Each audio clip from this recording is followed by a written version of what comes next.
Alright, it's about time. Hello everybody, welcome, This Fantasy. Also welcome,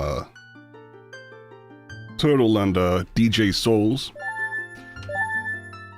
I'm playing, today I'm just playing Ocarina of Time on the...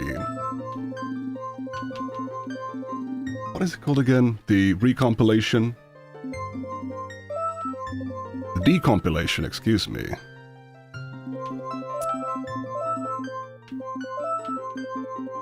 The decompilation project called The Ship of Harkinian. It's got support for a lot of really neat features.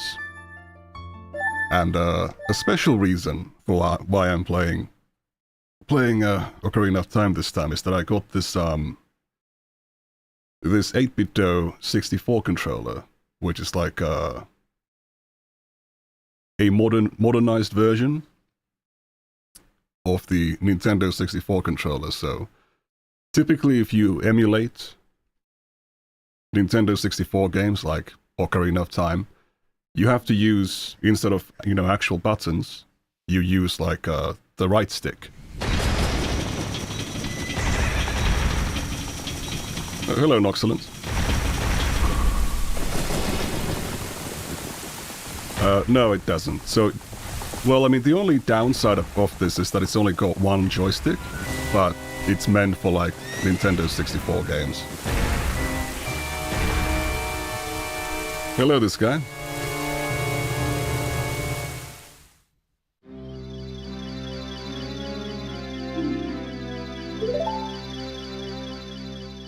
But it's really nice to have, like, have the actual Nintendo 64 layout for N64 emulation.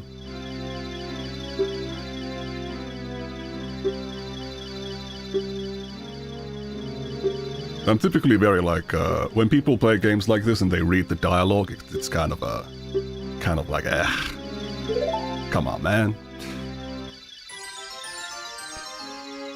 Hello, Lester Cats. And hello, Judge Classy. Welcome in, welcome in. I remember when I, Hello. So playing a decompiled version, huh? Yes, yes. Ah, you were not happy with the remake trailer? It's a lot more like Twilight Princessy, you know? Well, that's at least what I got from it.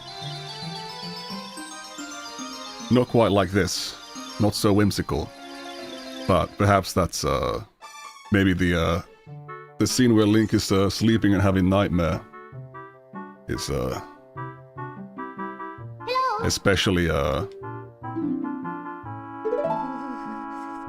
you know, that's like dark, but this is when it gets to like this scene, it's gonna be like much more lighter.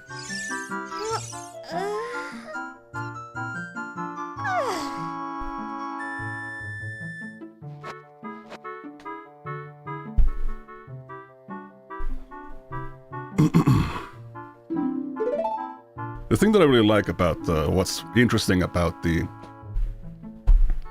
some of the interiors in this game is how, like, instead of doing a 3D space, they do like this 2D texture that they just map onto like the surroundings. And when there's they have like masks, 3D models that they use as masks for if, like, Link is behind something. Which one is better, Ocarina of Time or Majora's Mask? I have to say, I prefer, I prefer Ocarina of Time. Majora's Mask is like, it adds like a weird sense of urgency that it doesn't feel very comfortable.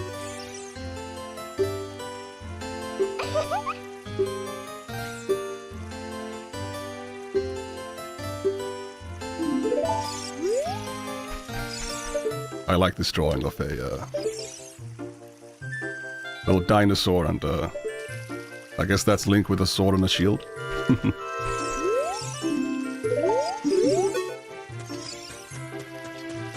Something I tried playing this earlier a little bit just to test to make sure it works. Well, there's actually a couple of modifications I've added from the decompilation modification, which is that I can map things onto the D-pad as well. And also map things like shields and... you know, boots. Which typically, in the original Nintendo 64 game, you had to go to the menu to equip and unequip the iron boots.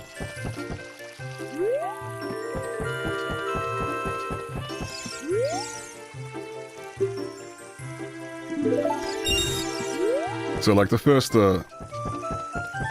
thing we have to do here is just gather enough money to buy a shield. And go and find the sword from a little hole in the village. There's also some like visual changes, like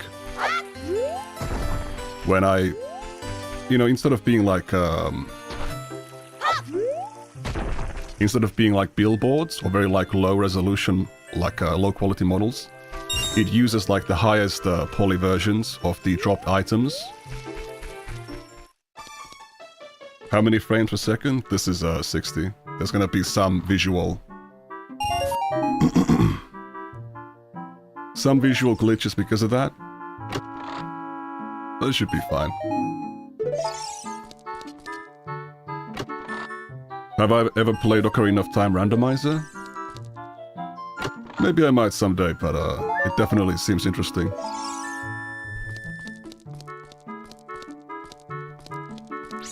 I think there's like there's a secret jar in this on this particular map. Like they changed the number of jars in this corner, which is why there's like an invisible jar next to this one. Or maybe it's a different room. I'm not sure which one.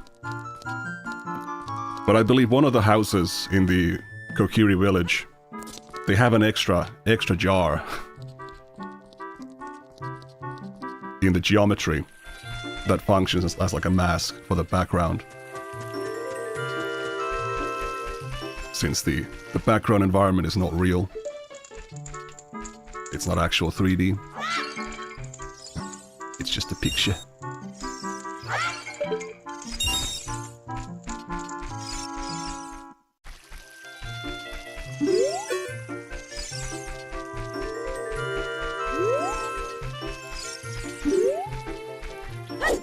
On this one, if we do some backflips, we can get some money out of nowhere. There we go.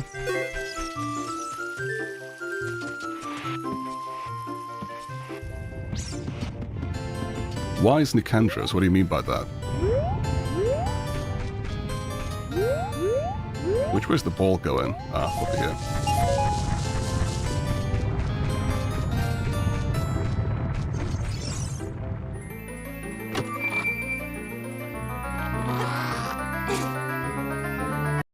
Oh! Some kind of glitch.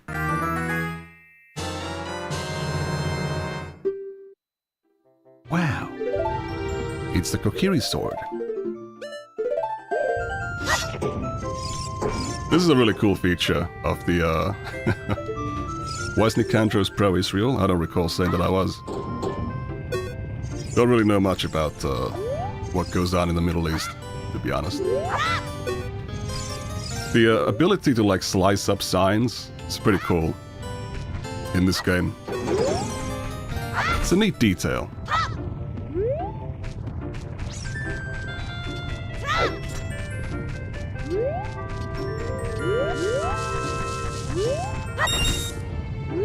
Just joking, bombed. Oh, don't feel too bad.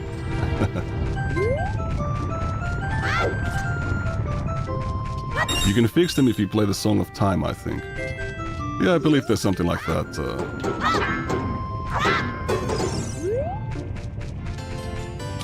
Another neat detail is how you can control the direction in which you swing your sword using the controller stick. So for example, if I'm right now in the targeting mode and I just press the attack button, it simply does an overhead. But if I point to the right and slice, it's doing the slice right to the right. And if I do left, it's doing it to the left. And, you know, if I point forward, it does stabs. It's kind of like a very, like, kind of a Skyward Sword style system. Something which, if you guys recall when Egoraptor made that video complaining about how everything is slow in Ocarina of Time, I recall him complaining about how the radial sweep attack in the game, like, it's really difficult or it takes too long to do to be useful. But like, you just spin your stick and then you hit and it does the radial. It's pretty easy, right? Like, that's a lot faster than in Link to the Past, I'm pretty sure.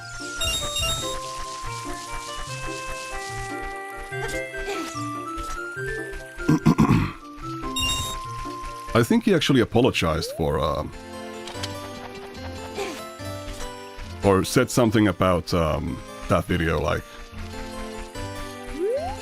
some months ago, that he regrets it. I don't recall exactly what he said, so... shit. What's in it there?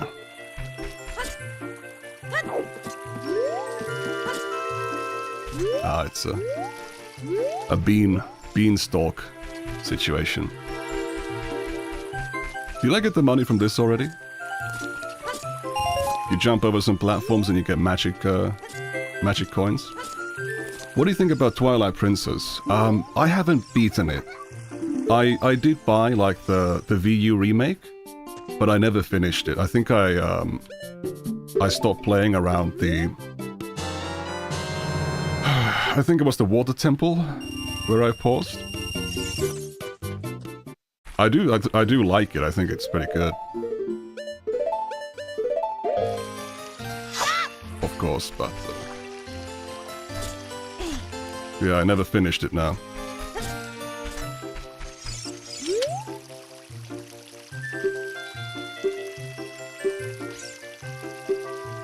Hello, Mario.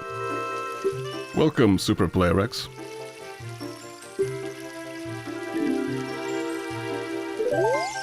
Look at that Chad posture. Jesus Christ. The man spread. It's got the, probably, like, way better. You know, Link has this, like, slouch, whereas Mido has this, very, like, very strong posture. Hello, Darkroom. Yo, how you doing? Doing well.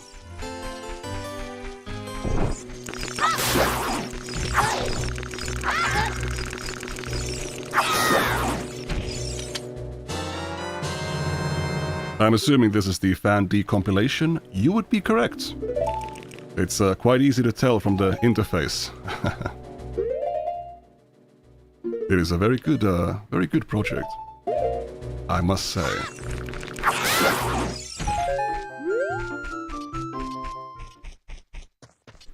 Only ever played the original via emulation. My first, the first time I experienced this game, I think it must have been like 2012 or 2013. I saw like Notch on Twitter talking about the Ocarina of Time 3D remake, and he was saying like how this is an amazing game and everyone should play it. So it motivated me to get a Nintendo 3DS and the Ocarina of Time remake with it. But I think I tried to emulate it on like a shitty laptop, the original Nintendo 64 game, and on like a keyboard as well. I didn't do a very good job with understanding how to like set up the controls and shit. I don't think I even knew what the actual like control setup of the Nintendo 64 was, so it was very difficult to understand what the hell the dialogue was saying when it said like, oh, you can bind the button to left, down, and right, or whatever.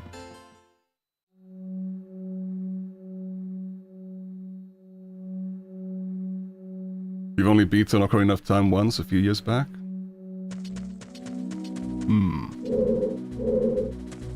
Oh, is there a Twilight Princess decompilation? Because if so, then I would... I'll definitely have to check that one out.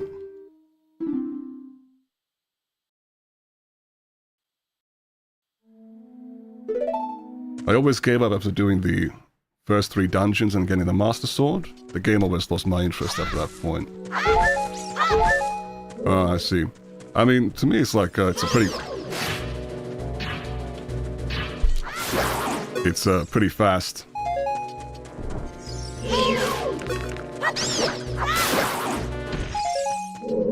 Like that beginning part of the game is pretty short.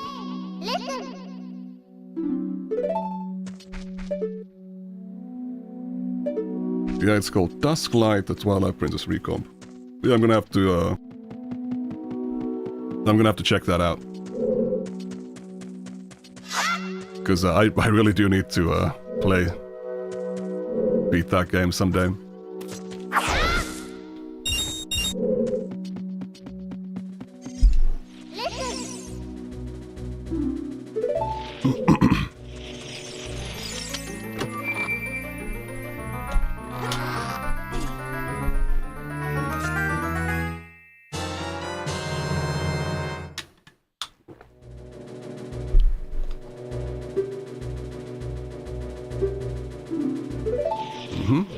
We got a map.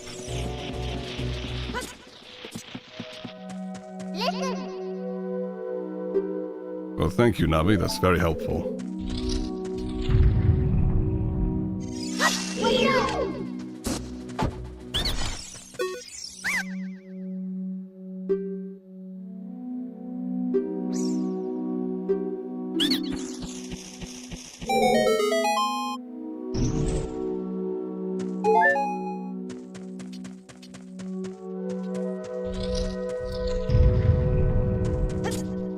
Oh man, I've tried to play the original like 15 FPS experience. It is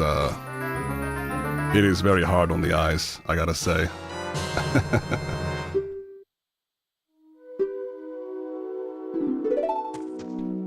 All right, time to shoot my seed, I guess.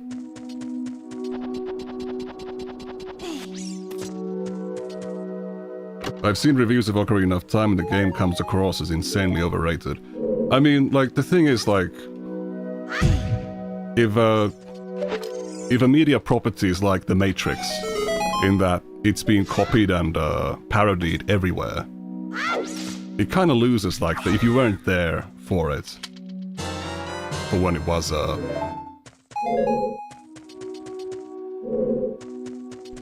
yeah, like, I mean, this is the first 3D Zelda game, and, like, there are so many things about how 3D action-adventure games are done that was, like, kind of,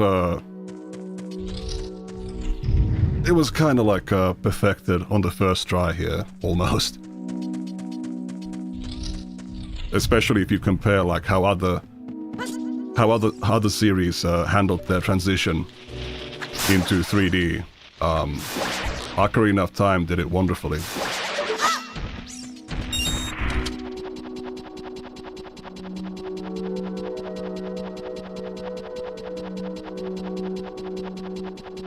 I've got a modification on in the settings to speed up the climbing a little bit. I know that in certain segments of the game you might use that to cheat a little bit, but it's just a time saver, because the original speed is a little bit too slow.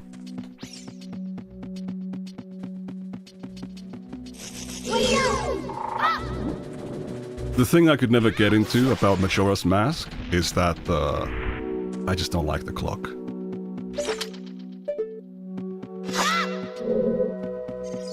It's scary.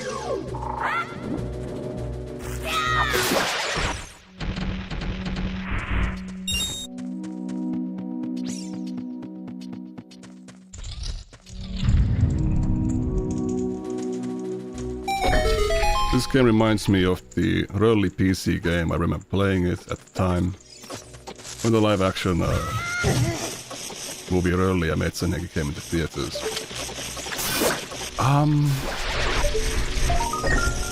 I don't recall that one.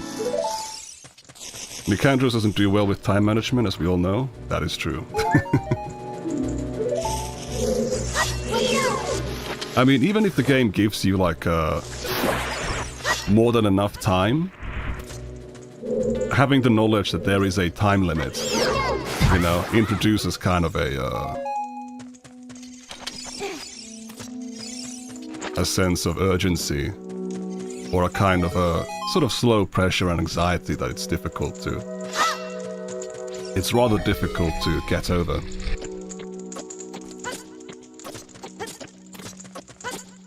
Like, there's probably a reason for why that kind of time system has never come back in a Zelda game as it existed in Majora's Mask.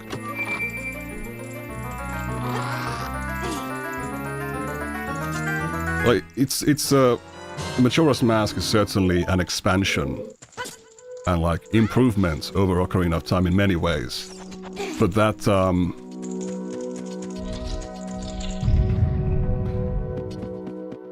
that stuff, you know, the time element kind of overshadows everything on that one for me.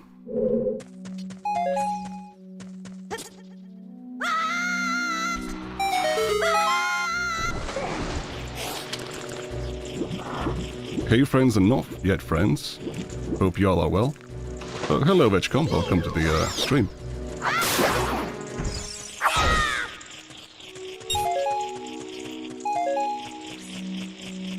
Well, yeah, there are many things that are from other Zelda games that did not become series staples, but...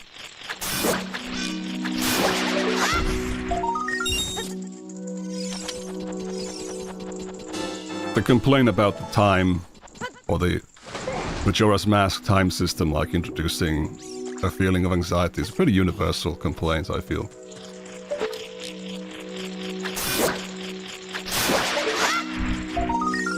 Gotta get rid of these little fellas.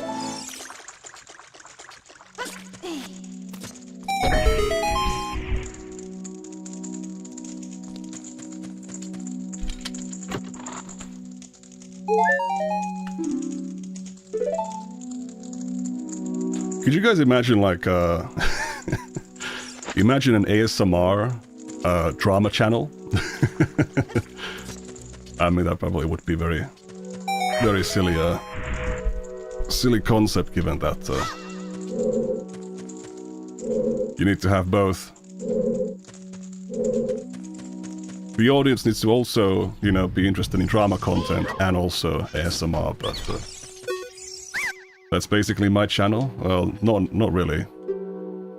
The thing about the thing with ASMR is that you need to have a stereo microphone in order to do it, and my SM7B only outputs a mono signal, so if I wanted to do actual, like, ASMR content, or like binaural recording, which is, you know, what it's called when you have, like, when you've got a stereo microphone, I would need to either get another one, or just get a new, like, or a different microphone for that purpose with a stereo functionality. They're very expensive though, but I'm just thinking about, like, ways how, like, shitty mic ASMR. I suppose that could, I guess that could be a thing. Using, like, using a very cheap mic. But when it comes to, like, different YouTubers, such as... Oh, it's freezing again. You've got your Pyrocynicals and stuff, who have they've got the slop channel, that kinda is the financial backbone of the much bigger videos that he does. Finding some kind of workhorse content like that, for me, would be pretty interesting. I was wondering if that was going to be... if that could be in the ASMR area, considering how many comments I get about that kind of thing.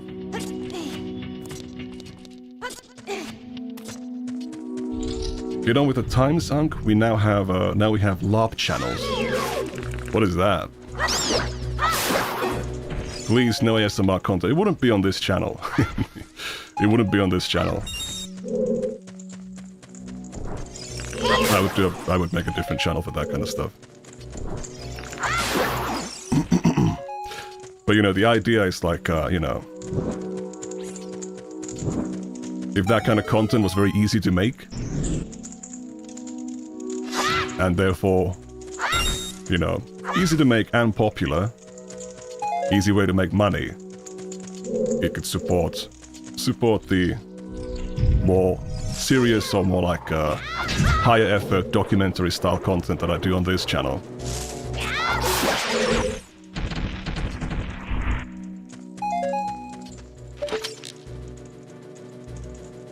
I think in the 3DS version you can shoot these guys down, but not here, oddly enough.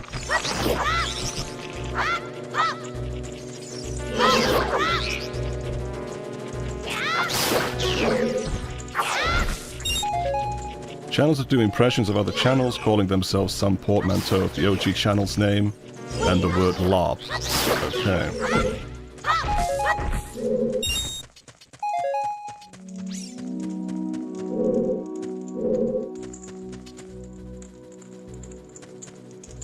Long could just do creepypasta readings. It's a more dignified ASMR. I mean, thing is,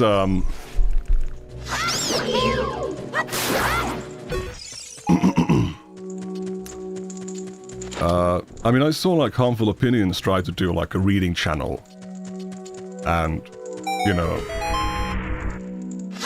he's got a voice in a very similar category, and it just didn't take off.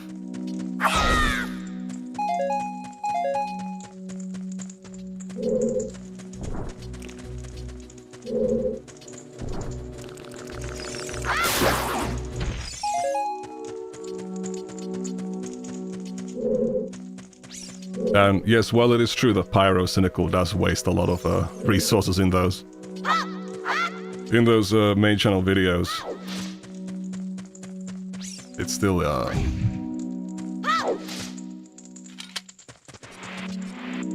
what was I saying?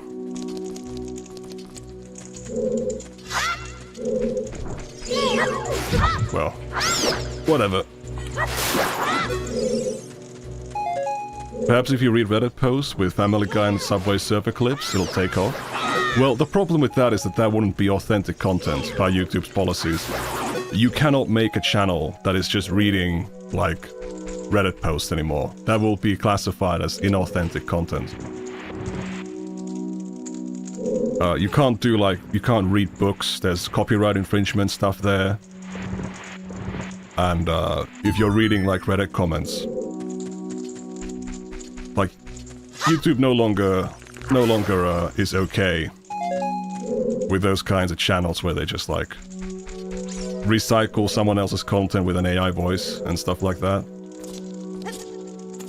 So for that reason, you know, that would not be the go-to.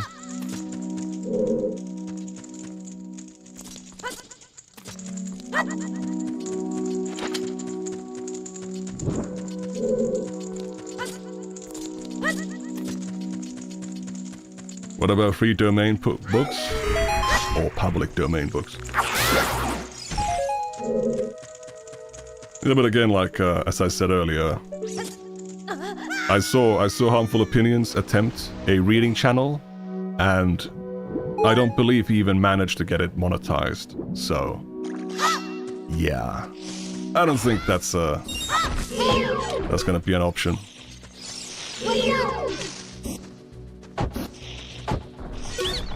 23 is number 1. We have to bop these guys in a certain order.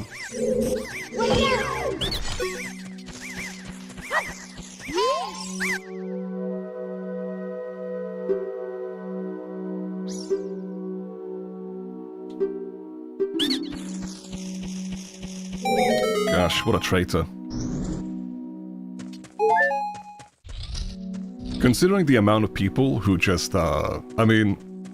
thing about being a YouTuber is that you have to eventually face the fact that, like, a significant chunk of your audience doesn't really care all that much about what you say. they just put your voice in the background while they like do other stuff. Just to listen to it as a background noise or as entertainment, so... What you say doesn't really matter all that much. And, to max out the watch hours out of that audience, a smart move would be to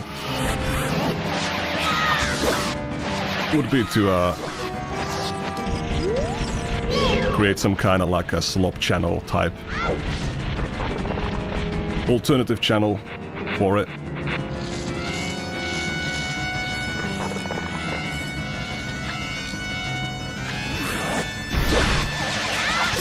And hoopla!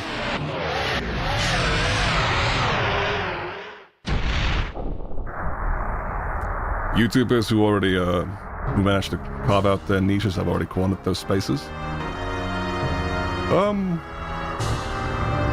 I mean, there's plenty of room.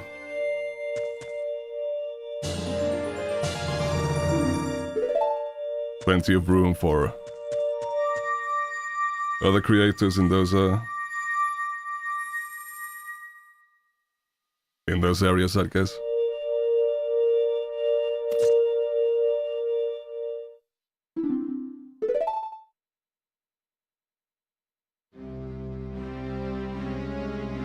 Alright, we got the... What is that? The Goma Queen? That was bothering the Deku Tree, and now he's gonna die. After telling us a little story.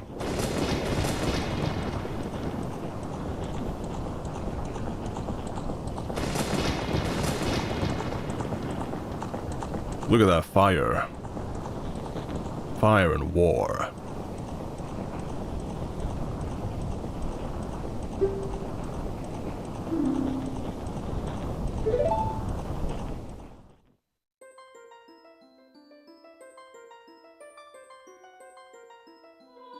I heard what you said and still thought of the Glomite Queen. Okay.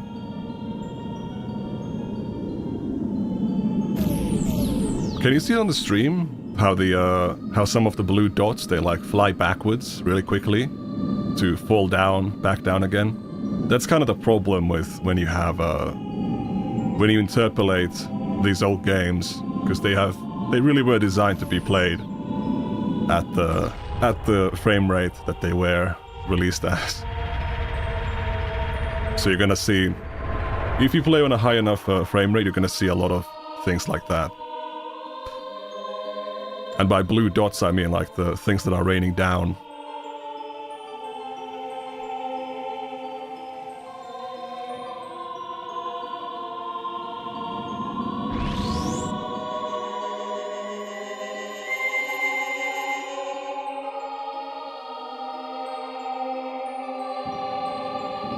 Yeah, the raindrops.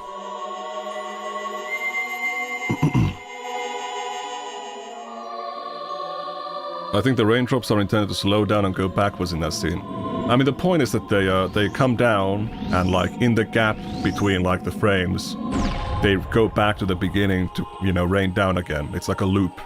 However, when you have a high enough frame rate and the animation has been extrapolated or interpolated for that higher frame rate, you can see the gap between when it like flies back to the start. When on a low frame rate, you wouldn't see that transition.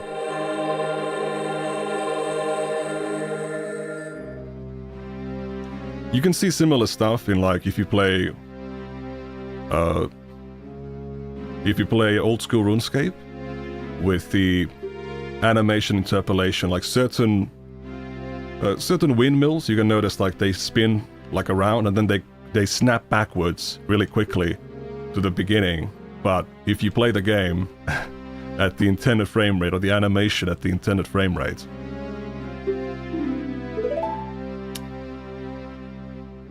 you don't notice that snapback.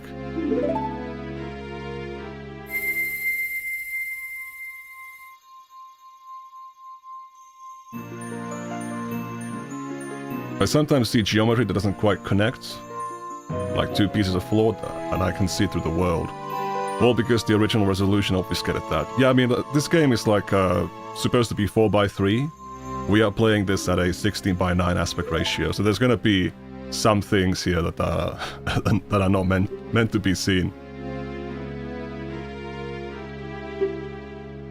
There was a setting for like disabling the culling of characters, or making it more compatible with a 16:9 resolution. So hopefully,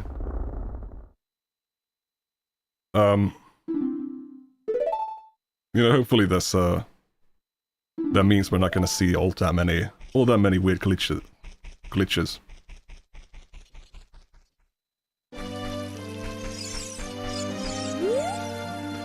The Mighty Mider wants to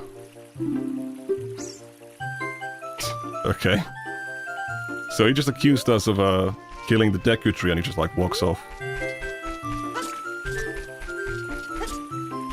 That guy does not care one bit.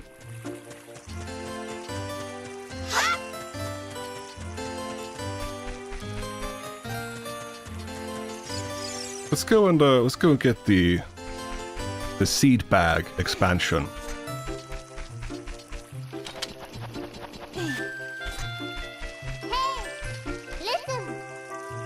While we are here.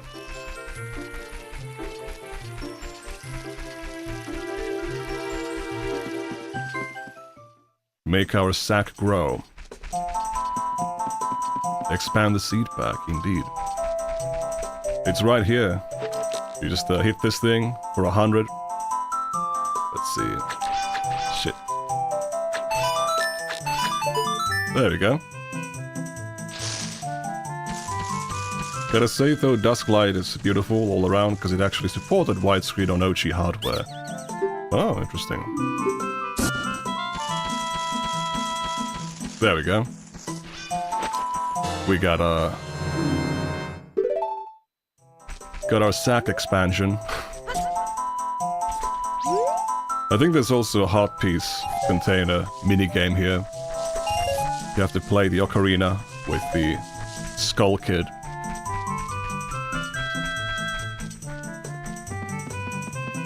I saw a guy on YouTube like Nux, but instead of hating Islam and gay, he hate whites and Christians. Interesting. The PlayStation 2 like had certain games on it that supported 1080p or 1080i, actually. Such as Gran Turismo 3, I believe. Which is pretty interesting.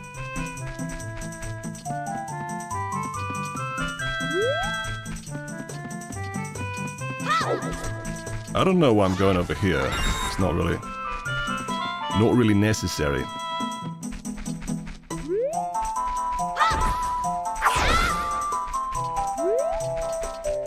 I mean, if the guy's like doing videos like attacking people based on them being white and Christian, then yeah, the time on YouTube is pretty short.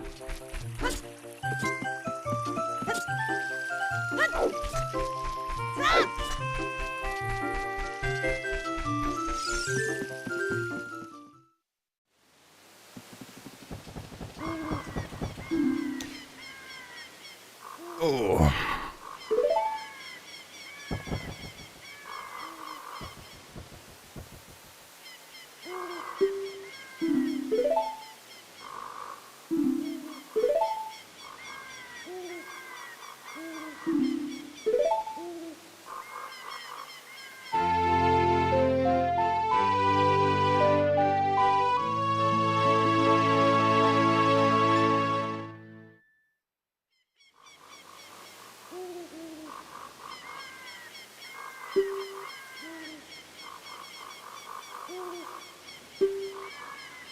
Harmful Opinions talked about how he thinks YouTube's gonna go crack down on content again.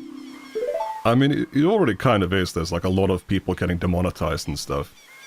I saw Dickers like talk about the theory, or something like this. I believe he said that a lot of people nowadays, because they use like Twitter and Instagram, which have like a lot of content there that's allowed that would be considered hate speech on YouTube. and against the TOS. I think his theory was something that the reason why so many people are getting demonetized is because they think that YouTube plays by the same rules, or that there's been some like big change in the temperature, which I believe there was a little bit of. I think YouTube did cool down a bit after the Trump election. I think they like unbanned the Alex Jones YouTube channel, if I recall correctly. Is that not a thing that happened? And supposedly became more lenient. Oh, hello. Thank you for the 5, Chess Your Nightmare. I'm giving you 5 out of the 100 Noah tried to extort out of his fans. Oh yeah, that's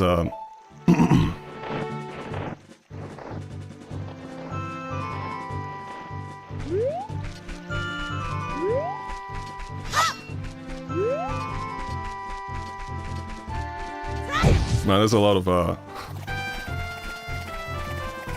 wild stuff.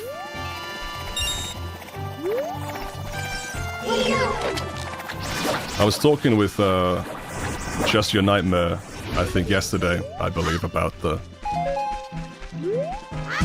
Utterly Noah Discord server, because some like Soyjack party people apparently raided it, and they like changed the name to like some like Poopwaffen division, something like that. And they began like sending Just Your Nightmare like screenshots of Noah posting like insane, absolutely insane like compilations of like lolicon images into the mod channel, but they wouldn't provide any like proof that it was actually legitimate, that those messages actually existed. They wouldn't even provide like message IDs. Or yeah. They would not even provide message IDs, citing like OPSEC concerns, which is just ridiculous. So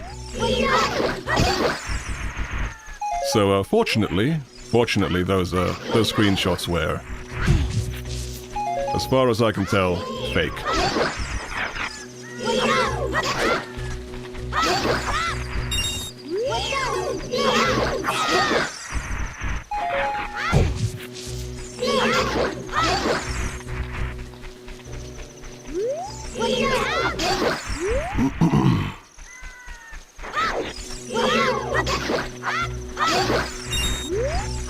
Didn't the Onion do like some really like boring and lame jokes with the InfoWars property? I recall seeing people complaining about something like that. I'm not happy about that. Allows Noah to claim all previous screenshots are fake. Yeah, I mean, it definitely... Yeah, oh yeah, I mean, like, well, the big difference is that, you know, one of them came from, you know, retards from Soyjack Party, and the others came from, you know, material that you've actually archived. You have all the message IDs and all the other stuff, which support the authenticity of the messages.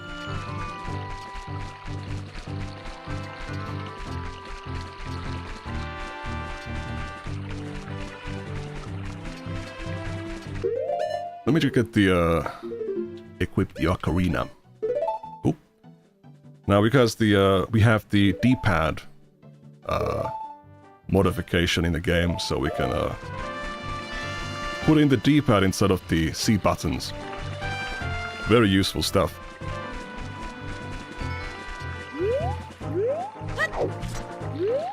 They got a full archive, and so does Kiwi Farms, as they got their own archive. Where did they get their archive? Did they also have people that snuck into the Discord? The funny thing, have you told us publicly about how you got in Just Your Nightmare? Because I believe, from what I recall, so like the server's gone now, so it doesn't matter, right, if that becomes public.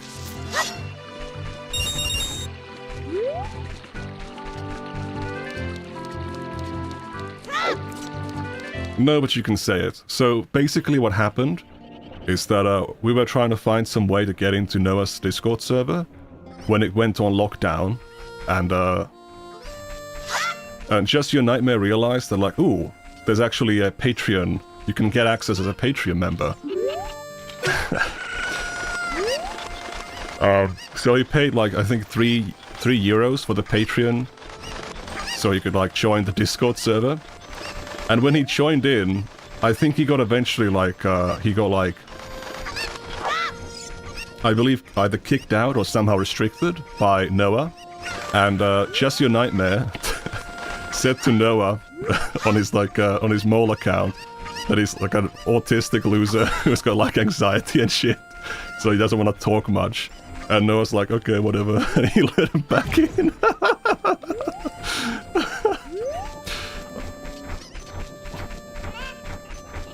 Yeah, okay, you got removed in the first 20 minutes, but then you like, you begged and pleaded. You told Noah that you're a little autistic.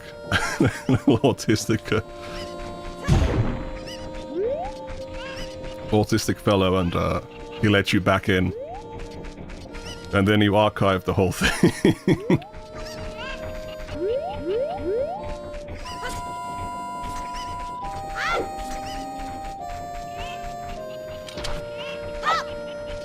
Do you remember what exactly you said, what you told him? Don't you have that screenshot somewhere?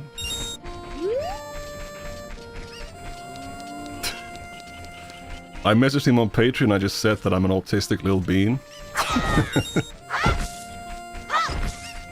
Strategy.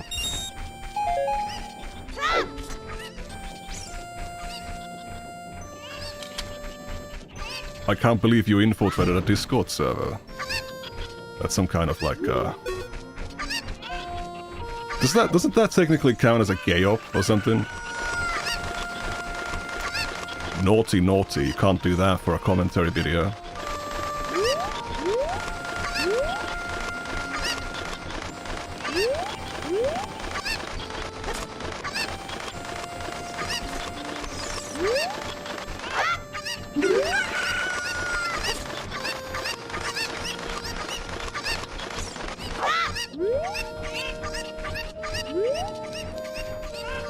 It's very unfortunate that Toastify could not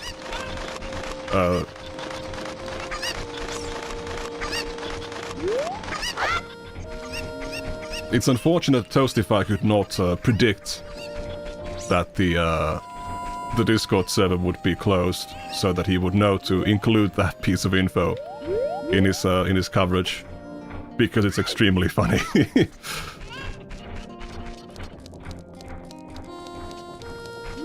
But yeah.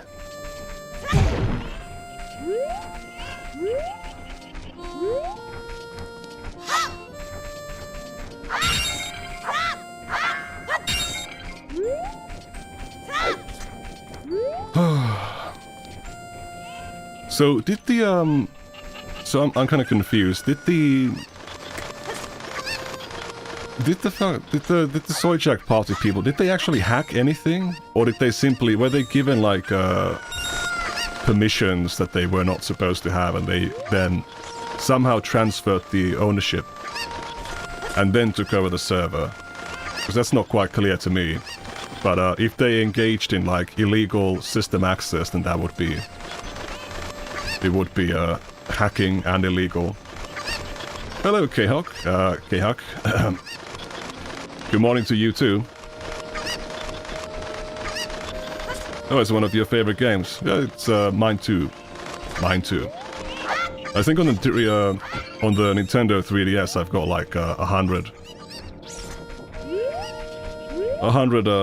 hours on this. Pretty light.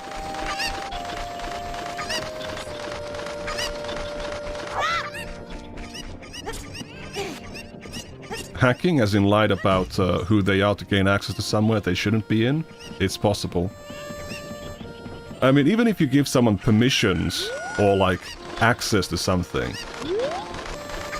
and then they use that power in ways that you have not consented to, I believe, wouldn't that also, you know, count as, like, unauthorized access? Which emulator? This is not an emulator, this is a fan decompilation project called the Ship of Harkinian. What system are you playing this on? I'm playing on PC. I've got an 8-bit DOE 64 controller, which it's a modern revision of the Nintendo 64 controller layout, so I have actual, like, physical C buttons on this, and an A button and a B button on this controller.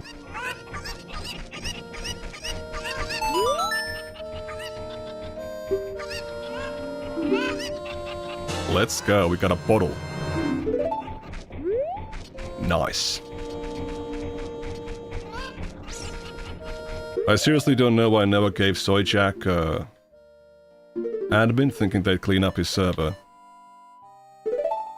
I mean, it's possible that he purposefully, like, gave it up so because he knew they would mess it up. It's like an excuse for Optics to have a reason to, like, wipe the whole thing or, like, restart the, you know, the Discord community.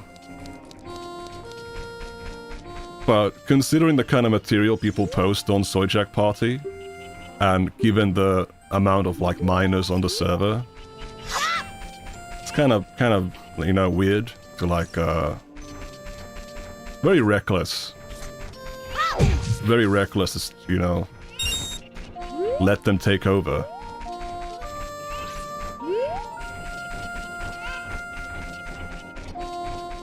I believe there's a couple of Skulltulas we can get if we come back at night. So, let's go out here and wait a little bit. Or... no, we gotta wait outside here. I definitely want to go and get the song, the Sun Song.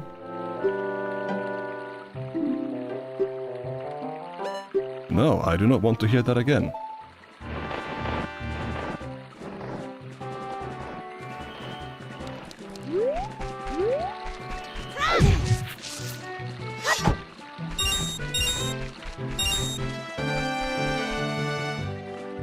I mean, like, if you send your PC to, like, a computer repair shop, and they have the technical ability now to, like, access your, like, personal photos from your hard drive, but they then download them and do something hacky with them, I'm pretty sure that would still be illegal.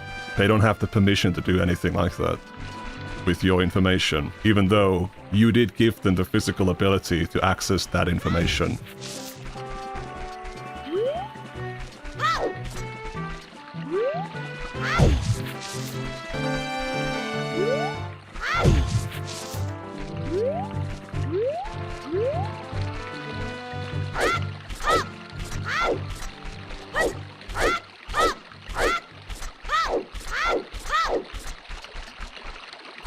I forwarded the message I sent Noah in his server when he let me back in.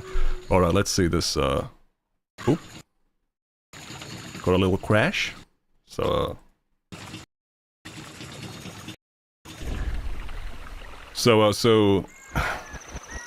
Can I get this on the, into OBS without something absolutely horrible happening? Let's see. Gonna put in my downloads folder. Then open up my... Let me turn on the studio mode so that I can transition into it. Oop. Oopsie daisy.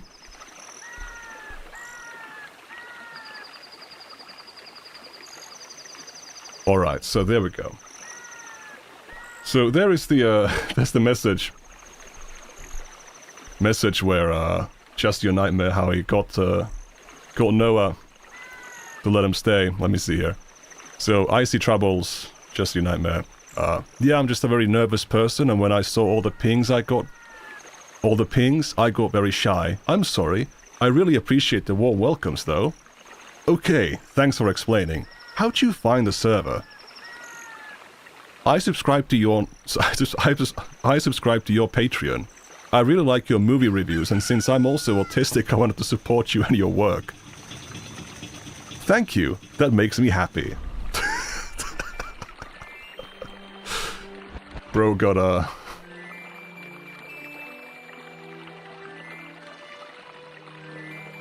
Bro got a little bit tricked.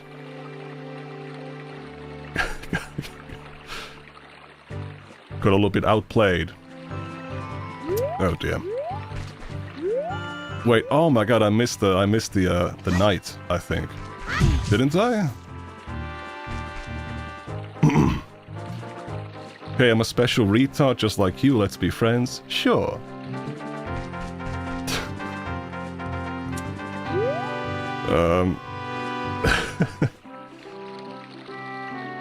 Yeah.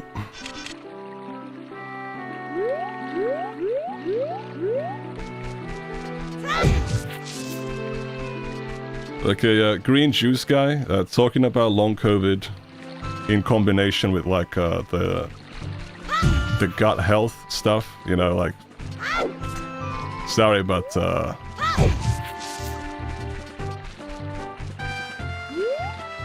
I ain't buying it.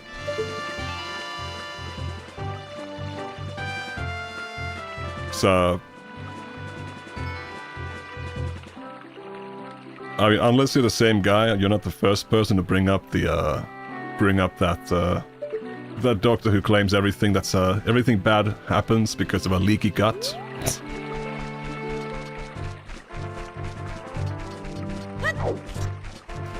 I've seen that guy, I've seen like actual doctors or like more respected medical professionals talk to that guy, and he did not make a very good case for himself.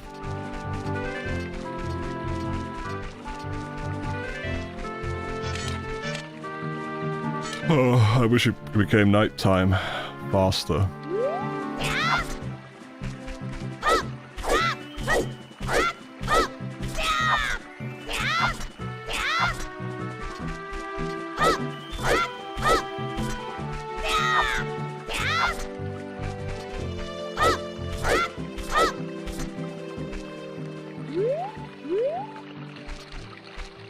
The leaky gut stuff comes from a cult where their leader is a PDF. Yeah, I don't have the Sun song yet because I'm trying to get it. I think you have to enter the graveyard when it's night time, right? At least that was my impression. To unlock the night song. But there's also the spiders that I want to collect in here.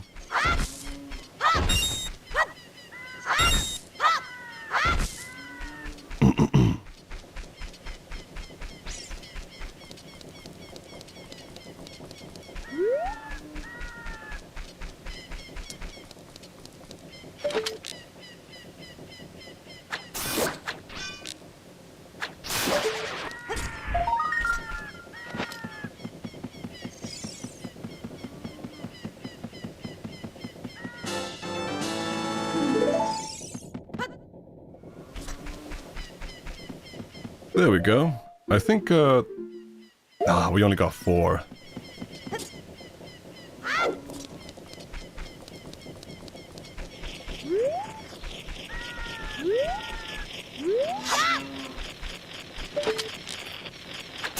Only got 4 little ones.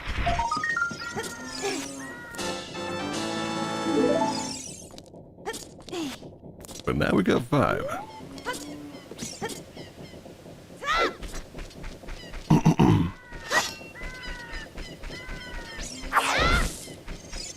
Anyway, let's head on to the graveyard.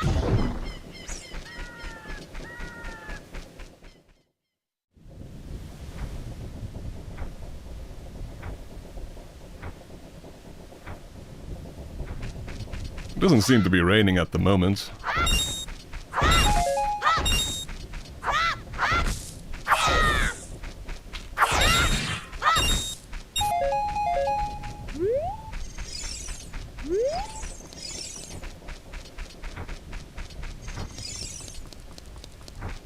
Link from Zelda 3 is a true Giga Chad. He's amongst the only protagonists in the entire franchise to actually get the whole Triforce and make his wish. Oh, it starts raining when we're near the grave. Wait, we don't know the song yet. Oh yeah, of course. We need to go to the... God, what a waste of time.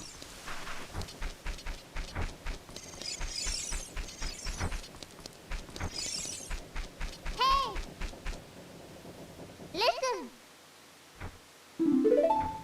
We gotta go to the Hyrule Castle and meet the princess first.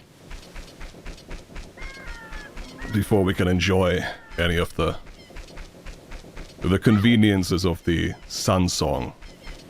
Bruh is speedrunning Zelda now. Well, listen, just because I know about some shortcuts, don't mean that I am speedrunning.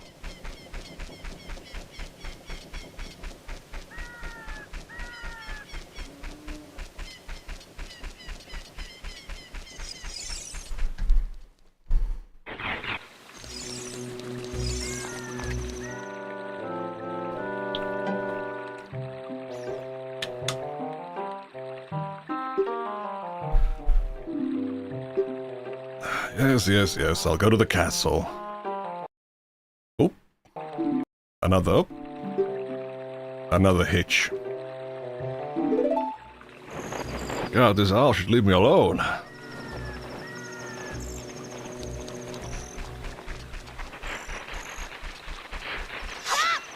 A lovely person is trying to encourage me to get a Famicom. What are you gonna do with a family computer?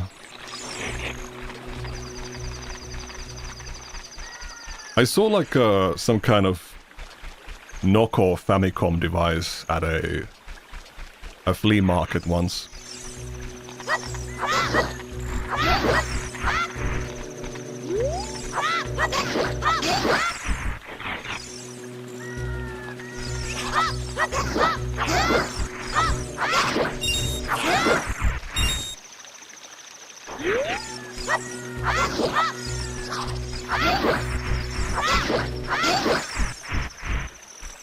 What is your accent? Where are you from? I'm from Finland.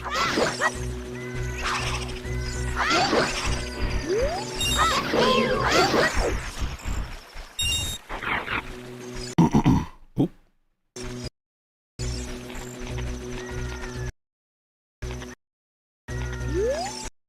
Dude, what are these insane freezes?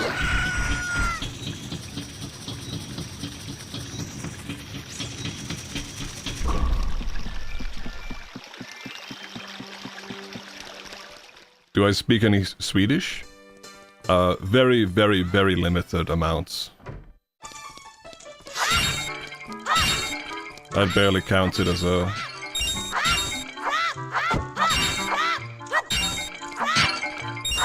Yeah, I don't know shit.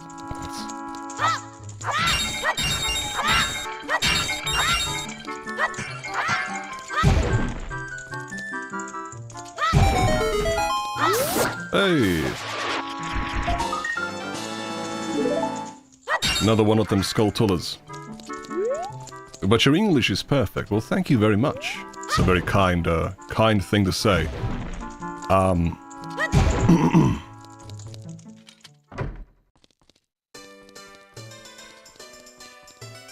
Sometimes it is. Maybe, perhaps. Not all the time, most certainly. Let's see here. Hurry up into the Hyrule Castle grounds, and we see that stupid fucking owl trying to tell us a story again.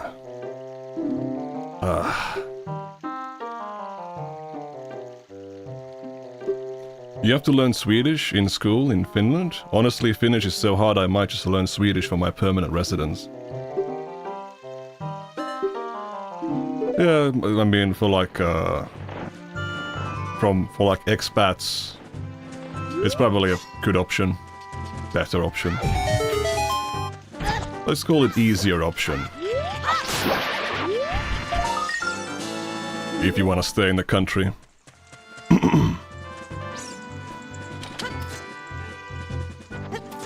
What the hell?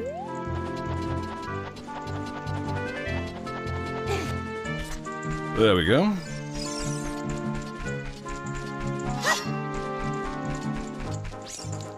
But yeah, it's a very long road that it took.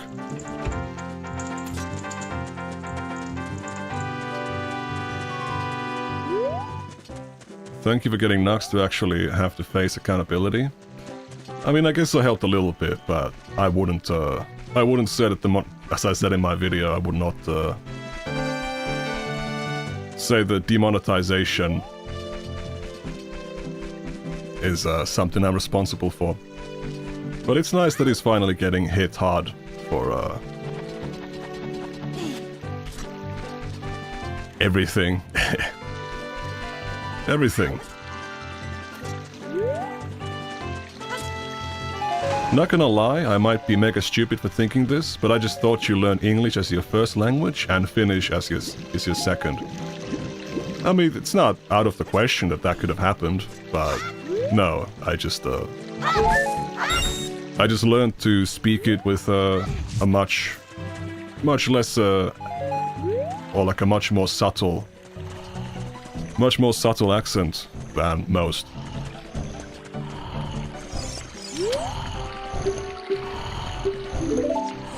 Ah shit, we have to get caught by the guards on purpose in order to get the chicken egg from Melon.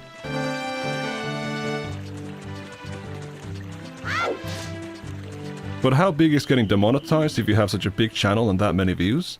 So what it basically means is that you cannot make any money from YouTube's internal system. So typically YouTubers, when you have ads enabled in your videos, it depends on your CPM, but you know, sometimes, you know, you can make anywhere from $5 to like $10 per 1,000 views. So that's like a reference point for how many views or how much money you can make from like a video of a certain viewership. And you know, you can't make money from memberships. So if as a YouTube creator you get demonetized, it means you have to make your money from other platforms. So that's either, you know, Kick partner money, Patreon, Subscribestar, you know, Ko-fi, whatever. Those other platforms. And, you know, well, when you have a big audience, you can make a lot of money from those.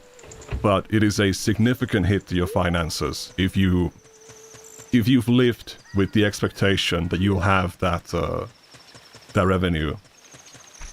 And now suddenly you don't. Hello, Astro John. I'm doing well. But yeah, so in Nux's announcement about the demonetization, he mentions that he's going to start doing kick streams again, which is interesting because he stopped doing them around, I think the 28th of February, like a day before the Iran war started.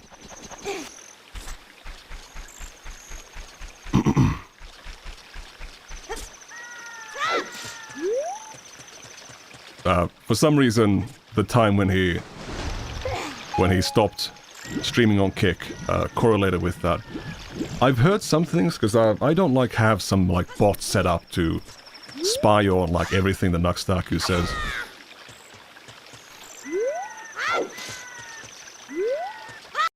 Oh, another hit shot.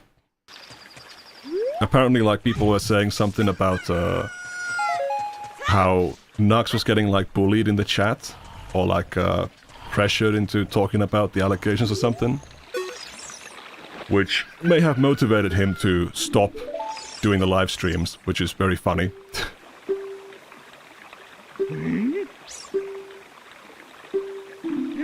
I think it's safe to say that Nux spammed all of those shit videos because he made insane money with ads and not for the love of the game. Absolutely. I mean, it's been my stance forever that, you know, whatever insane shit Nuxtaku might have done, the #1 motivation was the money and nothing else. That's the only thing he cared about. Also, welcome to the stream, Liquid Sonic. Nicandros, have you heard about Sony dropping physical disc from PlayStation 5? You mean like future PlayStation 5 models? They no longer have like support for the discs. I don't, I'm not sure how I feel about that. On one hand, it's like convenient, I guess, that game systems are going all digital now. Like, some people say like, ooh, we need to have physical so that we can have a copy of the game when like, in case the, you know, servers shut down or something, but you can like make a local copy, a local backup of the digital game on your like game system if you have like a jailbreak copy. So from that perspective, it doesn't really matter whether you can just dump your game from the hard drive.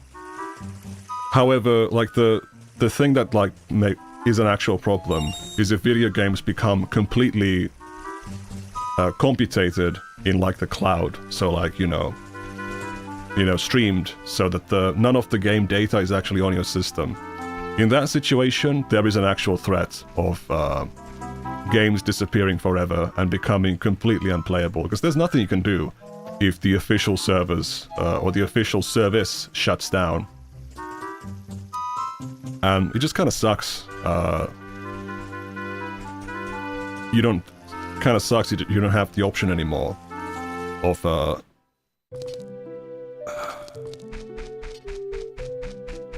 my god, it's Super Mario, Yoshi, and Princess Peach. Look at that. And Bowser. Guys, the Legend of Zelda Bowser Room might be somewhere here. What's over here?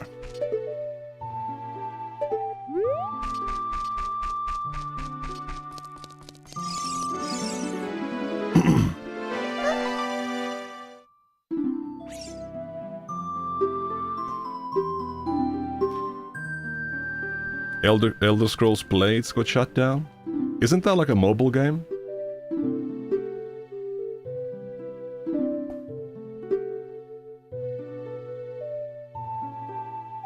Do you have the Forest Stone? Yes, I do.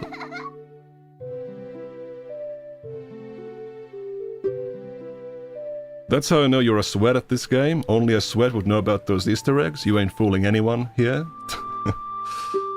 I guess not. Damn, you got me.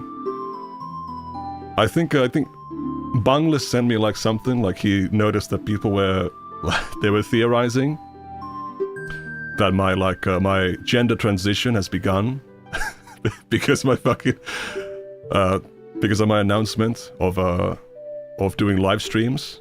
So, you know, to play into that a little bit, all right? I'm already playing Ocarina of Time, okay? So, if I begin speedrunning Ocarina of Time, I'm already pretty fucking close to transitioning out, as they say. So, you know, maybe they had some, maybe they had something. Maybe he knew something, that guy.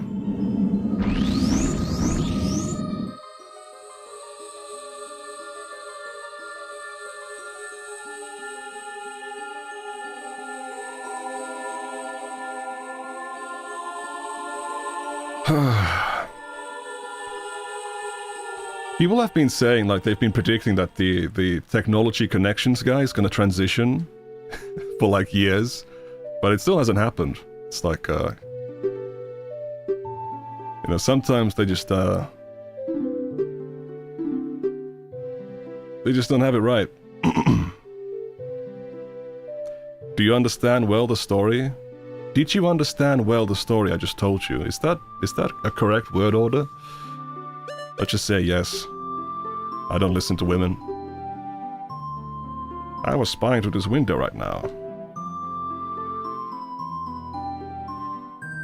The other element from my dreams, the dark clouds, I believe they symbolize. That man in there.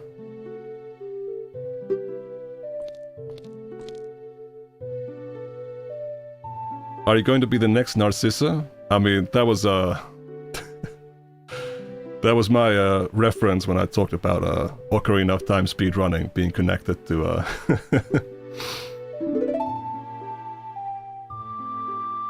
being connected to transitioning. All I need to do is be defeated in the Nintendo World Championships, and the HRT is gonna start flowing. Hey guys, I have some guy admitted to my rehab called Nux or something. Anybody know anything about this guy? Gee.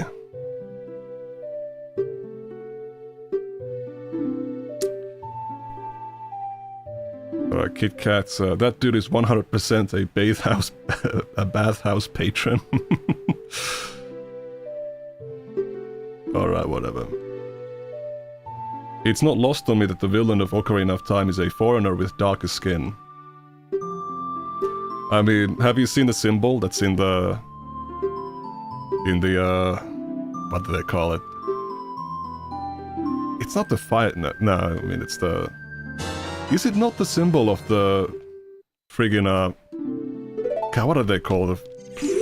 The people that, the Ganon belongs to.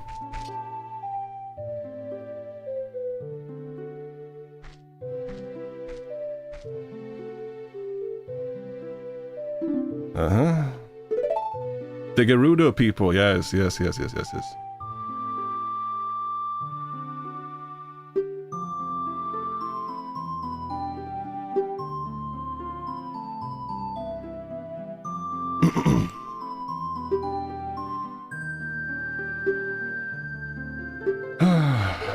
Alright, now we're getting the Zelda's lullaby.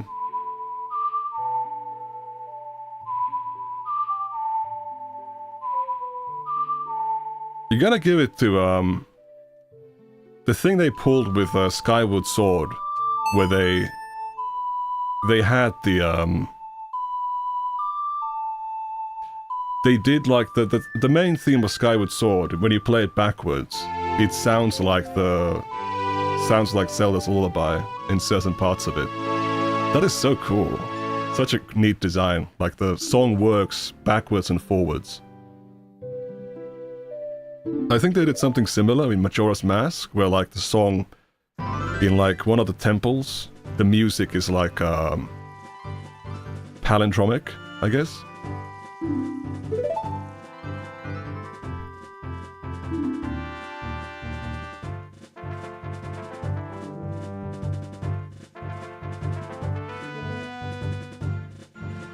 I can't believe I found out people used that to be mad at Lord of the Rings. What? What?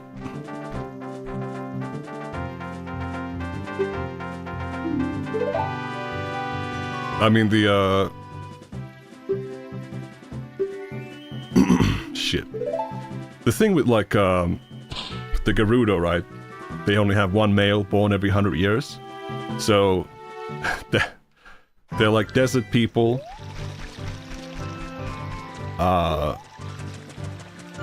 They are desert people. They have, you know, hypergamy, or is it polygamy?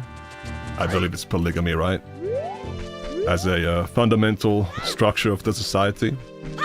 And they also, in Ocarina of Time, I think their symbol is like the moon. Like, circle it right. Ocarina of Time reminds me of the Bronx. What do you mean by that? Do I think the reason why Ganon is evil is because he's gay? How could he be mad as the only male in his society?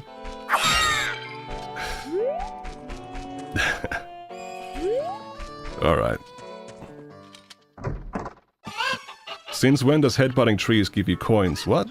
Did you not know? Like, there's a lot of things in, like, you can roll into trees and they will drop things. For example, Skulltulas sometimes. So, you know, if you didn't know about that, then, you're missing out. Let's get another jar.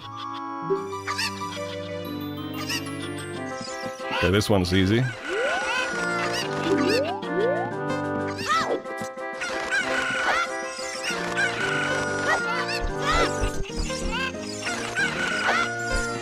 This one's definitely... no.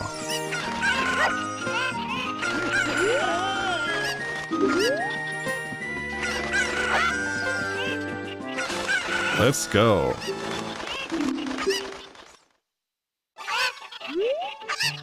How much of the game do you think you'll complete in one live stream? I'm not sure. Depends on how long I'll stream.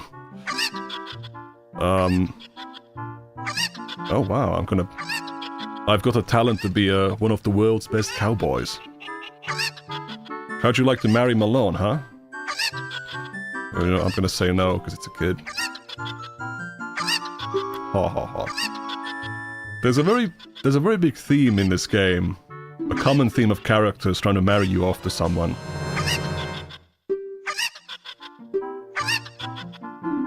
Nicandros, did you know that they closed down the Angry Birds theme park in Finland?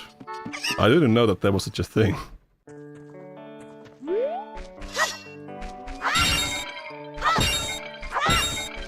Can you strike Dickers if you try to cover your content? We are protesting for sweeping him.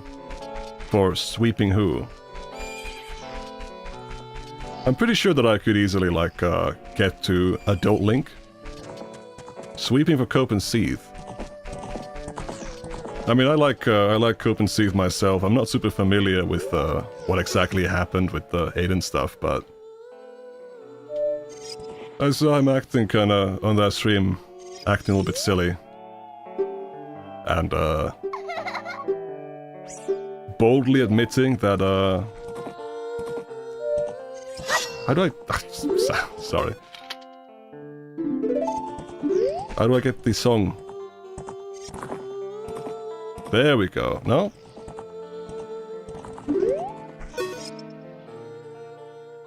Still not. Let me try and get the ocarina into one of the C buttons. Maybe that triggers it. No. Oh, finally. Let's go. I had to talk to her one more time. But yeah, like, didn't Cope and Seath literally admit in, like, a conversation that he called Aiden a doxer out of, like, some kind of personal vendetta? Like, that's... You know, you've been a little bit silly there, mister.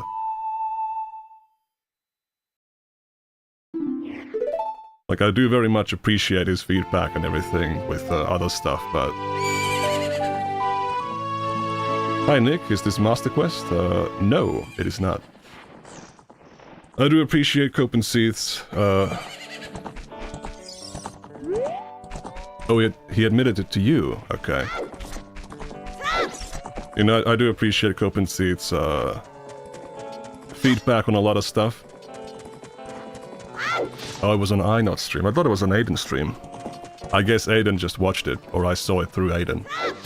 I've never watched, like, iNot's live streams. Is Master Quest even ported to the decomp? I believe it is in this.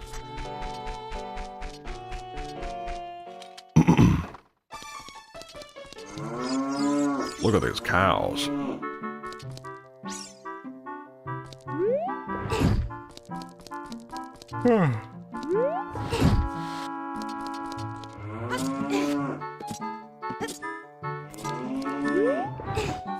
Master Quest is on Ship of Halkini, and it's the one I play. Yeah, I might play one day.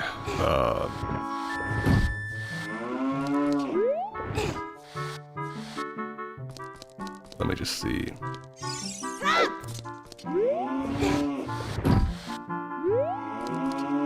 W Prep ad? Did you get a commercial for Prep? Well, I mean, thanks for watching an ad. That's something I can say, I guess. He basically admits that he called Aiden a doxer because he was annoyed with him constantly trying to go over to him to clarify things. Okay.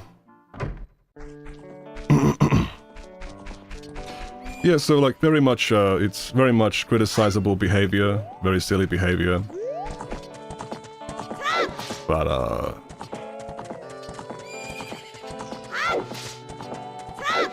not really something worth cutting someone out for.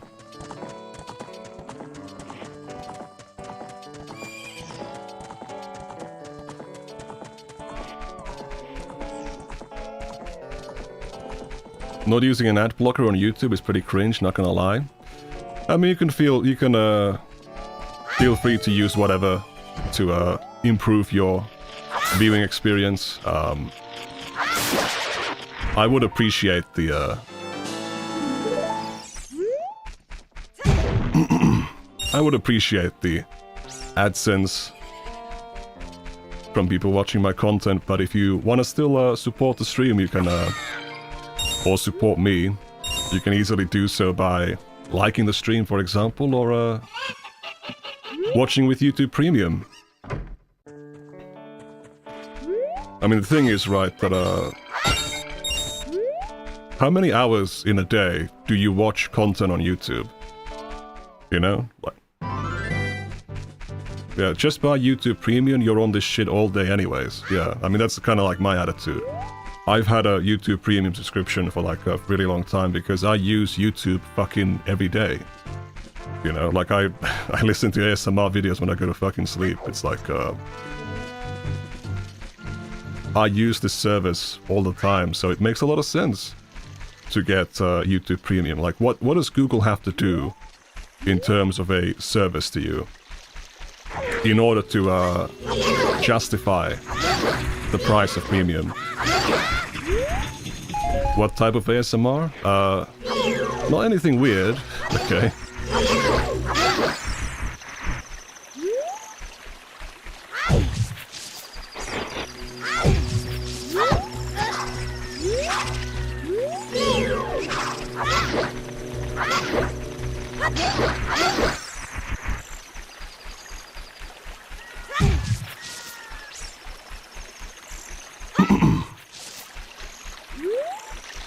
What was I saying?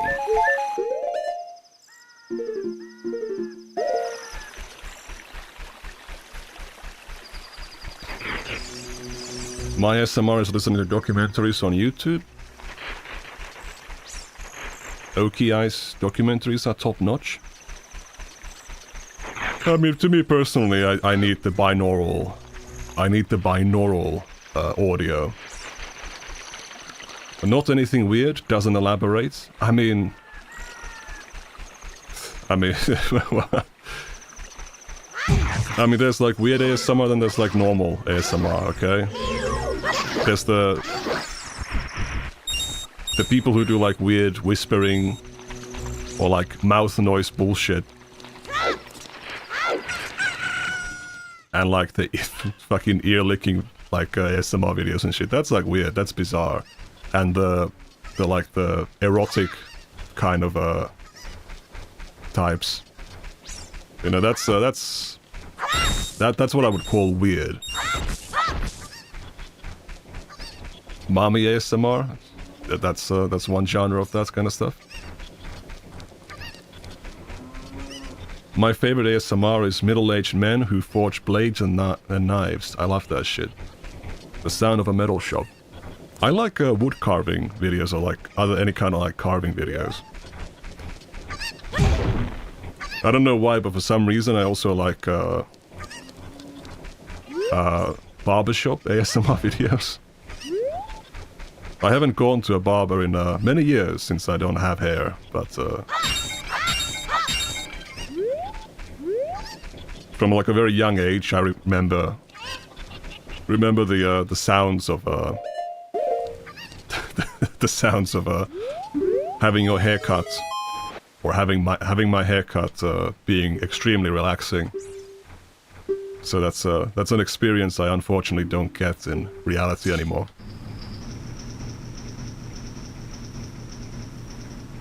Bold unsubbed. Okay, buddy.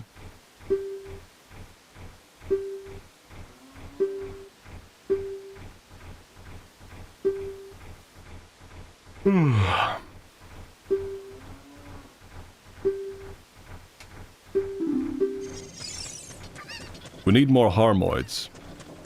I have seen like some conversation about like how I'm like a clone of Harmful Opinions. And it's probably like there's a lot of truth to that. There's a lot of truth to that. I remember like many years ago, I would watch like Sargon of Akkad live streams and stuff. And I remember like some stream, like someone made a comment, I think Sargon made a comment where it's like, he said like, let's have the guy with the best voice here. Let's have the guy with the best voice here, like read the article headline or whatever.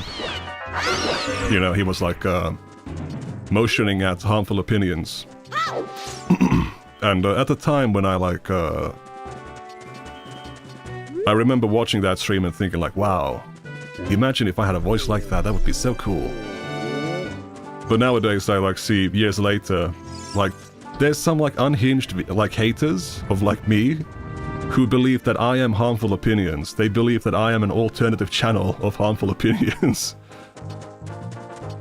And, you know, there's other people that make comparisons between our voices. So, obviously we don't sound the same, but being in the same ballpark, like that's very, it's very flattering.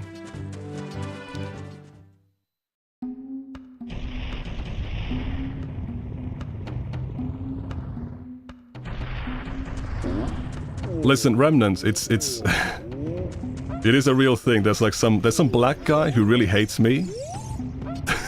And he thinks like Harmful Opinions is my second channel.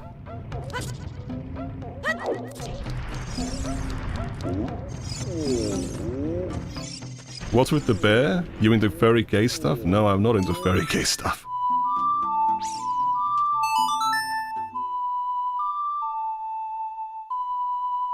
Oh my god. Remove the R in Goron City?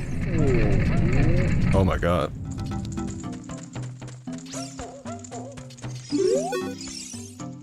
What the heck? Who are you?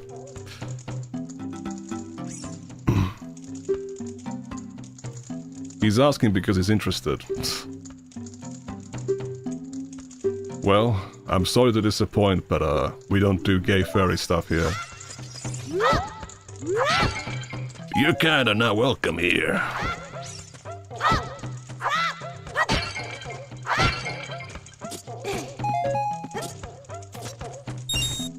No, I'm not. Haha.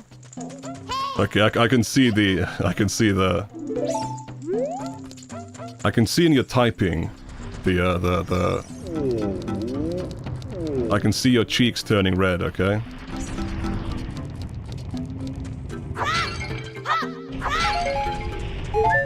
Very clearly a lie. They're catching on to me, haha. Oh, see, I told you. I told you. Are the Gorons furries? They don't look furry-coded to me. Well, I don't think they are furries.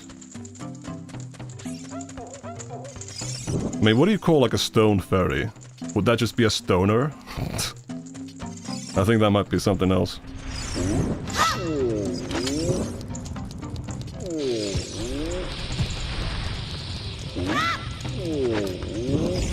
I gotta say that in Twilight Princess, the Gorons that are like hanging out in the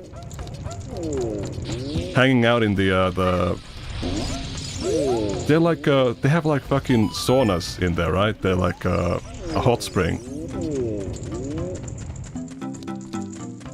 You know, watching them like kind of like lay about in Twilight Princess, it's like hilarious. They look great.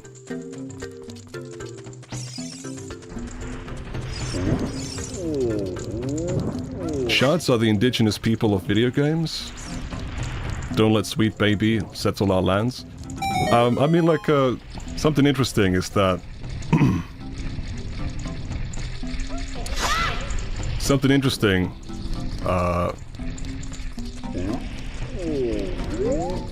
is that, the ethnic group, or there is an ethnic group called the Chads, and they're like, I believe like, Baltic,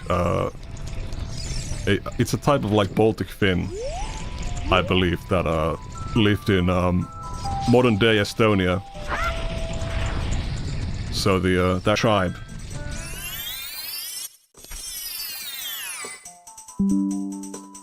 My internet Did you guys get a connection error?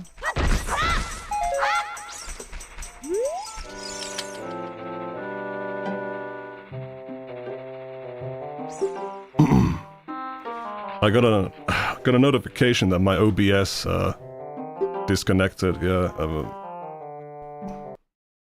Let me just type this in. Oh.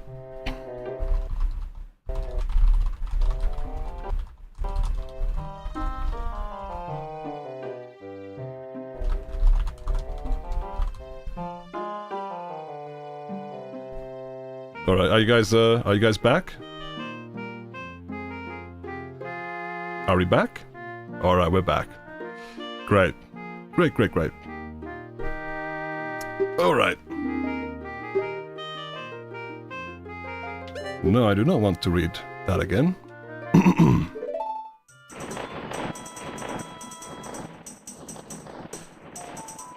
That's interesting. I've never had a drop happen before.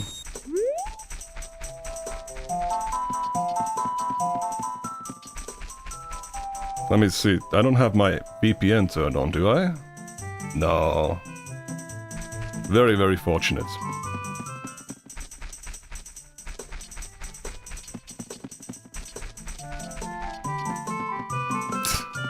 Yeah.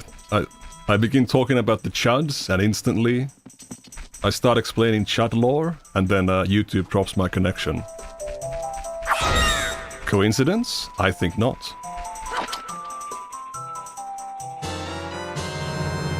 You put a bug in the bottle. What's the point of having a bug in a bottle?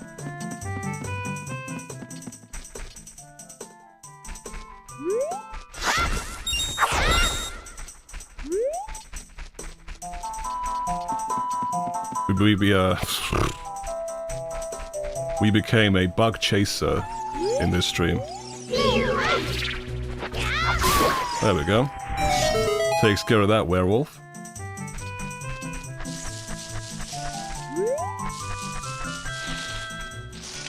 The superior strategy when it comes to handling werewolves is to nut on them and stick them.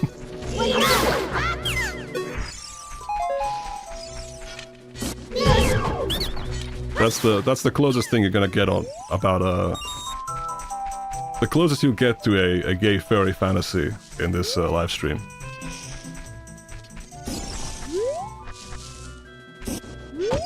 What is the bug in a bottle used for? Is it for the guy in the Hyrule market who wants to buy the contents of a bottle?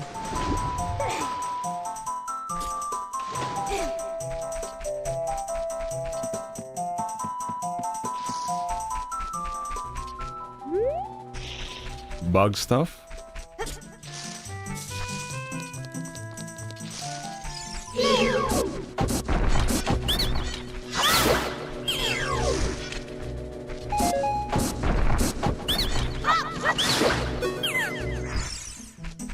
A lot of very stimulating conversation happening in this in the chat. Don't even know what bug stuff is? Well, you'll understand when you get older.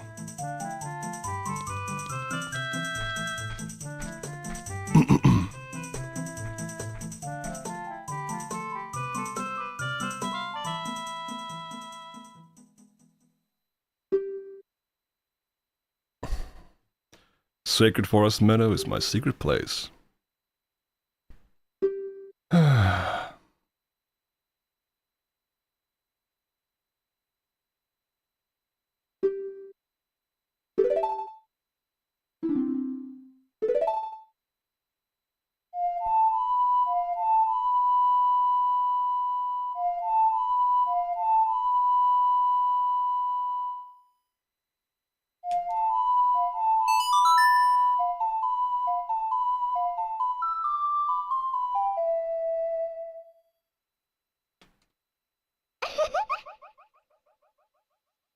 If nothing in werewolves is not gay furry, I don't know what is. I didn't say nothing, yeah, I just said nut and stick.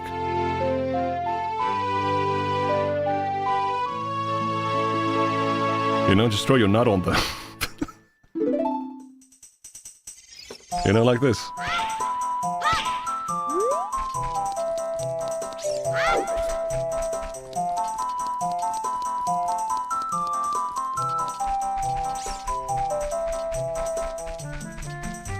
Anyway, so now we got the Saria song, which means that we can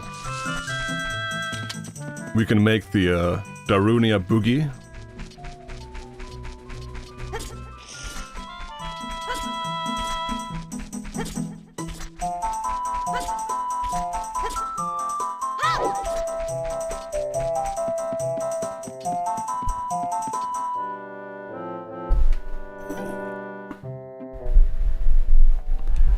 Did you learn an Ocarina song from Saria?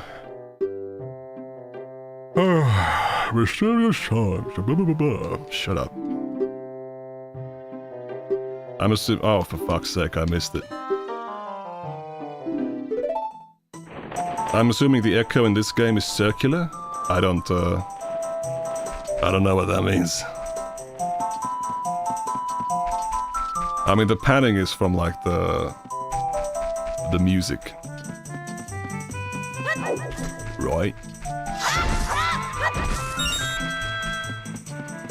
They're using very smart locational audio in this part of the game to guide you through the forest.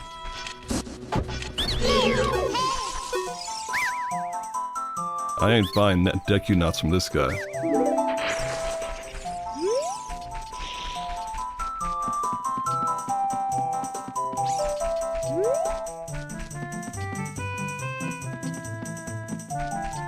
Where's the entrance to the... There we go.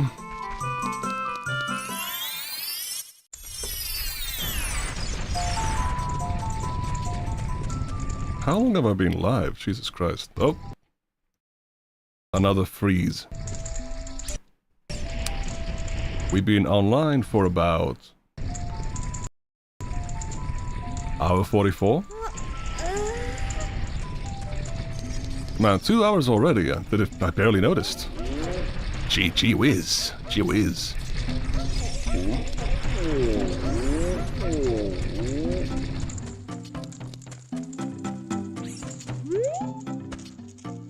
I took the ASRS test you linked in the Mutaha video for fun and got a very high on the description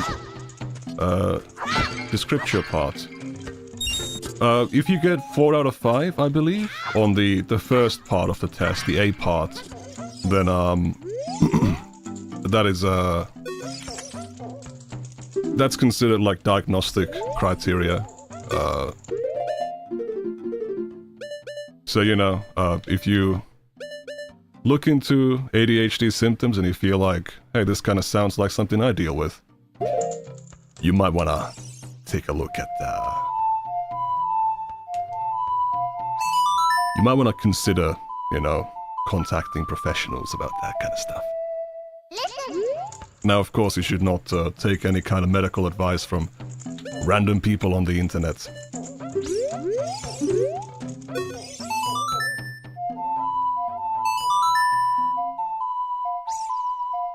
Goron City being located right next to the forest is kind of weird.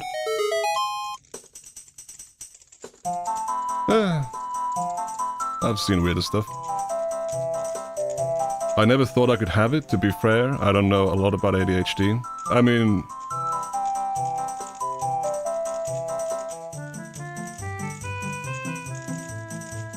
well, you can just look into it. There's, God,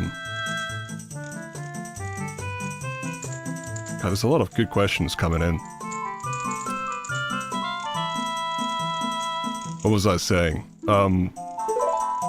God, this is like this, I don't remember the guy's name, but there's this like an ADHD...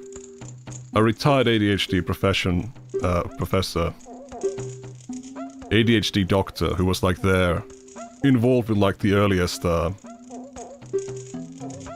earliest definition, like the process of like defining ADHD as like a syndrome or whatever. I don't remember what the fucking proper terminology is. He's got like a YouTube channel where he talks about what ADHD is and stuff like that. But yeah, you can't self-diagnose ADHD. It takes many different hard tests and an expert. Yes, that is true. There's a lot of testing involved in diagnosing it, so, you know, you should not take some random test from the internet and be like, oh yeah, I got ADHD now. Because I'm diagnosed clinically. Yes, Russell Barkley. Yes. Turtle, you know it. He's got it. Can't self-diagnose anything? You can suspect and bring things up to the doctor. Exactly. That is the correct methodology.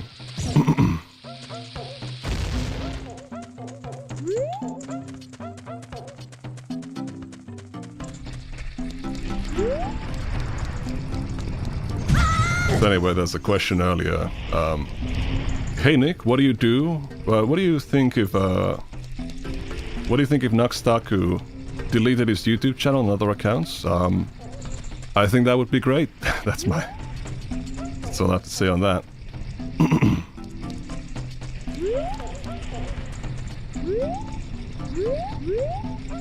No, I'm of course not saying that I have it. It just really surprised me. I mean, if you look into it further, I recommend the Russell A. Barkley channel. Dr. Russell A. Barkley, as Turtle A 187 said in the chat earlier.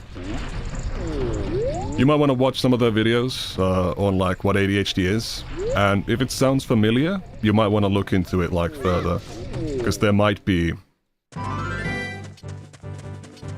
you know, there might be something like you might be able to improve aspects of your life if you like treat it. Because like for a very long time I didn't know that I had ADHD. I'm very like late diagnosed, and my ability to like do things, it's basically like a total like 1080 of like switching from being totally hopeless to being actually able to, you know, do productive things.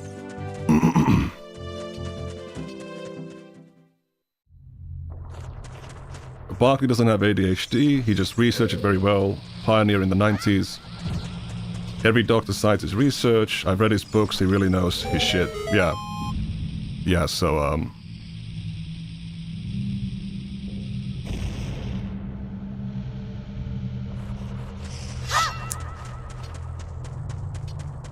yes, indeed.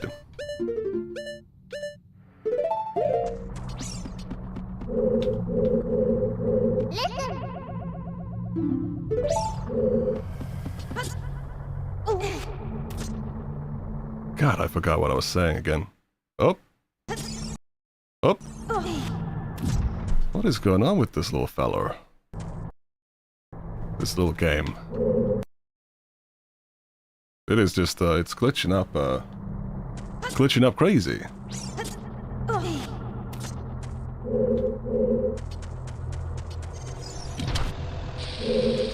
F? Are you sure it's F and not just, the video game footage lagging? Because that's one thing. The whole stream lagging is a different thing.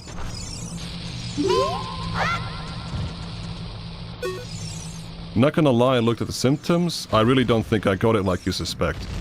I mean, like, my suspicion was based on just that, like, if you create content in this sphere, it's very highly likely you have, like, ADHD or autism. I don't know, I have no idea if you... I don't know if you have, you know, any of those symptoms. But if the feeling is no, then, you know... It's probably pretty easy to say that, yeah, no, you don't have it. Yeah, up until my ADHD was treated, only focusing on symptoms really was a drag and not maintainable for me. Though it's funny for me, my body can't do the meds everyone's most afraid of.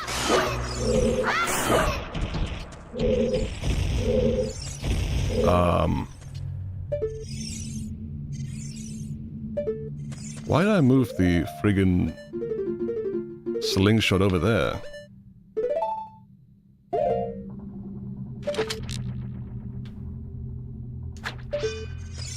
I mean, I don't know what people are afraid of when it comes to the medication. Like, if it works, then it works. Like, you know, I don't, you know, it's simple as. If it doesn't work, then it doesn't work. It ain't gotta be more complicated than that. I was the same. I got my first ADHD diagnosis when I was 22. My life got so much clearer and better after the diagnosis. I always thought of myself as an idiot who couldn't think or do anything. Like, I had a very similar thing. With... What is it again? I would like see when I looked at like people in like you know, around in my personal life and also like people online, like they were all doing like these like different creative projects and stuff, and they seemed to have like so much more energy to do things, whereas I'm like barely fucking skirting by.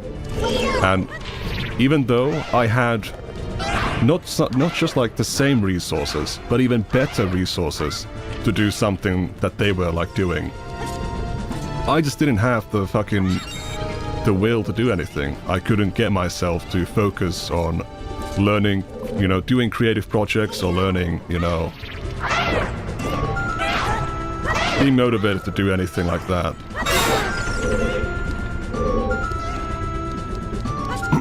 Oh, shit.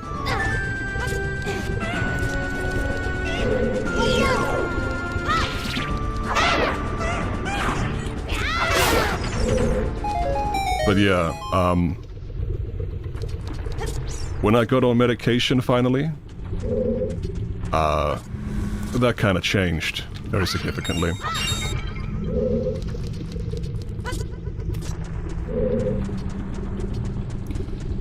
Like, the thing that really, like, fucked me up is that I went to this really, like, shit doctor that, like, first of all, they, like,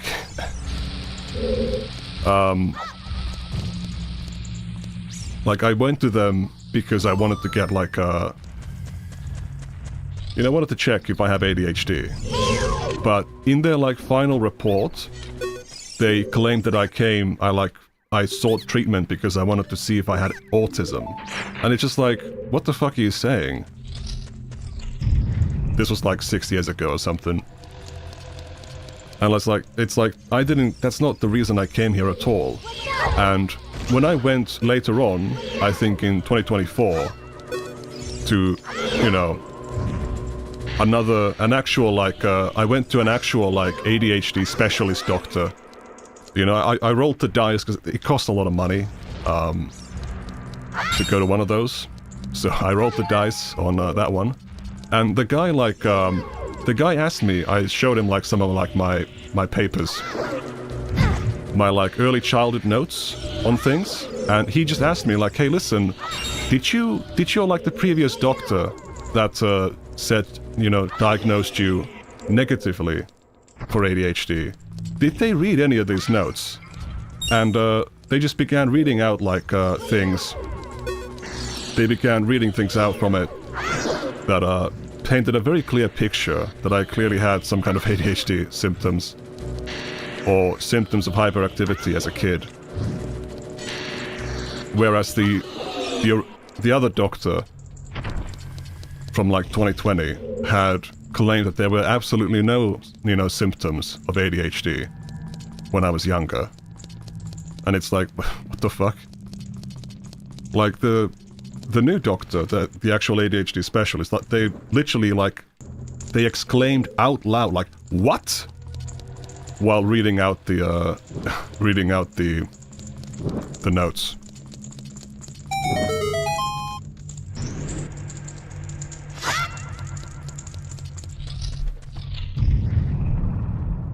They could not understand how someone could reach the conclusion that I don't have ADHD.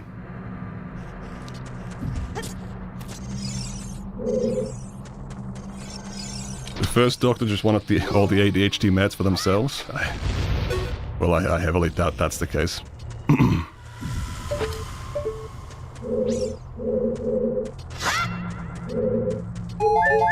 But yeah, getting that diagnosis a bit earlier would have been very beneficial. Which is why, you know, it's if I can help someone else like realize that, oh shit, you know, I might have this, you know, impacting me. It's something I consider pretty important.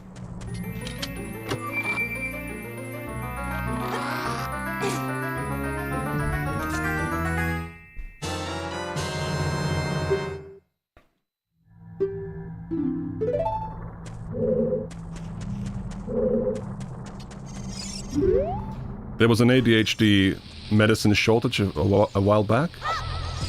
During in the post-COVID time period. I mean, at least in no, that's post-COVID. That's like fucking years after COVID. In 2024, yeah, I think there was a shortage. It was a bit difficult to find pharmacies that like sold my prescription. But yeah, it's thankfully over now, at least in Finland. I don't, you know, I can find whatever my prescription is from my local pharmacy, and it's like fine. Don't need to go anywhere else to find them.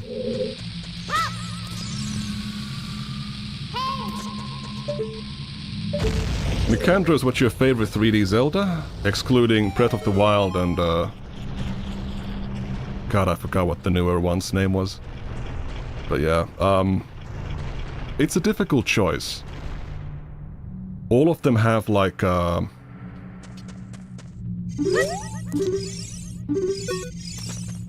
of them had like, they have like, you know, Tears of the Kingdom. They have like, you know, benefits and, you know, ups and downs. I'd have to say that I really like, my number one would be just Ocarina of Time. Especially if we're excluding, you know, Tears of the Kingdom and, Breath of the Wild.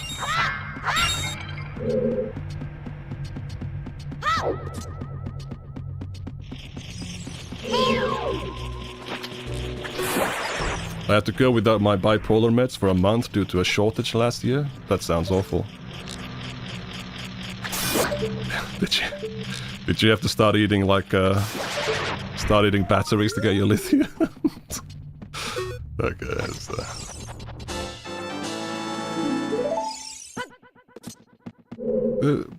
Breath of the Wild, like when it came out, there was a lot of very like novel stuff about it, but I can definitely understand why it hasn't aged very well, because that game is just very like, it's very light in terms of side quest material and main story content.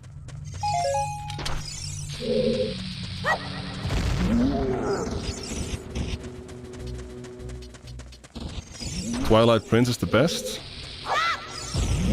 I'll have to check out the compilation, decompilation to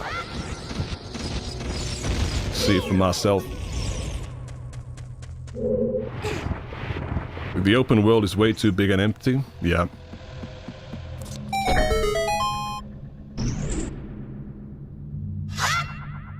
You were surprised at, when you found out you had autism. Astro John, you have autism. You don't need to go to the psychology of that shit.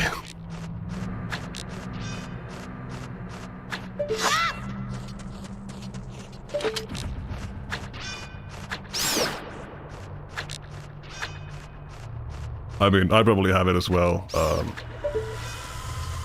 The shittier doctor did like officially diagnose me as having Asperger's, so, you know, there you go. But,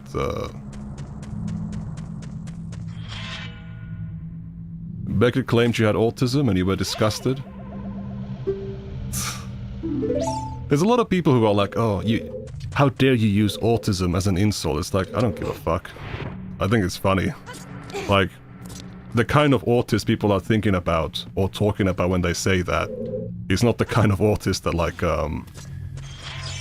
you know, the more higher functioning people tend to be. Like, that's number one. Like, the mental image, I think, comes through very well.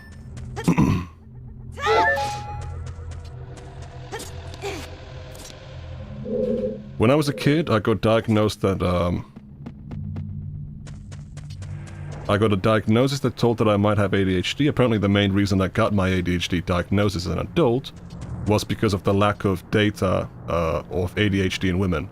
Yeah, that's, I think someone else, maybe someone else said it, but in like the 90s they got like diagnosed, despite being a woman, when it's like very rare to be diagnosed at the time for ADHD.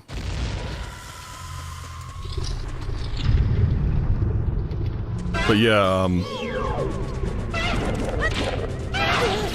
there's fortunately a lot more data about ADHD in women.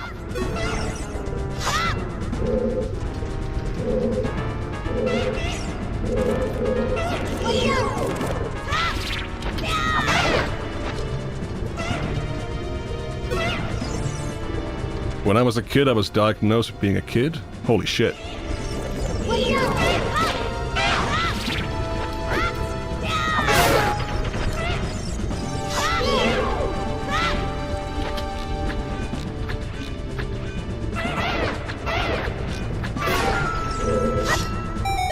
What am I getting? What am I getting sent on my phone?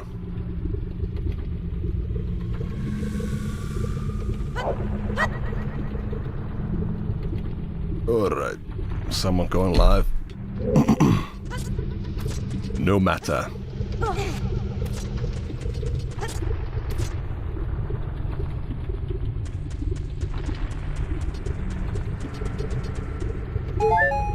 Man, oh man.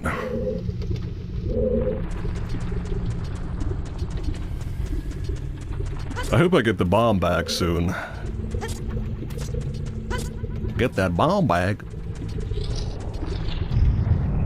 Should be right around the corner.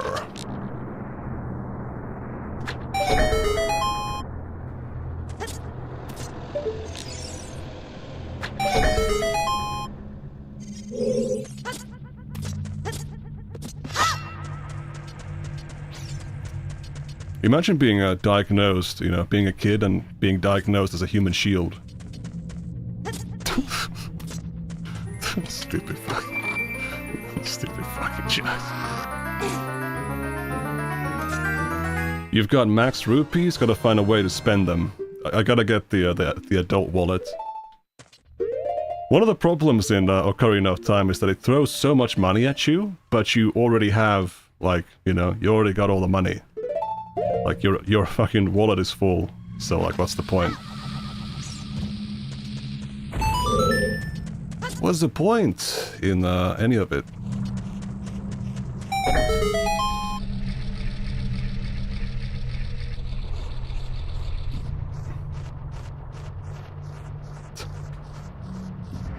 Let's not make jokes about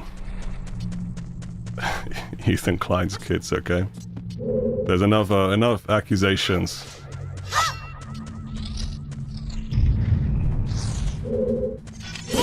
To deal with already.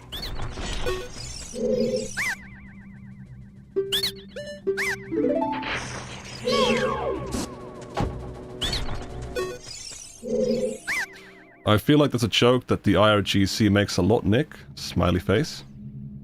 That's a, wait, that's a tiered. That's a smiley face with a a tear in it. Yeah, I would assume so. Snark? Yeah, they're gonna pull the snark alarm.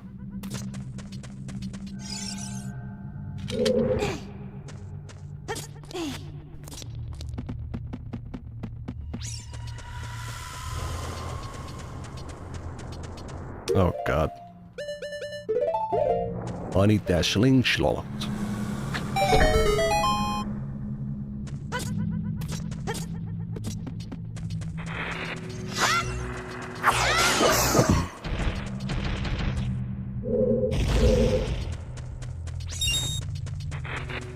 The person who diagnosed me took at least 10 minutes after talking to me, alone, while my mom and dad waited outside. Yep, this girl has ADHD. I laugh about it now, but I wonder what I did. I mean, given that you don't remember, you probably didn't listen to anything he said, so he just, like, thought that, like, this girl's got ADHD.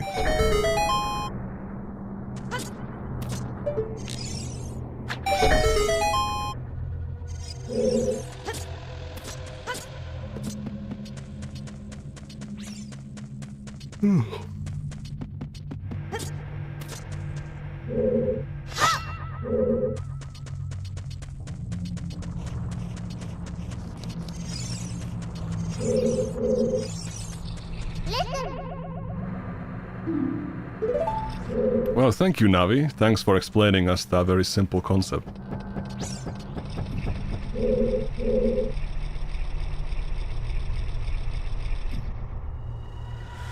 Did you know that besides fairy and milk, there's a third health recovery option? Fairy milk. It's from homosexual...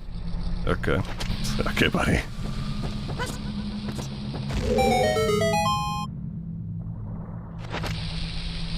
Just delete ADHD from your traits in the character menu, it's that easy. That's an option. It would save a lot of money in terms of the medication, because they can be a bit expensive.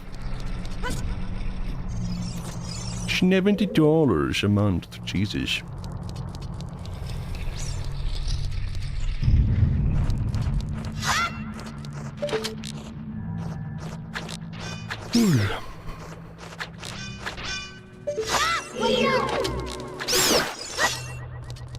Amazing! I haven't lost my shield to a fire bat.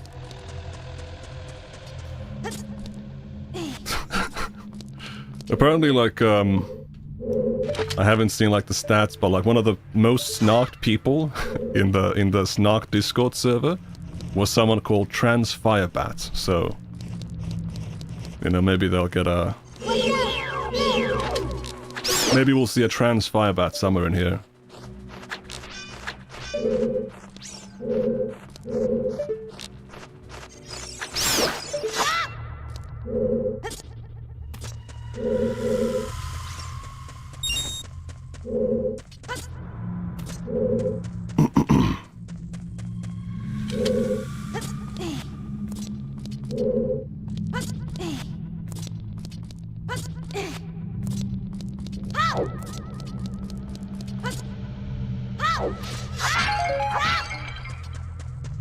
Oh. Now when I do that? Oh my god. Bug duplication?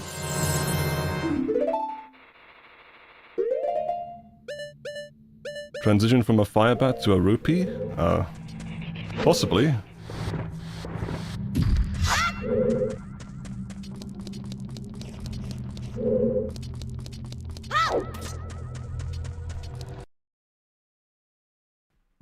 Hello?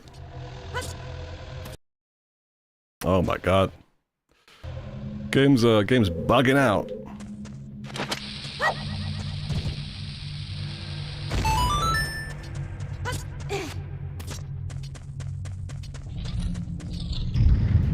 You're brave using a Deku shield in this dungeon. I always use the free Hylian shield here. Where do you get a free Hylian shield? I mean, from what I can tell, it seems like the game is, you know, the lagging is coming from my keyboard and mouse, my wireless keyboard and mouse going to sleep and, like, waking up. So it's like USB connectivity that's causing the glitching. I do not know why. Oh, there you go. There goes my shield. Wow.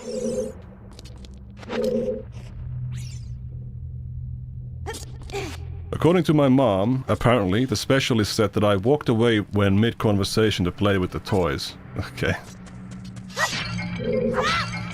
so the lack of paying attention is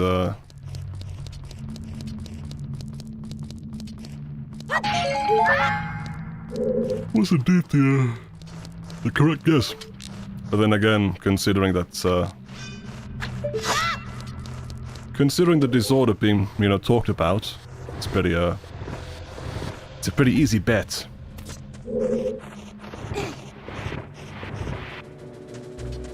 I think you need to do mask trading to get the Hylian shield. Ah, I see. I don't think I've ever done the mask salesman side quest in this one. Never done it.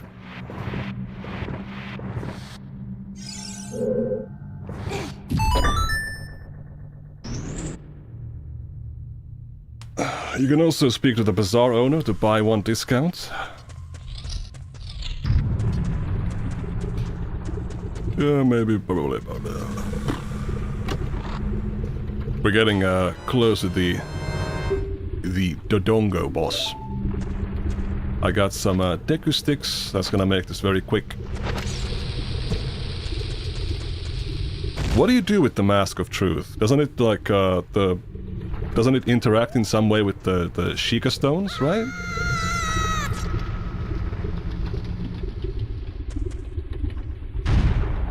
The masked salesman will groom you into playing Majora's Mask until you 100% complete it? Oh dear.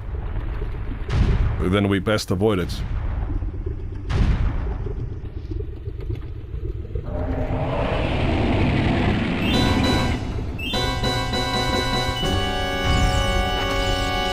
The infernal dinosaur, King Dongdongo.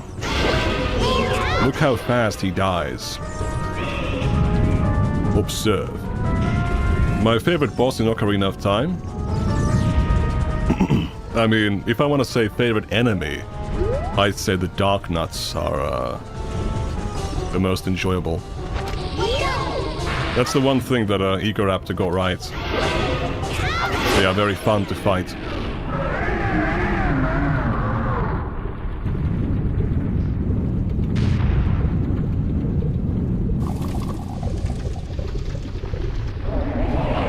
I'm also playing Ocarina of Time, but in Oculus on the Citra 3DS emulator, Uvu.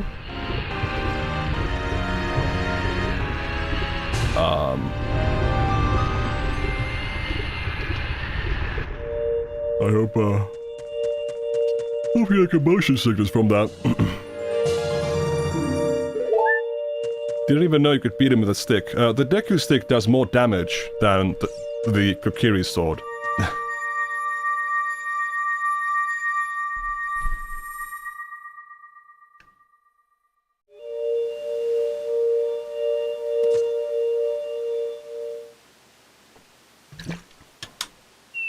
And the jump attack does like massive damage.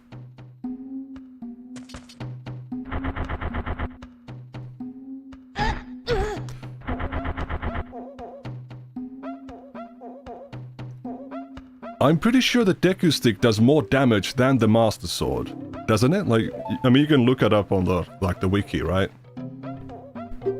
Yeah, 2x damage. They patched it in the 3DS version. I don't think that's true. I've played the 3DS version and I believe that the Deku stick still does a ton of damage to enemies. And the speed at which, you know, I've killed bosses from what I can remember, playing 3DS.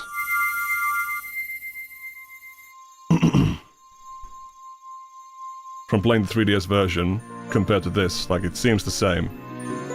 Seems familiar.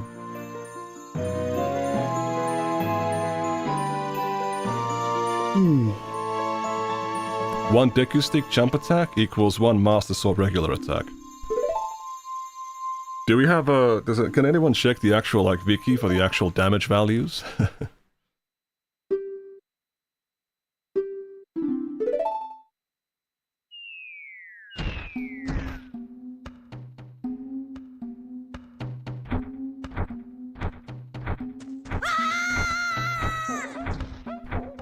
Why do you think Mutaha piques your interest particularly? What aspects of him do you relate to, for example? I mean, he's not really... I don't really find him interesting. I just, the reason originally why I got into, you know, talking about him or covering him, well, it's gonna be explained in the video series, right? So, you know, if you don't already know.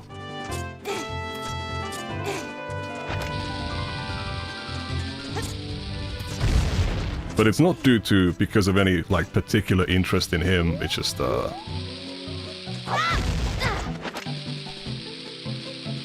him kinda very deeply disappointing me about, him saying he's got all these standards, but then, you know, then he went and did what he ended up doing, and,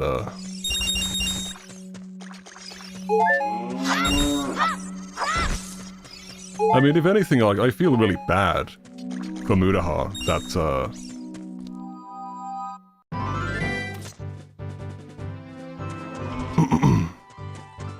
oh, you looked at the values, and the Deku Stick does the same thing as the Master Sword. Okay, alright then. Alright, let's just skip the, we don't need no, Billion Shield for this shit, just, Z target and go backwards, baby. Let's go.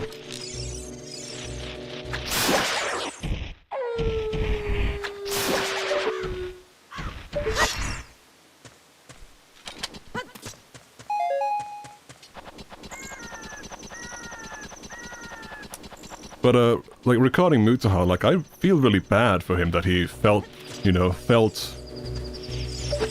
to be necessary to lie about, like, all the engineer stuff and all the computer, you know, programmer, you know, stuff. It's like, why? Like, you're like a really successful YouTuber. What the fuck do you give a fuck about, like, oh, I've got this life experience shit, I've got degrees, I'm highly educated. Why do you care? Like, you're fucking rich, just, you know? Isn't that, is that not enough?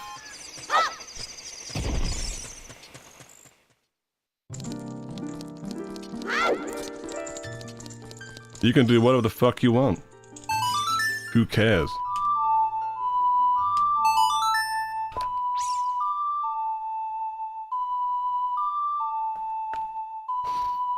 Something I've noticed that, I think he did it like, I just watched like today, you know, first time in a long time I watched a Mutaha video.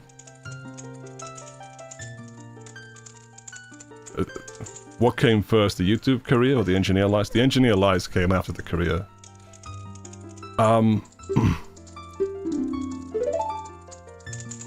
Most of the industry is high school dropouts, Nick. That's the super silly part, an industry built by high school dropouts. Well, yeah, I mean, that's... And, you know, when these people clash with people with a more, like, more extensive life experience background, you're gonna end up with, you know, people who, you know, respond to it by pretending to have a really deep life experience background. When... who gives a fuck? Who cares? Yeah, I didn't have to waste my life doing all this stupid bullshit to make the same, like, to make less money than, some high school dropout on YouTube, shitting out videos talking about fucking nonsense.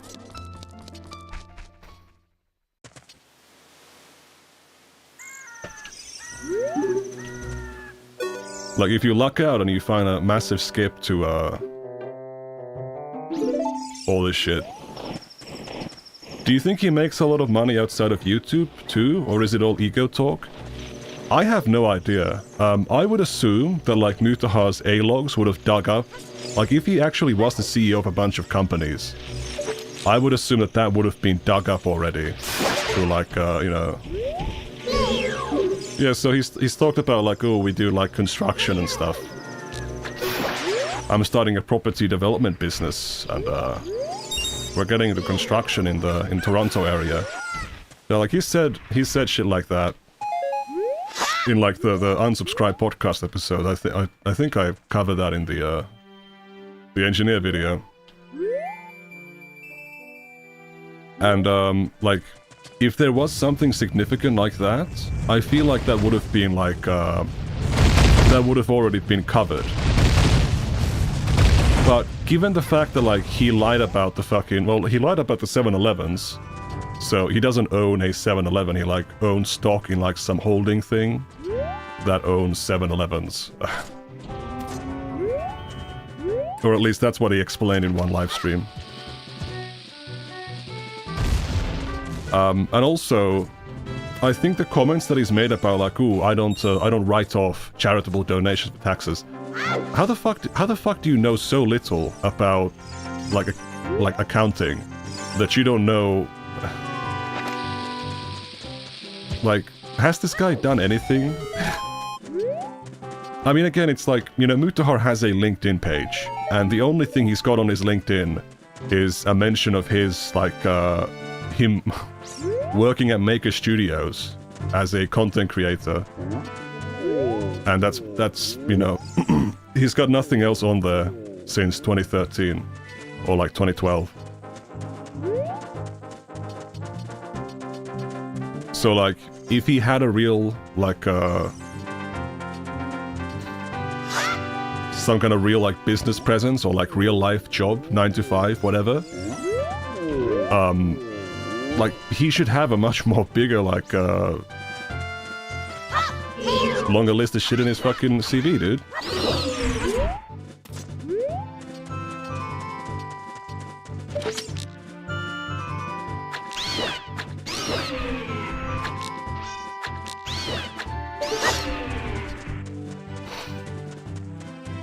That's like me saying I own Nvidia because I have a share.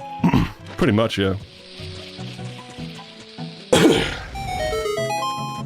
I think Mutahar invests in real estate and he portrays it as, guys, I build houses, typical Mutahar exaggeration. Yeah, probably like that. Shit. Did you just... Did I just double post? I'm not sure.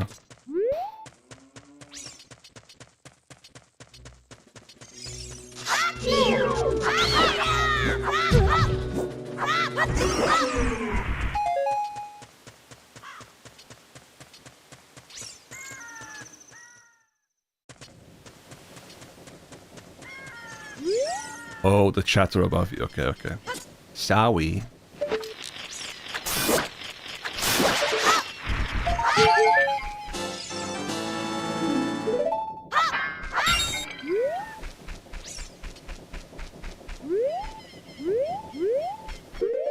Do I have the, Yeah, we got enough to get the adult wallet from the Skulltullers.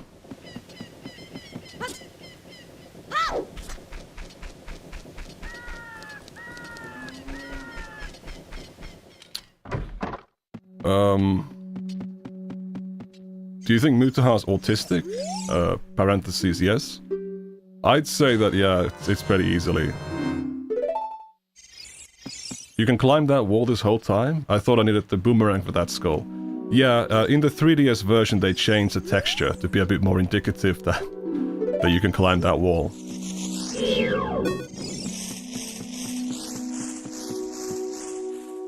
But yeah, you could climb it.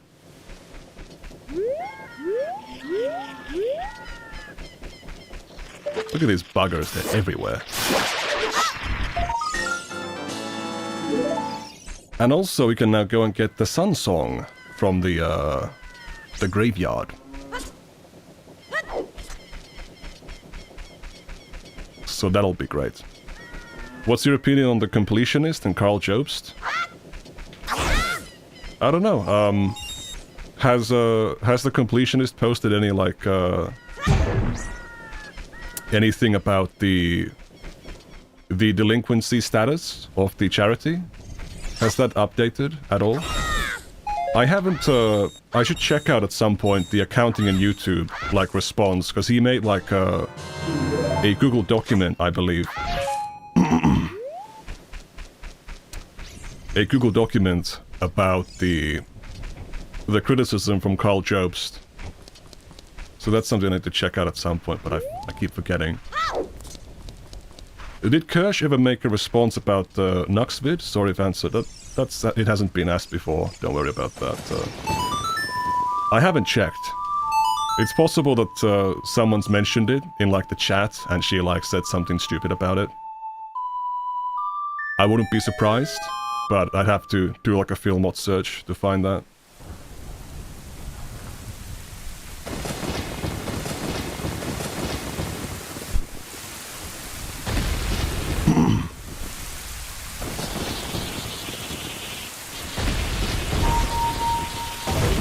I've seen the completionist try to make like a return to content creation, and it just kind of fucking sucks. Like, yeah, well, okay, that's a bit harsh. He's not getting the same views as he is before.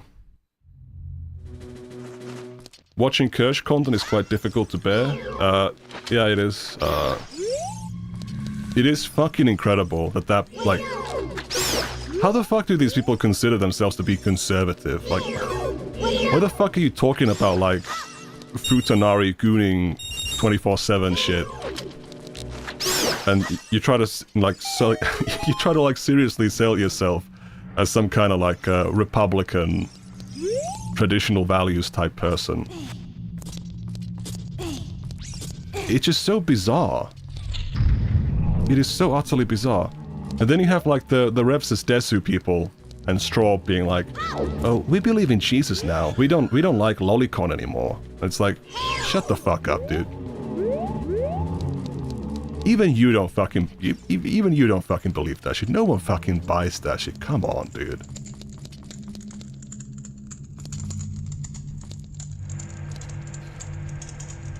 If Kirsch said anything about you, it's probably be something like, oh, I watched like a few minutes of the video and, not gonna lie, the gay furry sounded quite unhinged. Hahaha, yikes.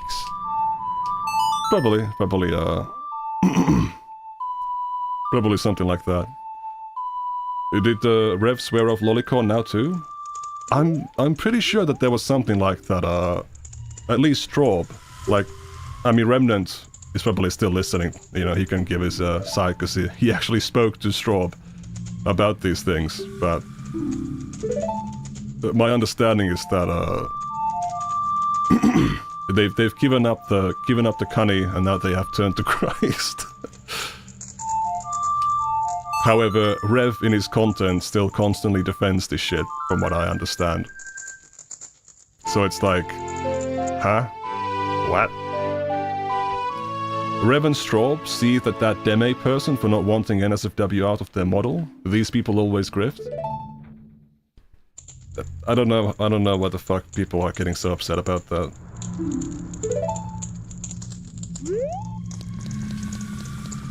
Oh yeah, and Rev is still using like the vampire child model for his avatar. It's like, okay.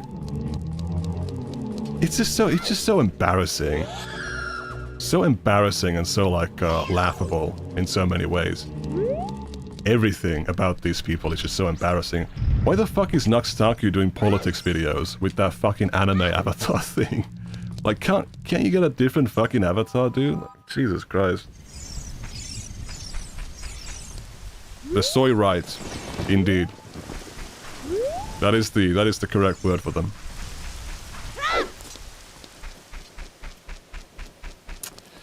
But it's the 5,000-year-old vampire. It's like fictional and stuff. Indeed.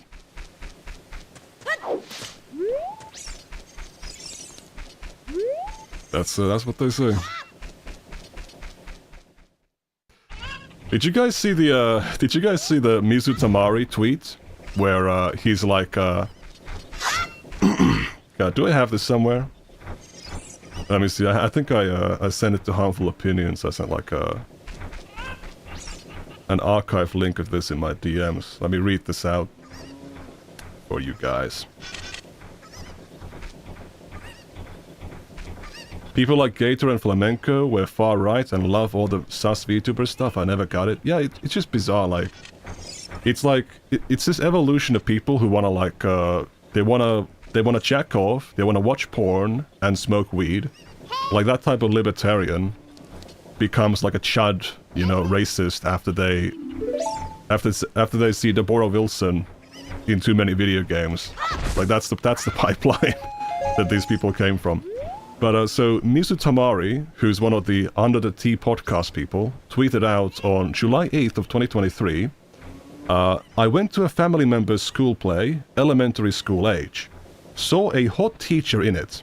Afterwards mentioned it was weird his teacher was in the play, and he asked who. Turns out the hot girl, twice the size of the other kids, with large breasts, was his classmate. She was 11. What the fuck? What the fuck? What the fuck is this, bro? Why would you tweet this? Why would you say... Do you not fucking, like, see how pedophilic you are for saying this shit, dude? If you can, Gibbs, who's, like, the guy that I shouted out in the response to Nox's response video. You guys can go to his Twitter. He retweeted that. You can find that there. But, that is a fucking deranged tweet. How the fuck do you say this shit? And then you dare fight back against, like, well, actually, lolicon has nothing to do with attraction to children. Like, bro, you're talking about an 11-year-old girl and referring to them as being hot, like, twice. That's not normal behavior. There's nothing normal about what's being said here.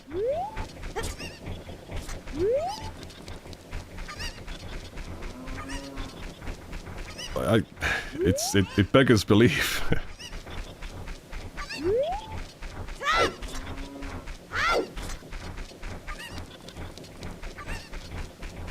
But, you know, hopefully,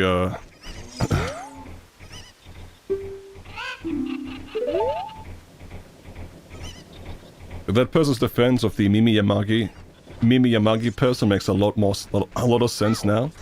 I mean, Mizu Tamari also defended there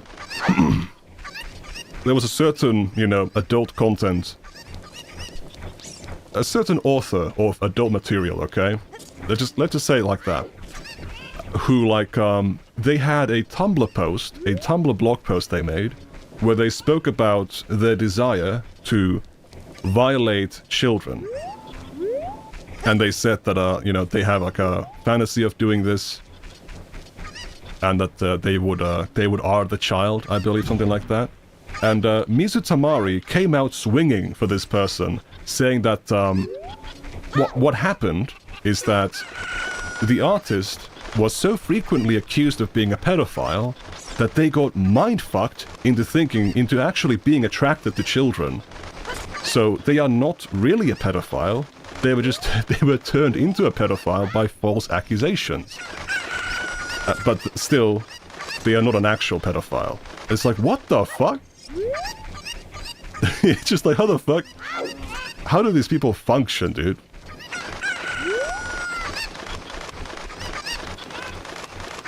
It's unbelievable. Utterly unbelievable nonsense.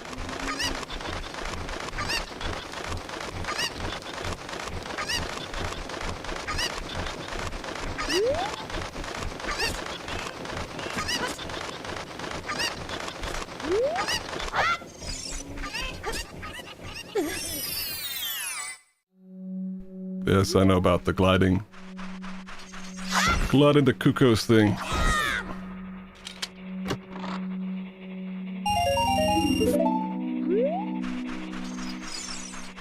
Where do these people spawn, bro? I have no idea.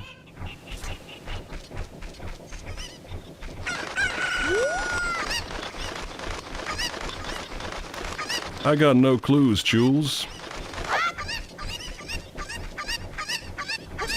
How the fuck are you up there?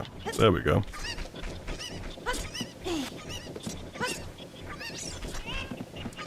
But yeah, like, totally, utterly bizarre. Like, nonsense. Like, how do you even, like, describe that shit?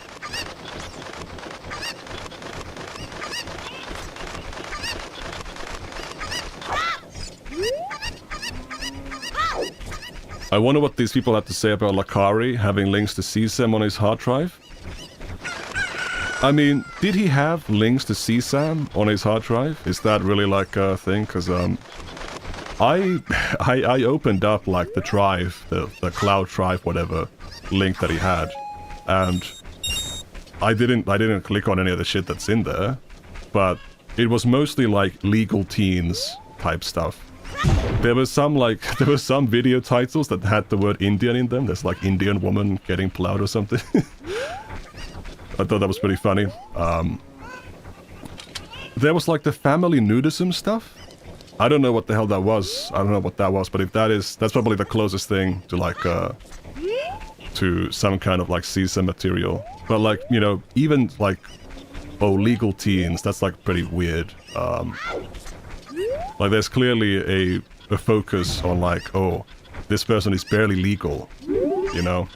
And you know, the jailbait stuff, like that, you know, it's very pedo-y, but I'm not sure if it could be described as CSAM, you know? You gotta be careful when you make accusations. You don't want to like overact the pudding, right? Because bro was thirsting after the new Xbox exec before she popped off.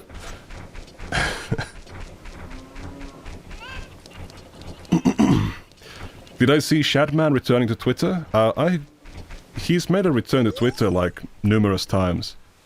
It would be really interesting to get in touch with Shadman to get his side of the Twitter DMs with Nuxtaku. Because, I mean, first of all, that's a fucking crazy aura move, right? Like, you're looking at somebody, it's like, hey, I'm investigating your association with Shadman. By the way, here's Shadman. He sent me all your DMs with this guy. That would be fucking hilarious to pull in a video.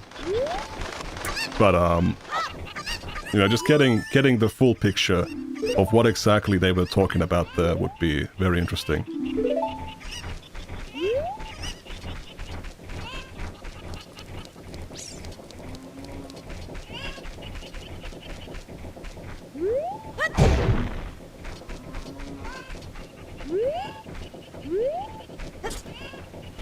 Imagine if Shadman leaks all his connections in great detail. I don't know.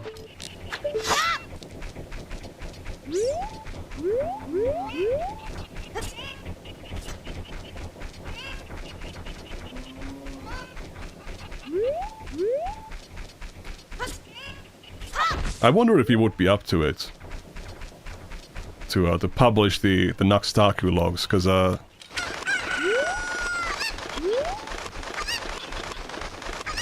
the thing is, right, that based on snippets I found from like archives of Nuxtaku's Twitter, they talked about Turkey Tom in those DMs around the time when supposedly Nuxtaku had no idea about any of the real child drawing stuff. Like, how the fuck are you talking to Shadman about Turkey Tom and what Shadman thinks about Turkey Tom, and you don't know about the real child drawing stuff, when the Turkey Tom video about Shadman is like the biggest, like, that's like the biggest sort of like, you know, spread of that information publicly. Like, that's when Shadman really got, you know, started getting heat for all that stuff. So, you know, it would be very interesting to see, to get in touch with Shadman to see if he would release his DMs with Nux.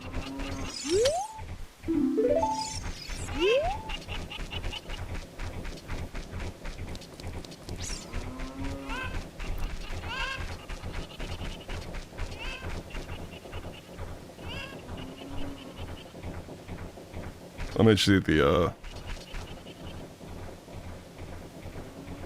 let me check out the Shadman thing, real quickly.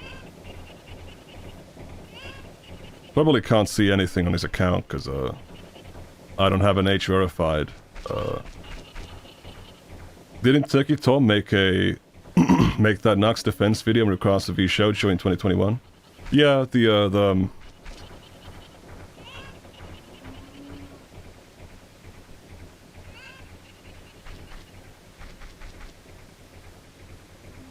yeah, he made like a really fucking, really shit video defending Nux.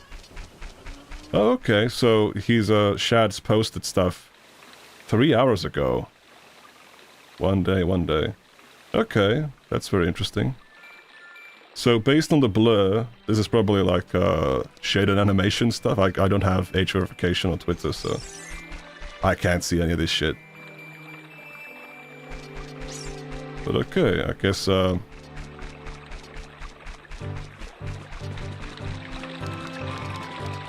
it's been more active.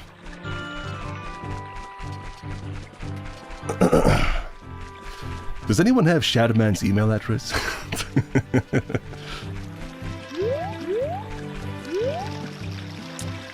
What am I supposed to do now? I've got the, I guess I'll go to the Zora's Domain place.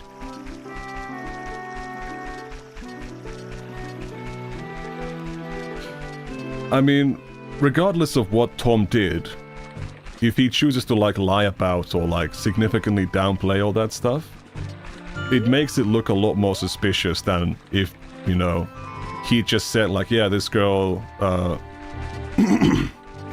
yeah, this girl published like social media content, but, you know, social media is not representative of who you are offline. If you convince him you're a gay furry, I'm sure he would be interested. What, Shadman? How? How does that connect? I struggle to see the connection.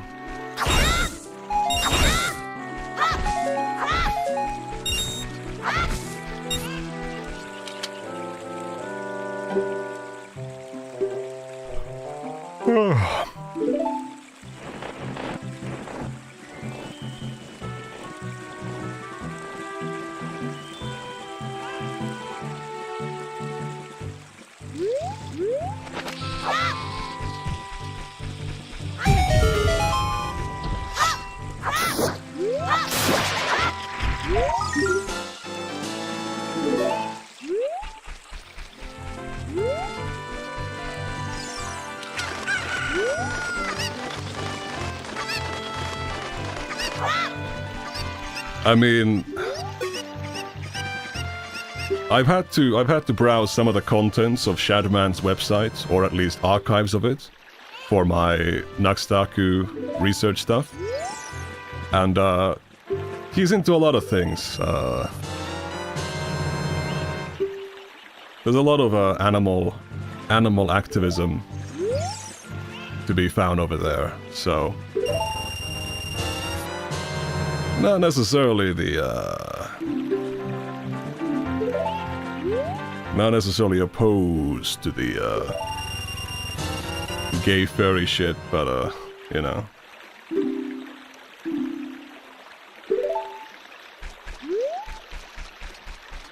Now that Shadman's returned, Kirsch can finally get the art she wanted. Wow. She's in luck. You guys have to remember that she doesn't want that art anymore, and the reason why she was still wanting it a couple months before the Mr. Beast Shadman stuff broke out is actually because she's got brain damage and, you know, she forgot all that stuff.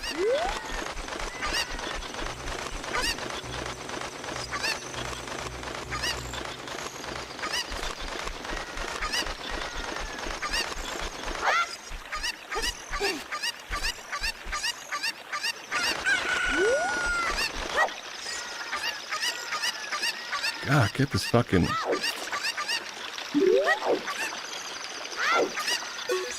Where did that thing go? What the hell? What the hell? Bro. What do you mean, bro? Oh, another... I touched my mouse, so,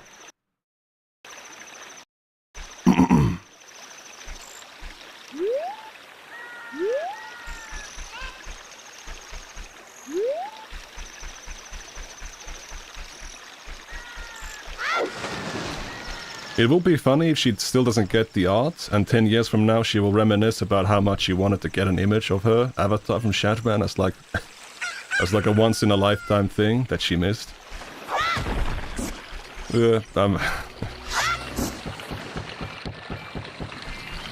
Yippers.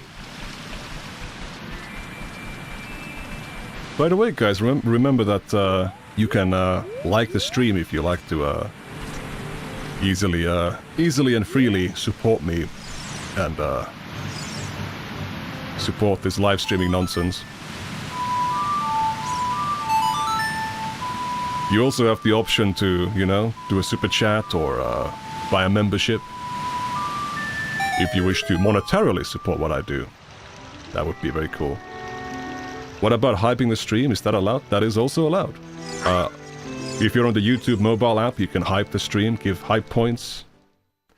That's cool. That's all appreciated.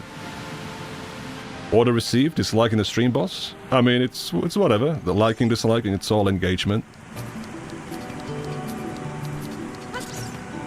I wonder if there's some kind of undiscovered meta on YouTube streaming with the reactions. Because nobody clicks on those, right? The heart icon in like the corner.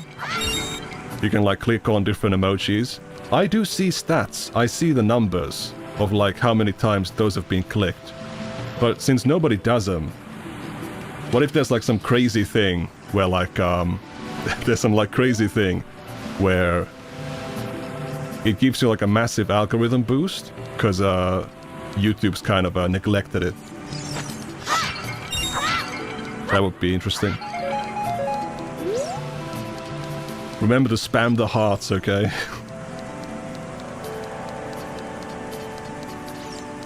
I saw a couple of hundreds going in there. Whenever I'm watching a live stream and I click on it, like it feels like no one's actually doing it. Or it feels like what I'm seeing is like some kind of bot, and it's not an actual human reaction or interaction that's happening.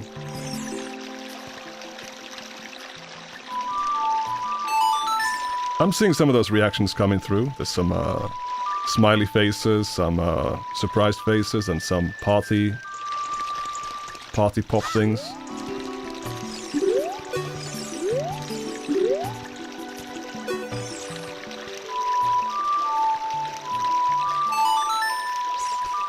There's lots of reactions coming in now. I can't even see those anymore on mobile. You have to have the, I believe it's the... Let me think about it. You have to click on, like, the heart button in the bottom right to even see them. You need to feed him a fish? No, that's not... that comes later. With Jabu Jabu. Another funny thing about the brain damage excuse is that if one of Kirsch's enemies gave the same excuse, she would criticize them for lying. I mean, it's just a really fucking dumb defense, because you're saying like, hey guys, remember when I did something or said something wrong? Well actually, I'm mentally deficient, and you should not take anything I say seriously. But it's like a bizarre mental deficiency where like, it's hyperfixated on that one incident, when like, if you say something like that, the fucking outcome should be that no one ever takes anything you say seriously. That's why it was so bizarre when like Mutahar got away with the Mama Max situation by saying like, yeah, I'm just retarded. I'm incompetent and dumb. I was promoting somebody without knowing anything about them.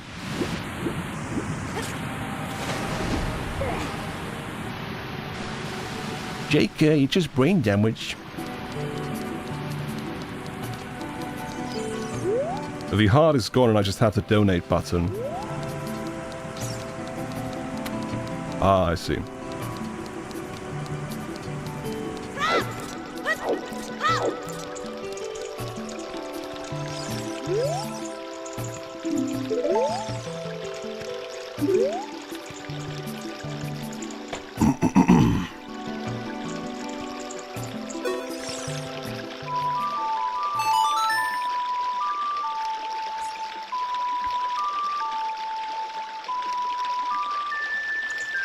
Indeed, Rex.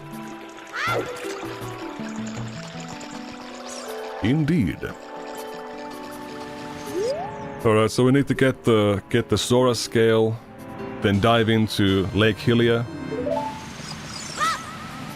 We need to pick up the bottle that's got the message from Princess Ruto in it. That'll be our third bottle, by the way. We are bottle maxing. Getting all the bottles.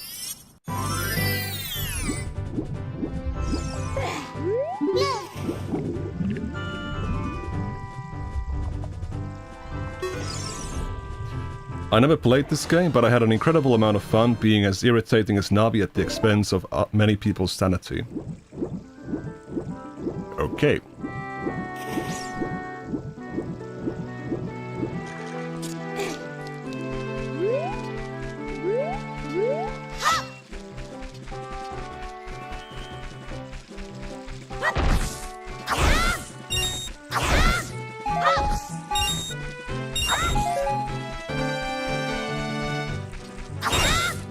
I like how the shortcut to doing the magic spin slash lets you do it for free. There's no magic cost to it.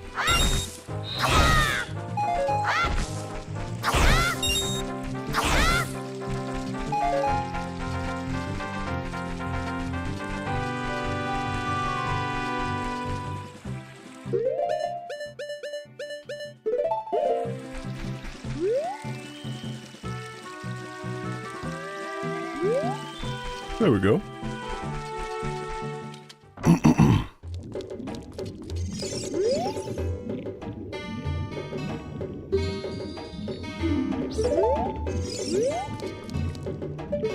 Look at that crab and those shells.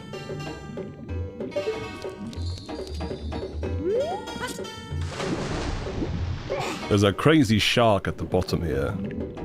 A crazy shark JPEG.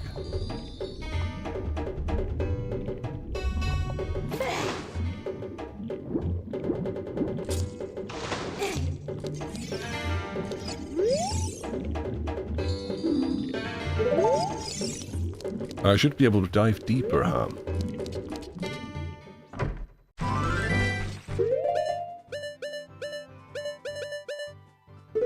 Oh, there's 4 bottles in the game, I see. So let's see this note from...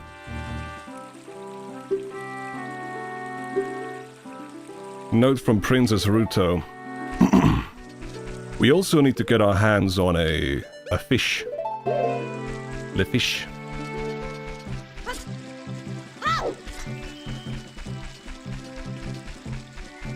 If we don't wanna... Oh. If we don't want to do the basic job of collecting a fish from Zora's domain, we can always go back to Hyrule Castle and pay 200 rupees for one. But I'm sure we don't need to do that.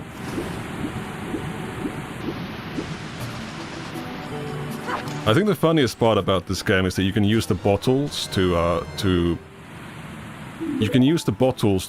defend, like, against Ganon when you have to play tennis with the magic balls or something. You can use a bottle to, like, deflect his attacks.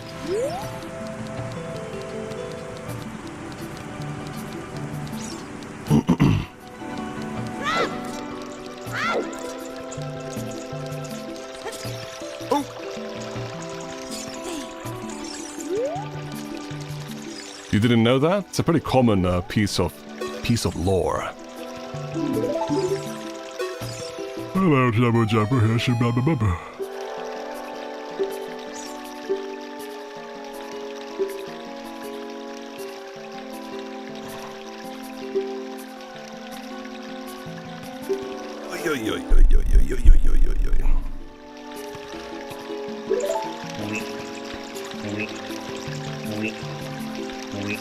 When is the presentation? I think tomorrow I should be ready.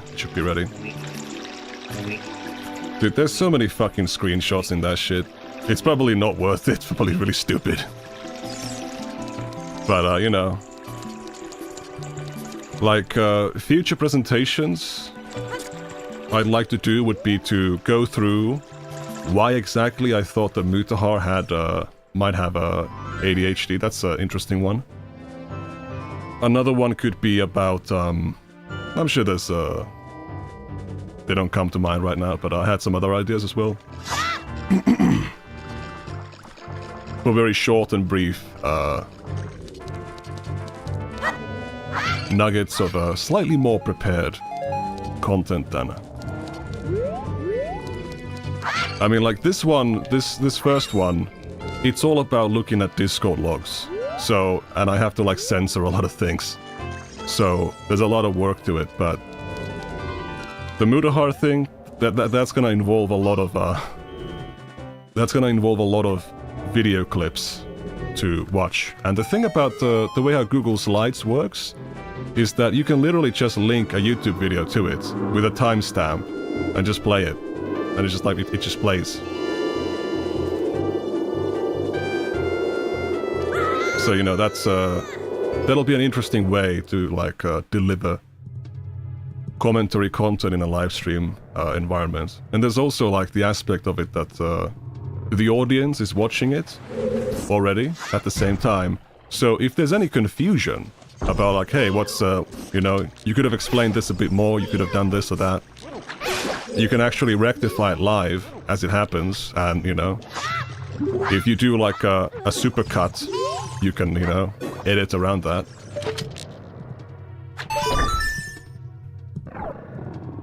And since it has the aura of being like a live stream,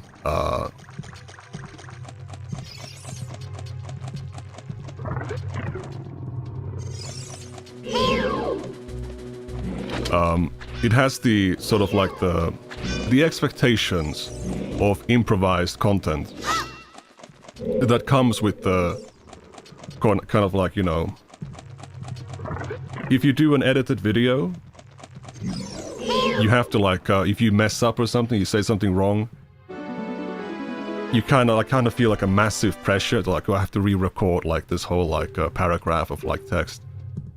And then when you re-record it, your voice might sound really different, so it feels really awkward. The aura of a live stream, the aura of laziness. I wouldn't exactly describe it like that, but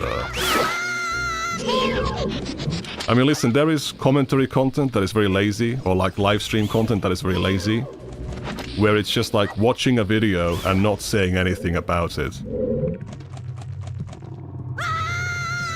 But then you have some other, you know, creators who maybe put a lot more preparation into what they're doing.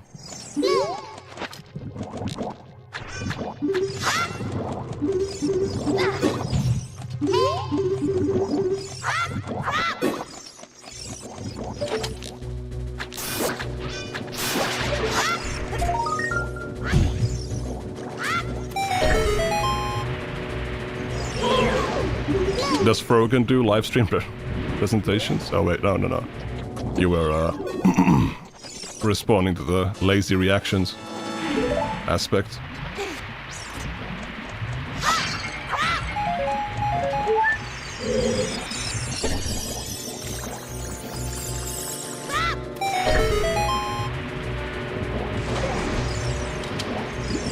Sure, but also, have you heard of this lazy bald guy, Tim Spencer, aka Tim Morrison, aka Lazy Opinions?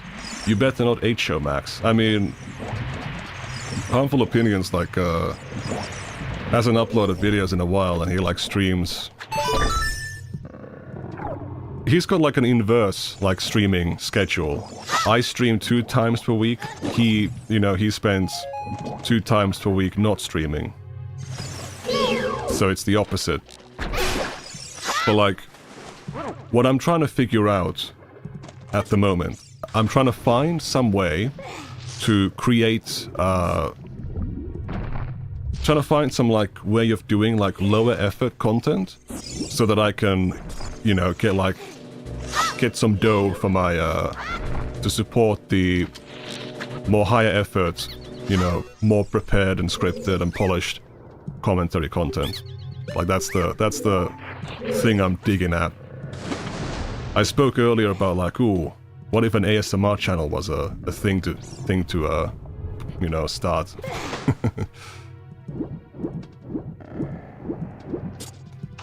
That's what I meant by that.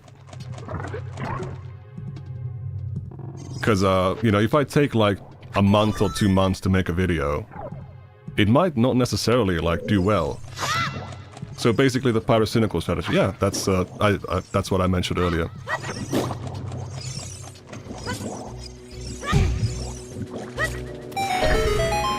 But like, if it takes me like 2 months to make a video and it doesn't, like my videos don't they don't get that many views. They get they get like 100k sometimes with a big one. My Nux Part 1 did like 200k. That's awesome. Harmer talked about how there's a lot of videos you could make, but he won't because they're not safe for YouTube. So I don't know why Harmful Opinions does this, but he has this like weird opposition to like censoring words or like using euphemisms the way that I do, for example. I don't get the problem. I don't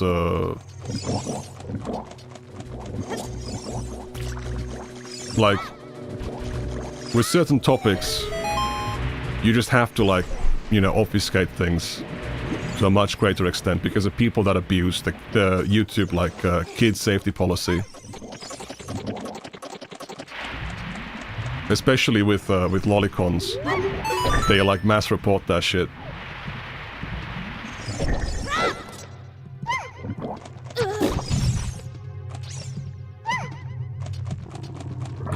Are you planning to make content after you're done with the Nux stuff? Or are you still Nemesis maxing that guy? I want to put out like one sort of like big sort of like video or a, you know, a video that's been cut into like individual pieces. It's not really going after like only Nux, it's just like Nux is like a catalyst, let's say, of many other people's failures.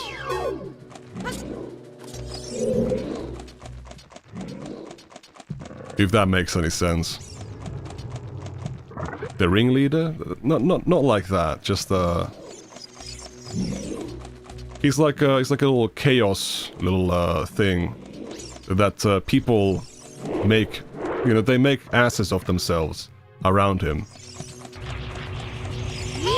I mean, you don't have to say unalive. You don't have to say grape. There are other ways to express those things.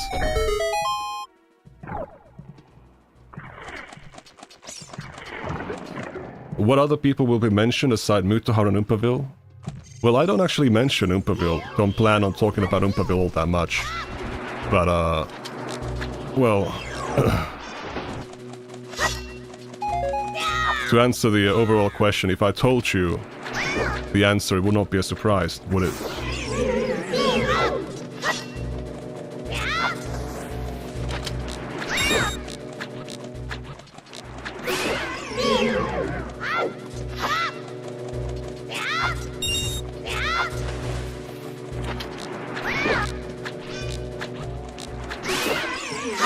Num num num.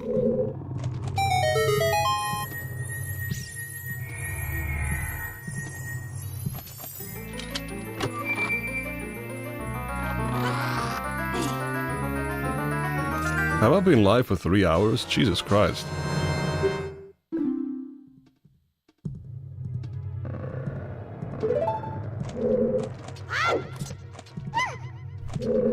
This beeth a long stream. Didn't I, wasn't I live for like, 6 hours previously or something? It's just a very comfy game. Ah.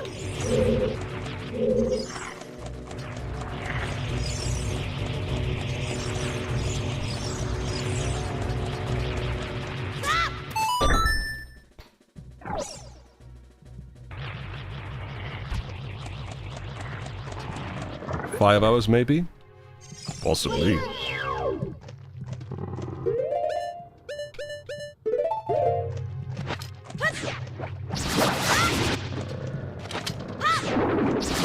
I really do need to, if I want to make any kind of money live streaming, I need to actually do like commentary live streams instead of just playing video games.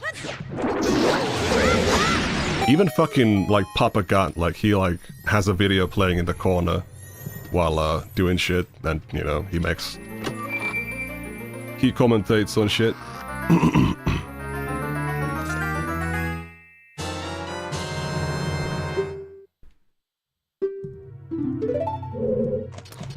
Oompaville got peer pressure into deleting his Content Cop Ethan video. I'm not super sure about what's the story with that, but...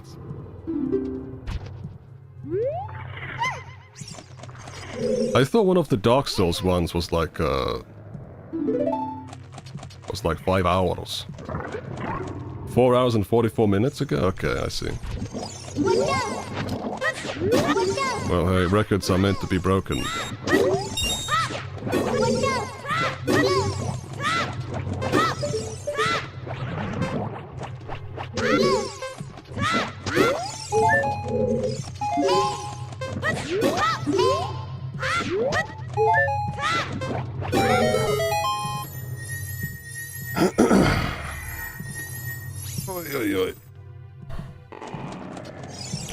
I mean, I don't think I'm able to do like video commentary while playing Dark Souls.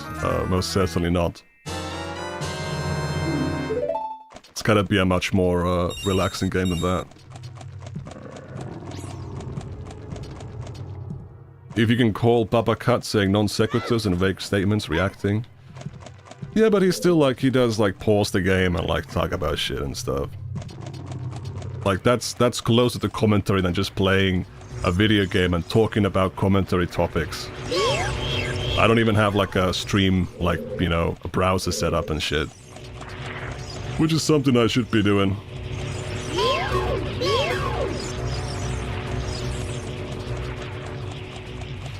Oompa reacted to a very young-looking anime girl having her clothes taken off and then murdered by a laser. Yeah, that's a very classic internet gif.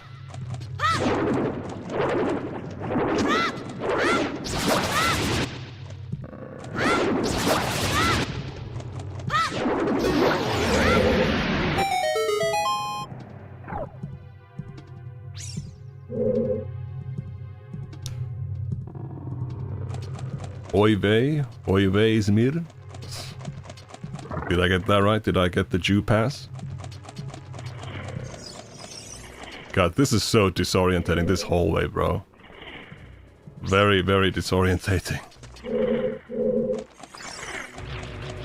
Playing Ocarina of Time because of that new remake that got announced? No, just because I got this 8-bit DOE 64 controller, and I decided that I'm gonna test that with this.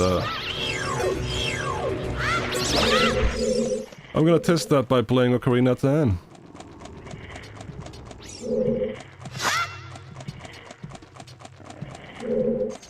It's basically like the Nintendo Switch, not the Nintendo Switch, the Nintendo 64 controller in like a modern day kind of format. The Ocarina of Time remake will no doubt be ass. Not be so sure about that. It could be good. It could easily be good. You don't know.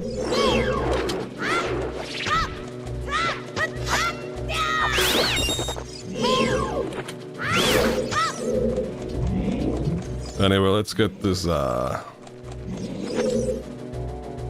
That trailer showed zero gameplay and it was just a scene of Link sleeping with ultra-realistic graphics. I mean, the first revelation of like, or reveal of Breath of the Wild was just Link on a dual analogs? Does it have a central? No, it only has one joystick. Only has one joystick. Like the reveal trailer of Breath of the Wild was just like Link standing in like a grassy field with a horse on horseback. And that was still a cool game. In many ways, a grand old time.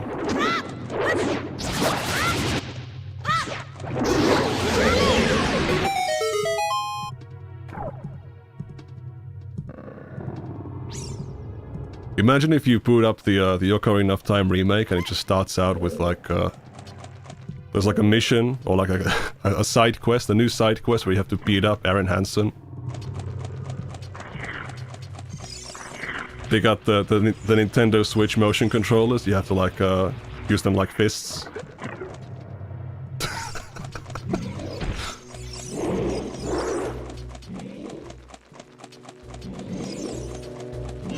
Oh, you think my video game is slow?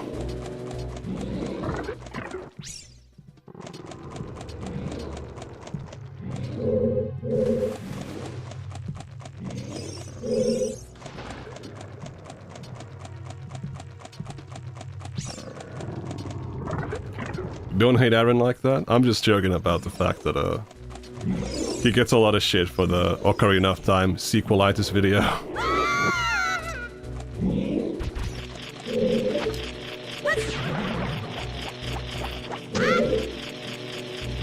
I used to watch a lot of Game Grumps years ago. Those are fun guys. I can't believe they've gone on for so long.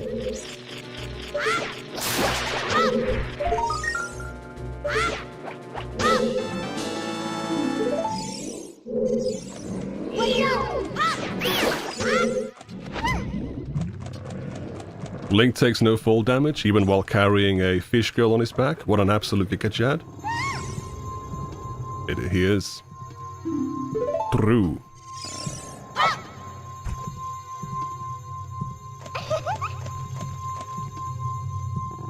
I do like the sequelitis videos. The Mega Man one is the one that every... The Mega Man one, every single like YouTube game design analyst, like all they do is they just like remake the game, like the sequelitis Mega Man video with different games.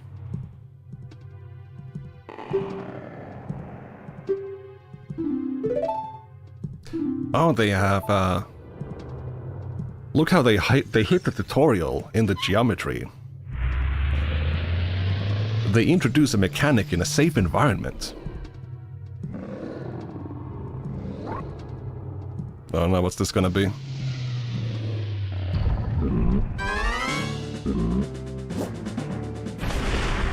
Oh. That's a big old sucker fella.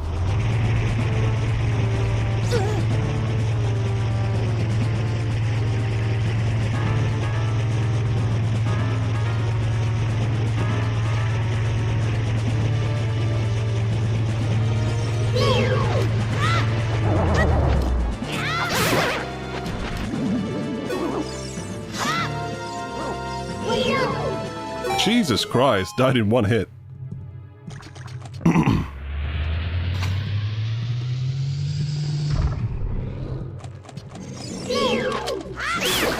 Imagine if they put out the Ocarina of Time remake and the combat is just like one-to-one with Dark Souls.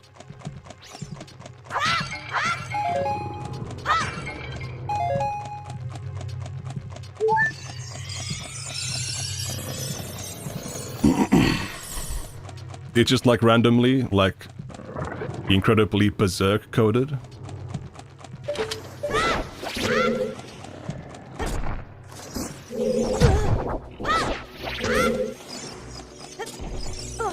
Could happen. I mean, Breath of the Wild, it gets close. Has a lot of the elements. But it's not really the same.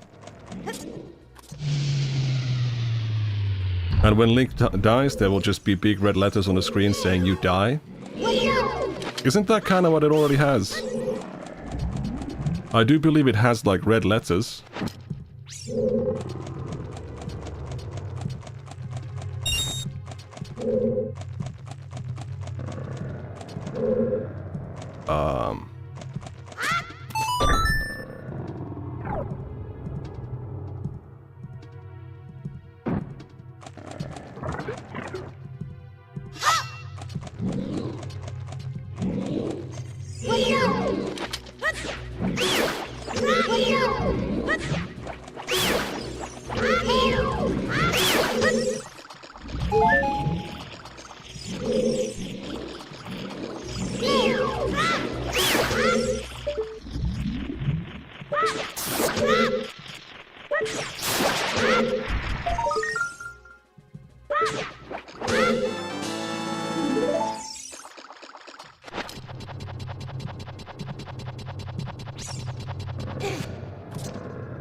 Oh, the game over screen color changes. I don't think I knew that.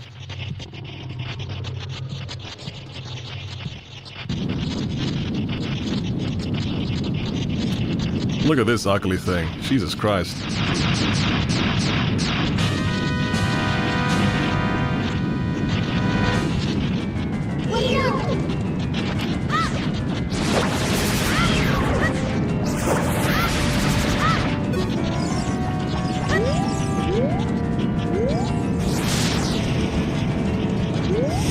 Where's my Z targeting?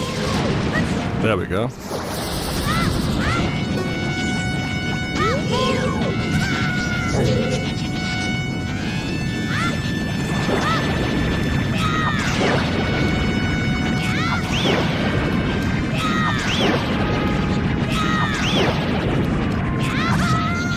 Ow. Jeez.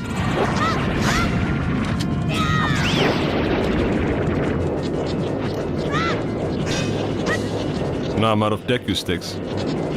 Oh boy.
Is it supposed to be a parasite or a virus? I believe it's a parasite.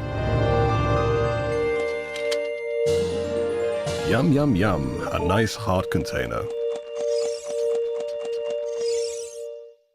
Why is she blushing? Jesus.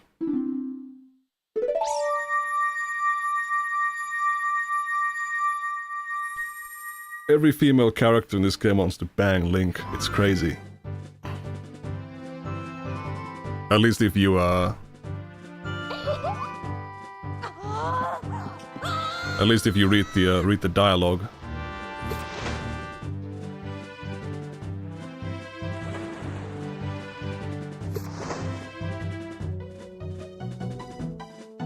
Alright, bro. Chill out with those eyes, okay? I want that spiritual stone. My mother gave it to me and said that I should only give it only to the man who will be my husband. You might call it the Zora's engagement ring. All right. I'll give you my most precious possession, Zora's sapphire. What's the implication in that? How old are they again, Lamau? Well, based on the comments from the Lon Lon Ranch, Malone from there, Link is canonically too young to be married.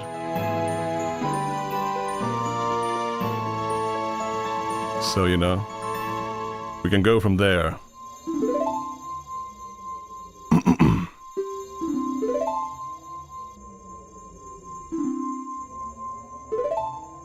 Link has to be like 12 years old or something? Probably, I don't know. Probably.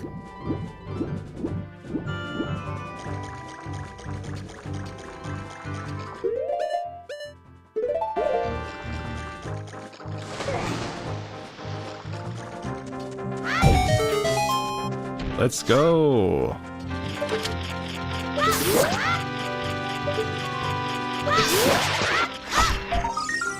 In Breath of the Wild, somehow Yoel did marry.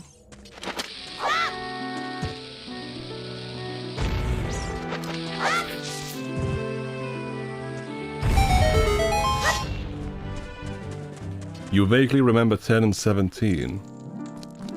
Is this the Farore's Wind place or the Din's Fire place?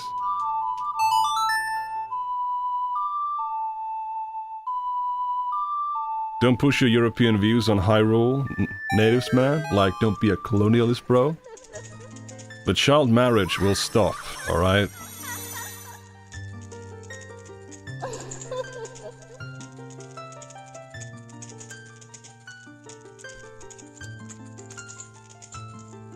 Damn, this bitch is crazy stacked.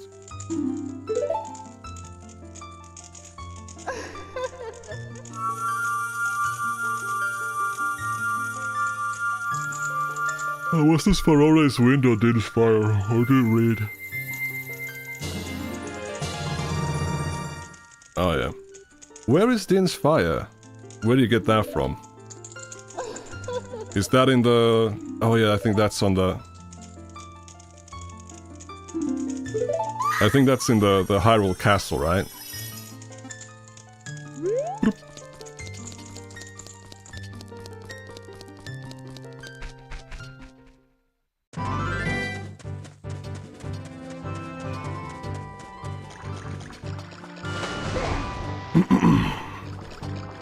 That will indeed poke an eye out.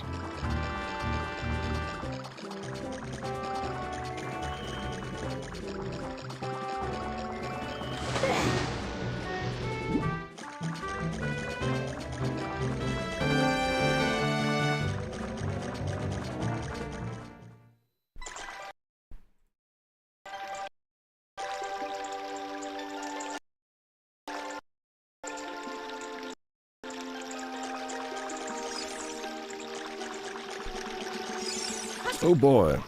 Have I saved at all during this whole thing? Jesus Christ. Let's save. Alright, savers, let's save. More shaders being compiled? No, it's I'm pretty sure that this, the lagging is coming from, Okay, I clicked on my keyboard. Okay, nah. It's like my mouse goes to sleep, and when I wake it up by touching it, it causes the game to hitch. So that's what I believe is happening there. Doing anything fun this summer? No, not really.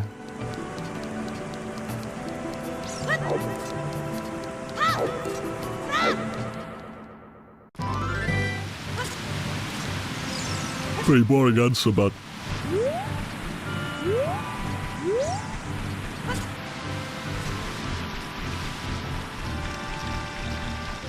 It is what it is.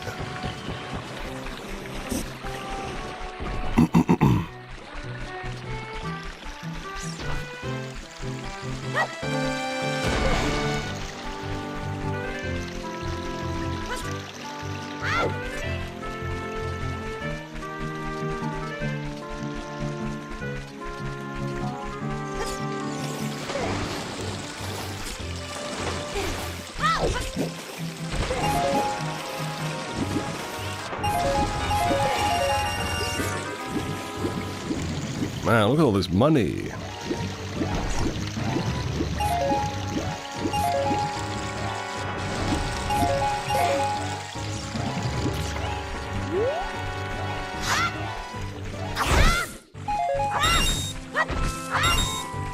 Somebody emailed me fan art recently.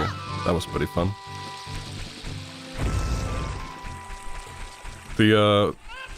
As far as I recall, like, beyond that, the only 2 pieces of fan art that I've gotten of my, like, bear character are from that one, like, fat fetish artist on Twitter. So, like, the standards are very, the expectations are not very high.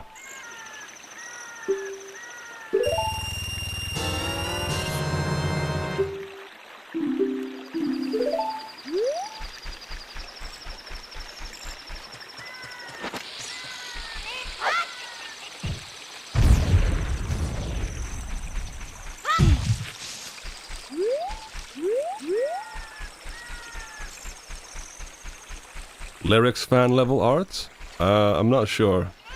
I'm not sure what that refers to. Pretty sure it was some kind of like Japanese person that drew like a Sanrio art style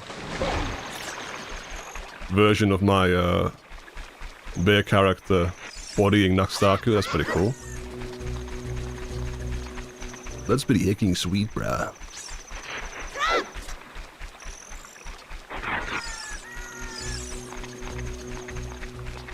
Alright, let's go back to the Hyrule Castle. I'm sure nothing bad's happened. It'll be chill.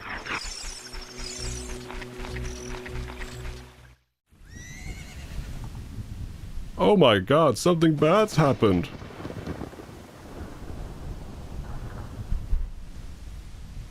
Ooh, my Reddit gold. I'm rubbing my belly. Thank you for the gold, kind stranger. Rubs my big belly.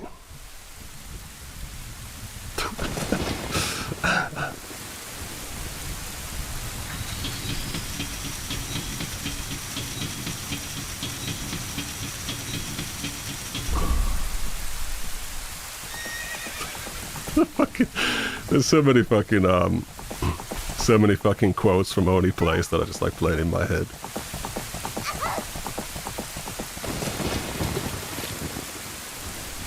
Brow stream? No. Nah, we ain't doing that over here. Literally put us like a kitty cat? I've never heard of that.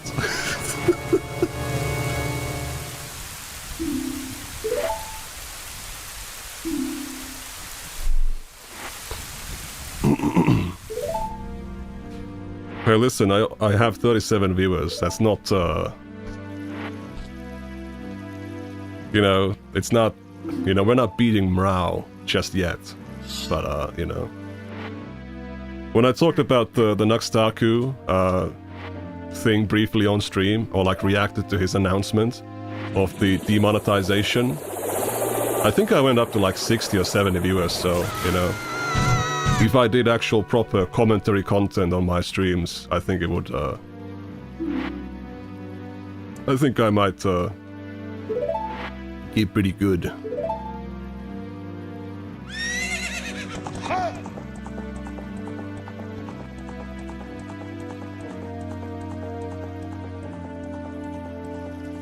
Sony's starting to get rid of physical games. The Nintendo keycards are looking real good right about now. I mean, I don't really know what the difference is, like, if it's, if you're downloading the game from a server to your system, it's possible to archive it. It's possible to, like, store it. And, you know, get the game even after the servers go offline and stuff.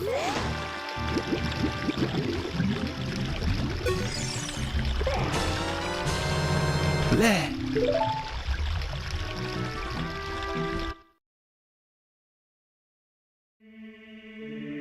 Andros, can you hear me? It's me, Zelda. I became a man.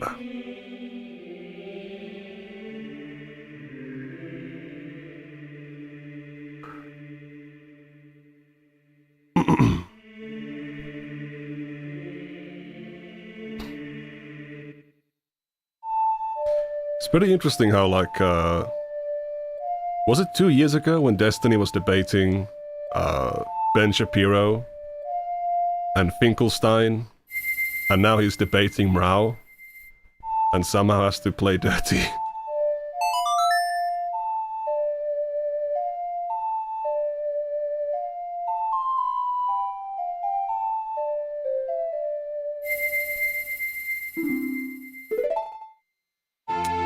I've seen a photo of you on the internet.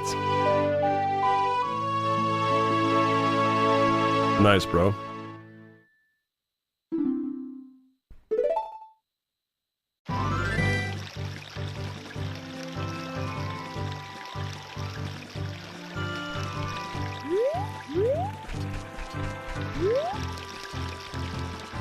Let me get $20. So here's something that a lot of people actually miss in Ocarina of Time, because when you go to the when you go to the castle market, things look really normal, but if you go over here, to this back area, and go even further, to the right of... Come on. There we go. We find this soldier over here, okay, next to some bottles. Oh, are you the boy from the forest? I finally met you. I have something to tell you. Ganondorf, the Gerudo King of Thieves, betrayed our king. Zelda's nanny, Impa, sensed danger and escaped from the castle with our princess. I tried to stop Ganondorf's men from chasing them, but... The princess was waiting for a boy from the forest. That's you. She wanted to give something to the boy. If you received it from the princess, hurry to the Temple of Time. And then he fucking dies. He's not moving anymore. That's fucking... that's a little bit disturbing.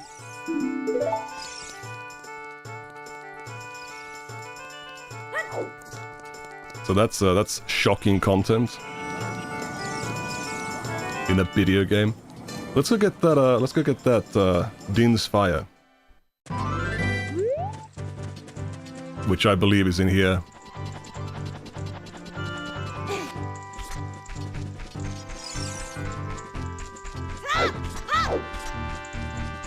He's really just drunk, okay? I'm not sure about that. He seems kind of dead. No disturbing deaths in my hecking wholesome Tendy game? Yes, sirree. I would give Reddit gold to that comment. Realistic panic attack in my Zelda game? Fuck.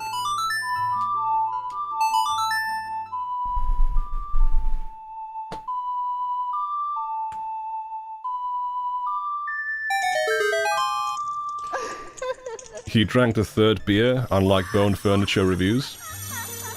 I can't believe no one's remixed him saying the word drank with the drank shalalala song. Why hasn't that happened? And I drank. And I drank. Just add like the shalalala bit into it.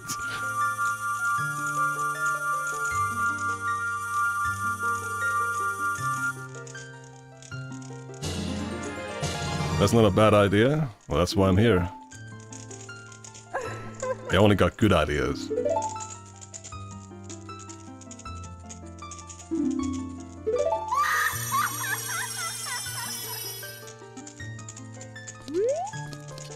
Ay, ay, ay. Be the change you want to be in the world? I don't think I will. I moved my mouse again, by the way, so that's,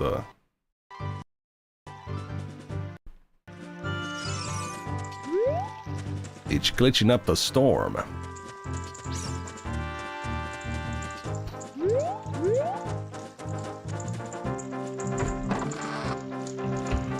Ouch, my neck.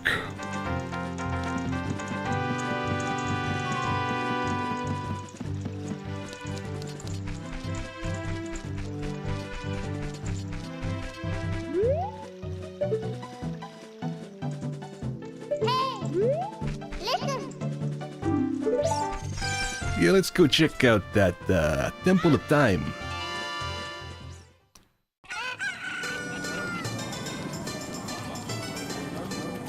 Which is over here.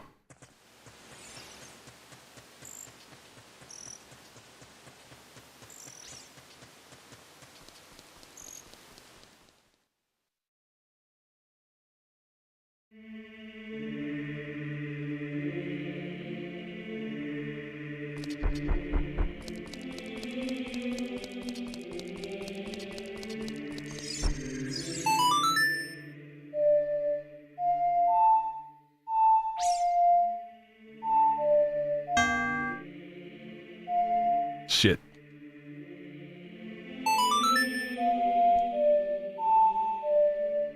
Okay, hold on a second.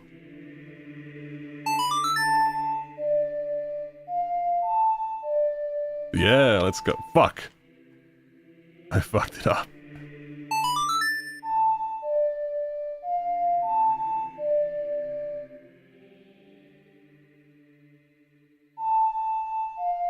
Shit. Okay, let me just look it up. I do not do good with music. Okay.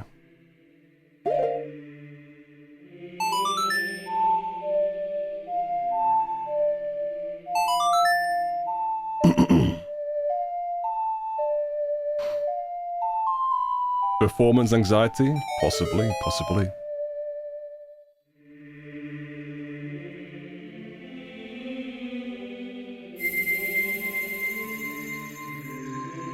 Wow, look at them stones.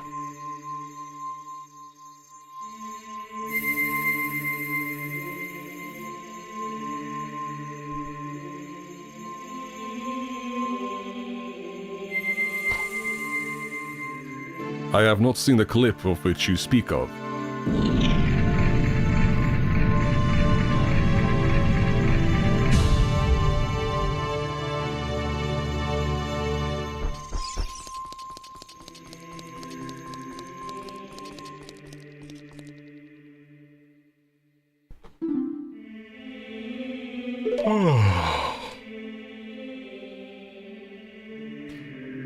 Oh, it's elite ball knowledge. No wonder I've missed out.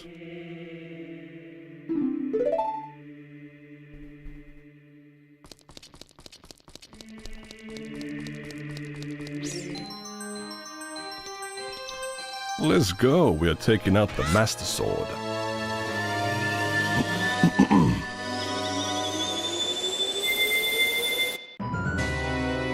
Uh-oh.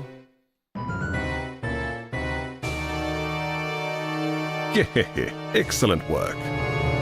As I thought, you held the keys to the door of time. You have led me to the gates of the sacred realm. Yes, I owe it all to you, kid.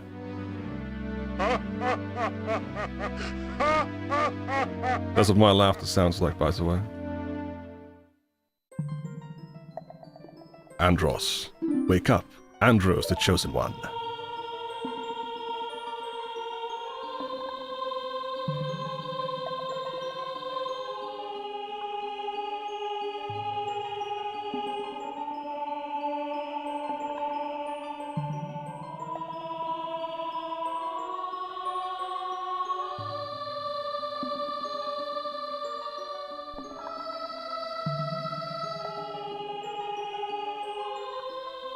I am Rauru, one of the ancient sages.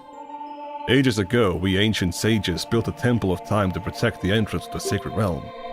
This is the Chamber of Sages, inside the Temple of Light. The Temple of Light situated... Jesus Christ. Get some fucking instructions. Situated in the very center of the sacred realm is the last stronghold against... Holy fuck. Against Ganondorf's evil forces. The Master Sword, the evil-destroying sword that you pulled out from the pedestal of time, was the final key to the sacred realm. Andros, don't be alarmed. Look at yourself.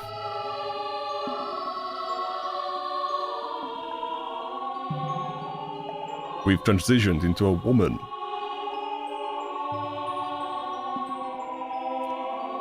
Just like every Ocarina of Time speedrunner.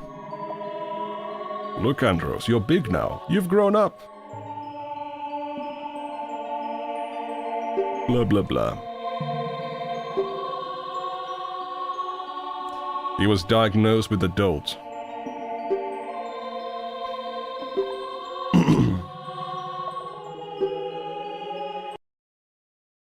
Yes?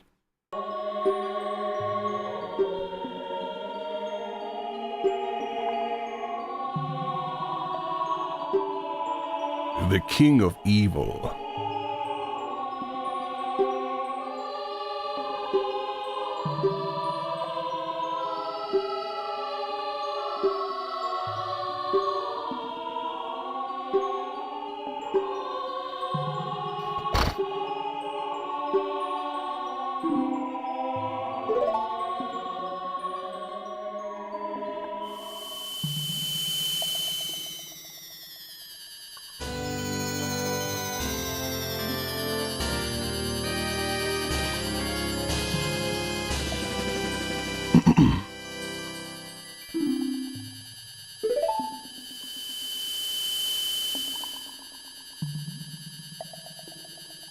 how much time actually passes between the adult and child forms? It just said 7 years.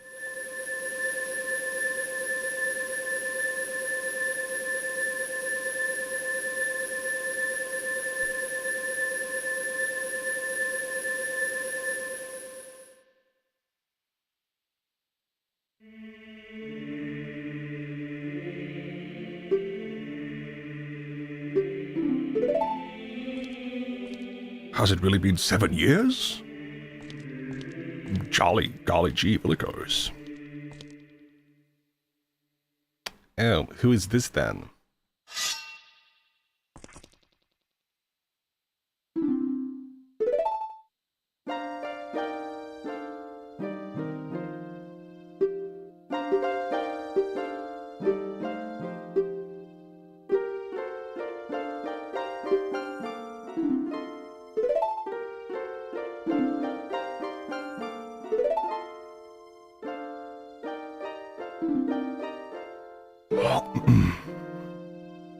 Yeah, this must be the reason why so many of the Ocarina of Time speedrunners transition.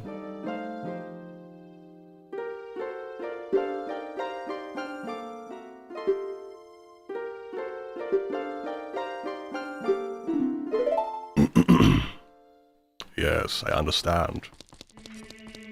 I've got the Master Sword. I can do spins. Sup, chick? What does it mean? I can use my Deku Nuts.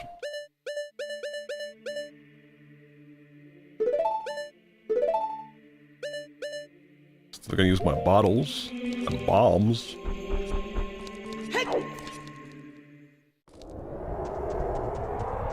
Look at that aura on Death Mountain. Jeez Louise.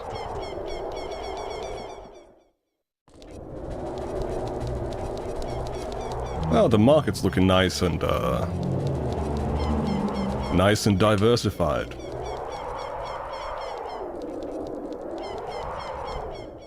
Let's take a look at this here, storage room.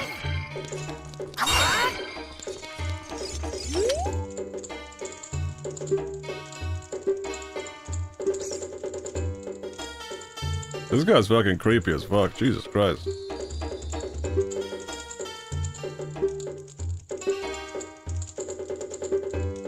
I don't think I've ever, like, captured the pose or whatever. The big pose.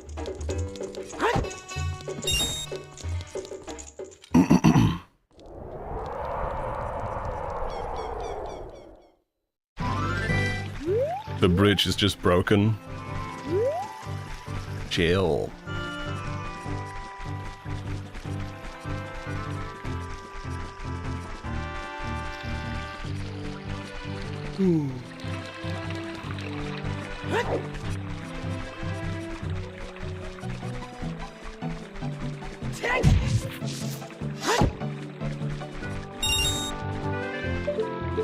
I can't even crouch because I don't have a shield.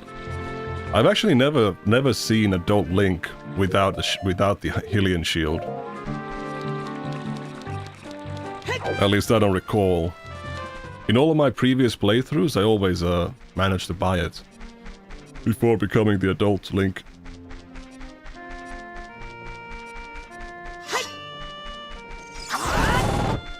Jesus. That's a fucking drill.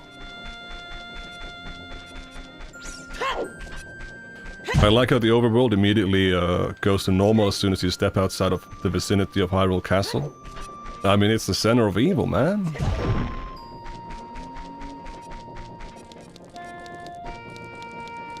We ain't got a bow, so we can't come here.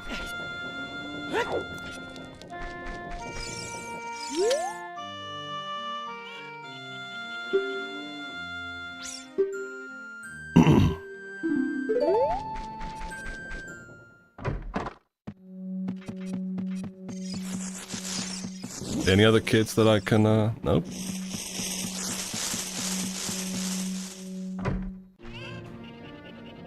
Listen, in Kakariko Village, they don't do politics, they just want to grill.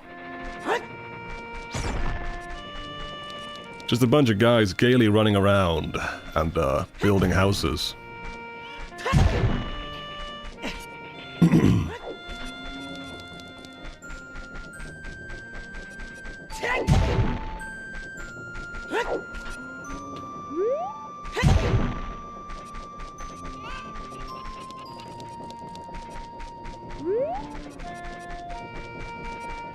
What does she want?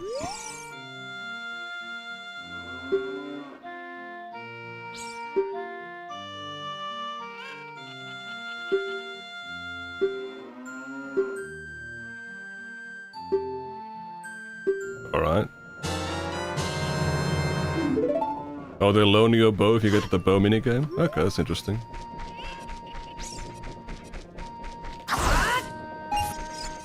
Still not gonna do it until I get the actual bow. I think we can learn the Song of Storms while we're here. Well, even the game doesn't know what's going on here.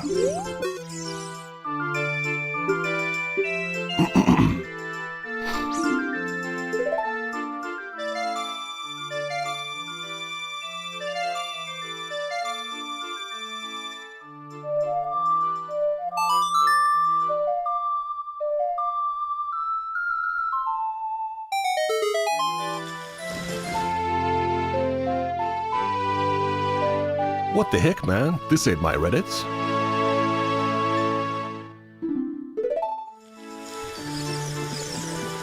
Learned the Song of Storms and now it's raining.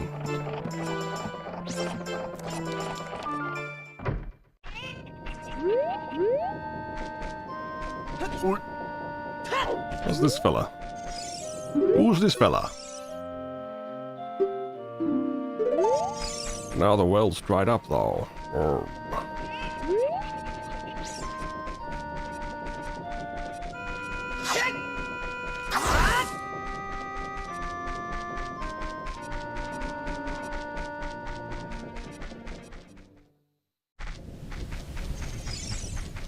Not gonna get that heart container piece? I think I need the hook shot to do it. I don't have that yet. That's what I'm getting right now. Because Dampe is dead, so...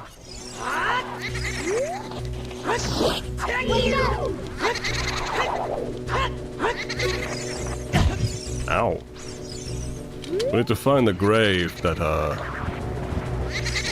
his body is in.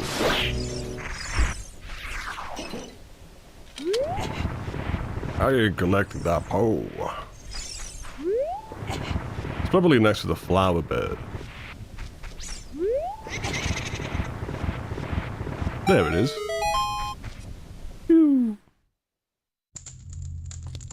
Alright, let's give us Dampe's, nah, this ain't it.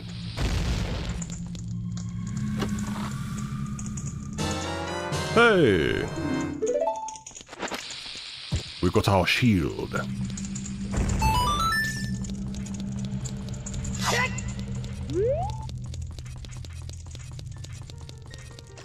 And a bunch of fairies too. Let's take some bottled up fairies, how about that?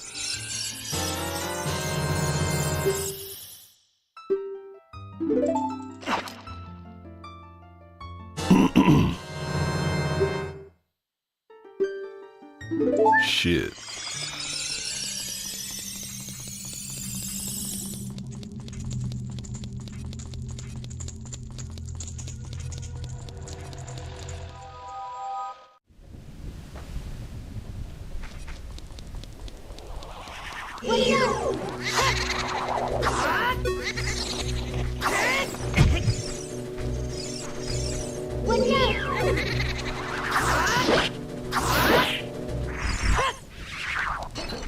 There we go. Let's pull this one back. Now, what is in this hole? There we go.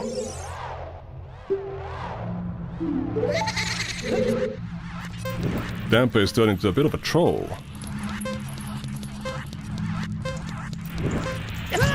Ouch. Yeah, I think we lost this one.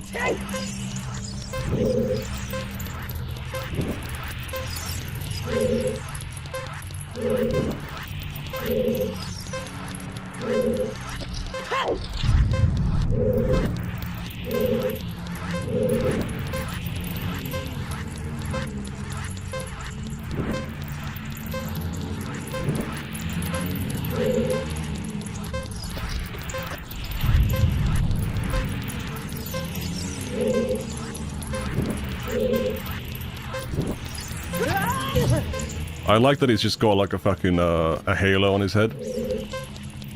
A non-religious halo.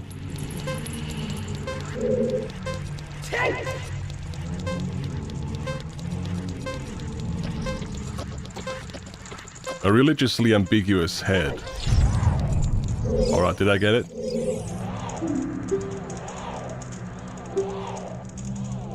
There we go.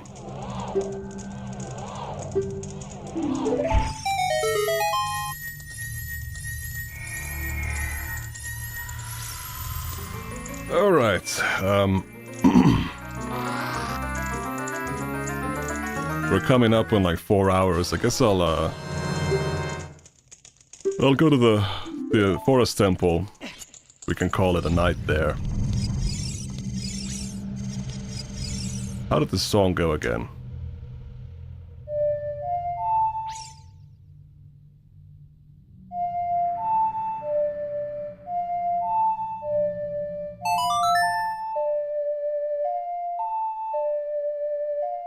Four pumps, very impressive. Okay.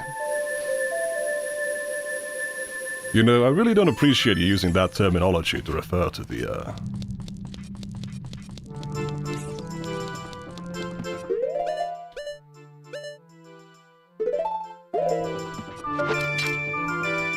Oh yeah, wait. We gotta time our jump exactly right.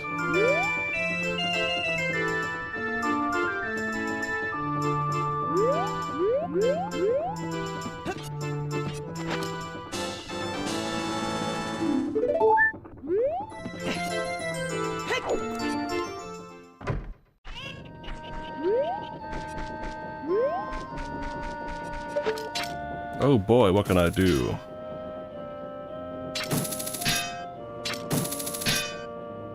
God, the thing about the hookshot is that it's like, the distance it can go is like so short before you get the long shot. Oh, hello.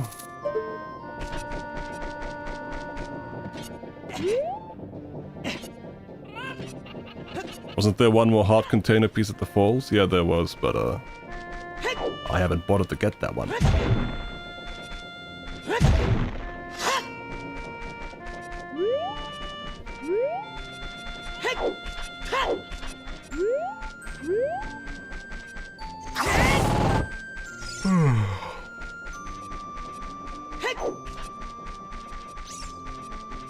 Man, I'm getting so tired.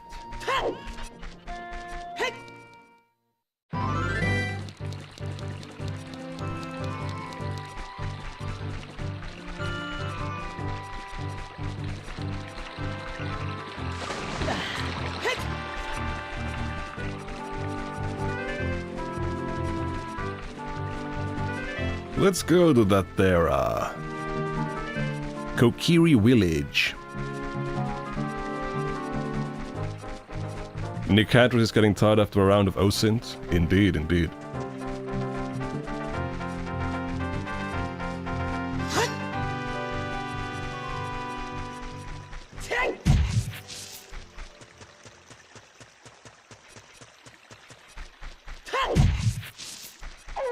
One of the more like, one of the more subtle mechanics in Ocarina of Time is that if you touch a butterfly with the tip of a Deku stick, it will create a fairy. It will turn the butterfly into a fairy. Why does this happen? I have no idea.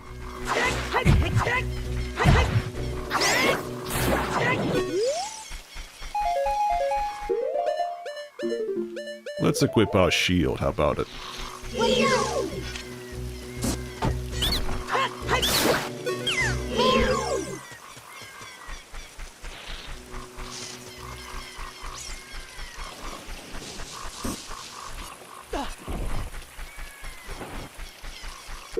Let's save, by the way. That's oh, that's a good trick.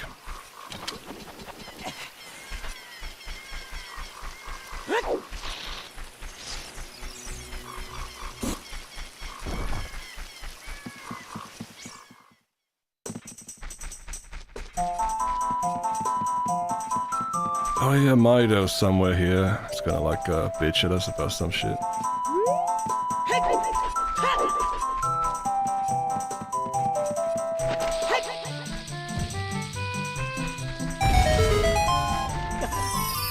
Let's explore this hole.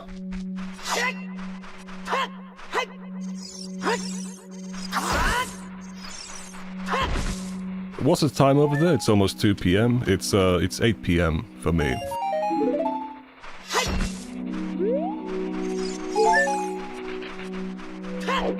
But jeez. You know, when you stream many hours straight, it gets tiring. Especially when it's we're dealing with the European no AC heat.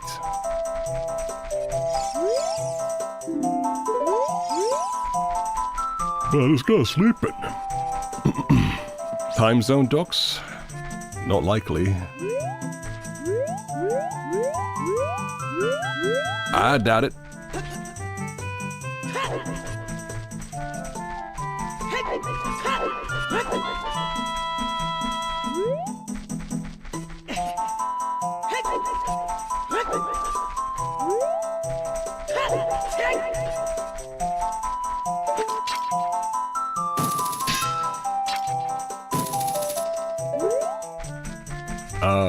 How am I supposed to return back to normal? The normal place? The social battery gets drained. Indeed, it does, it does.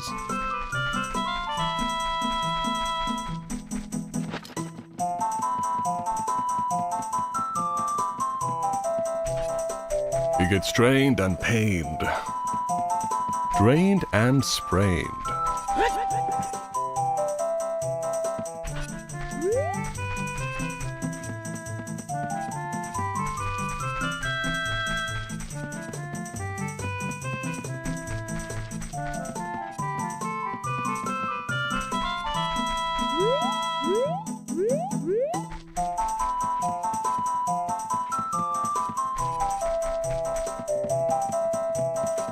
There we go.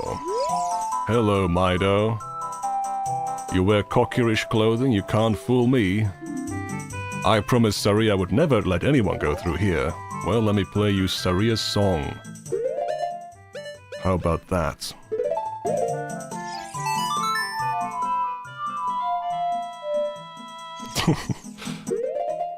Mido was not impressed.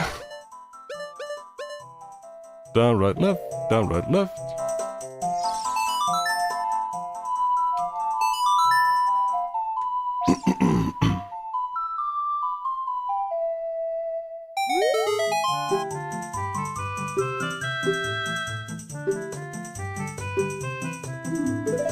Alright, we just breached the password protection.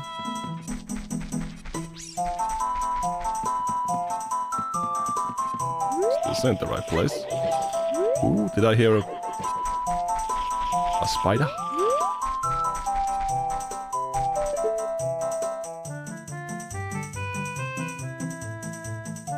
Where is that spider?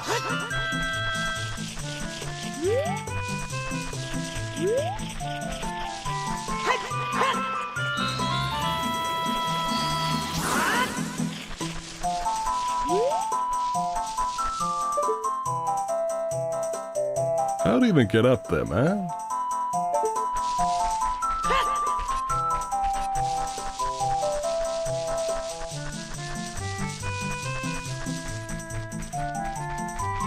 Didn't have two-factor authentication? True.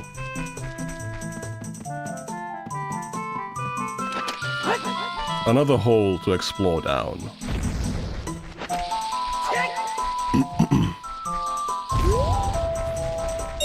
Maybe at the back of a tree? I don't know.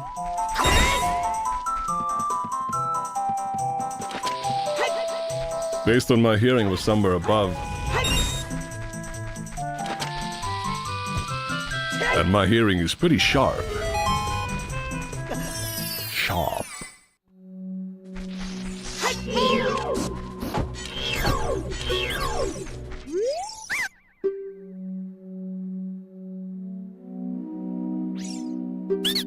Alright. Wow, a deck you not upgrade.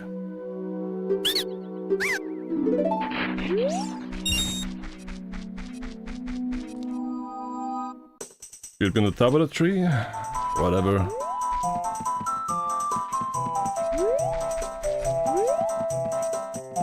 These all sound equally loud.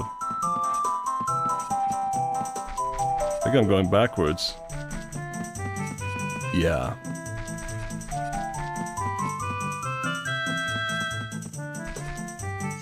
Let's go.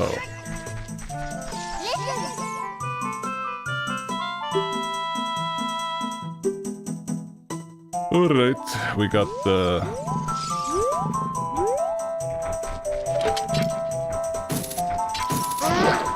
These guys die from one hit from the hook shot.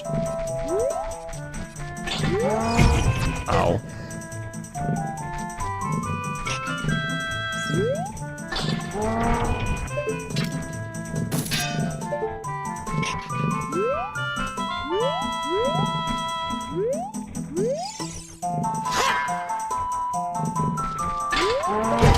What the hell, man? Oh,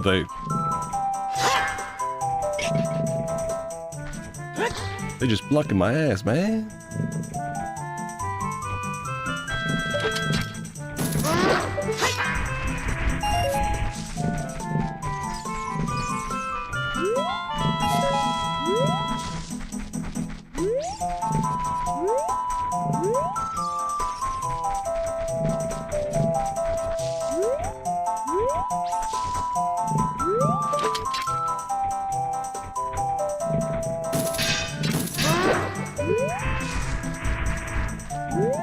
You know, you gotta hand it to him, those guys are mighty muscular.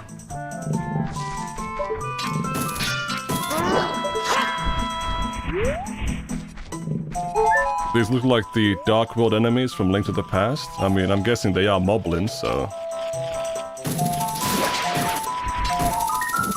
Yoink. I mean... It's just a common Zelda enemy type. It's called the Moblin. That's what they are. That's why they look the same as the ones from Link to the Past.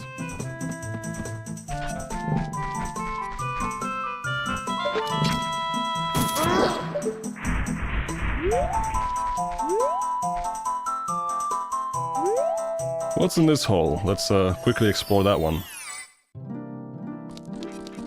Oh, it's just fairies.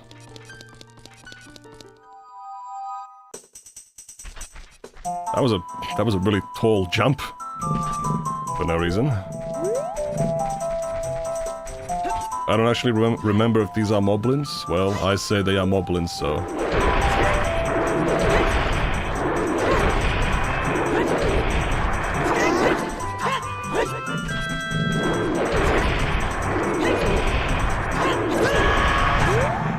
Jesus Christ.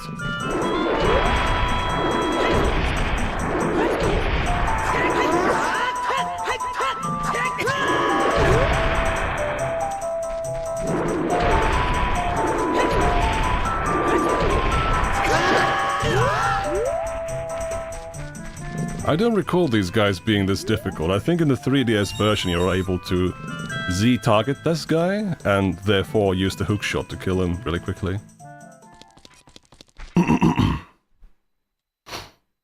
God, why am I coughing so often?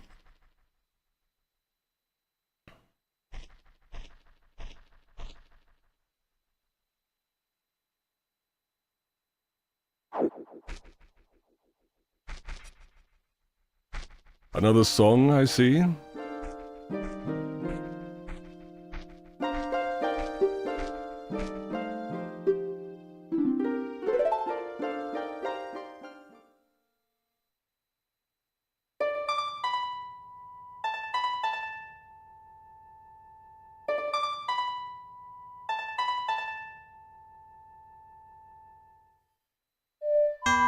Shit. Press the wrong button. Oof.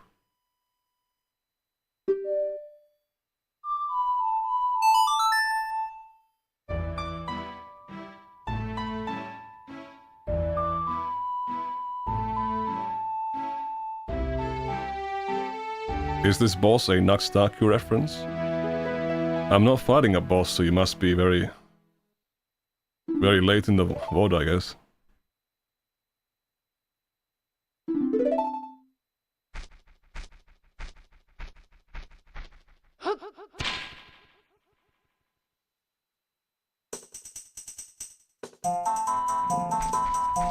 Anyway, let's get up here. And waltz on in.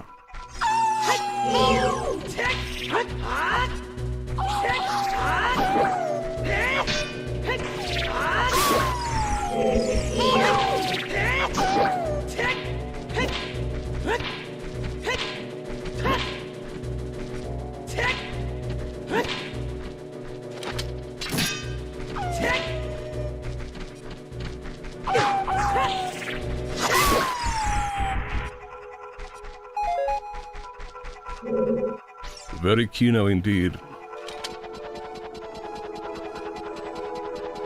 Let me get this one more chest from here, okay?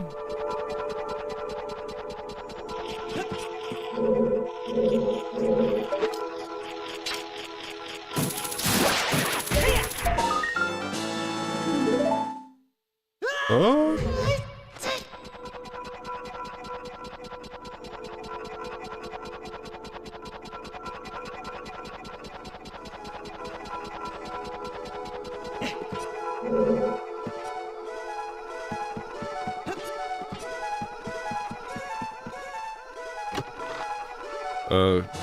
Does this mean we are done with the Souls games? Not necessarily, I just don't, Jesus.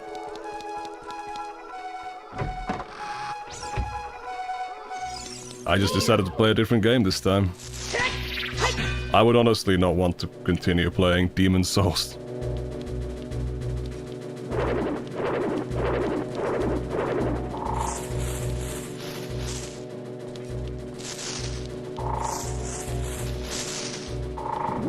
Well, let's go.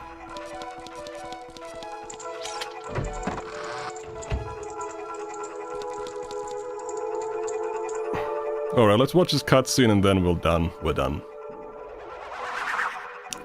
We gotta get the four pose of the dungeon.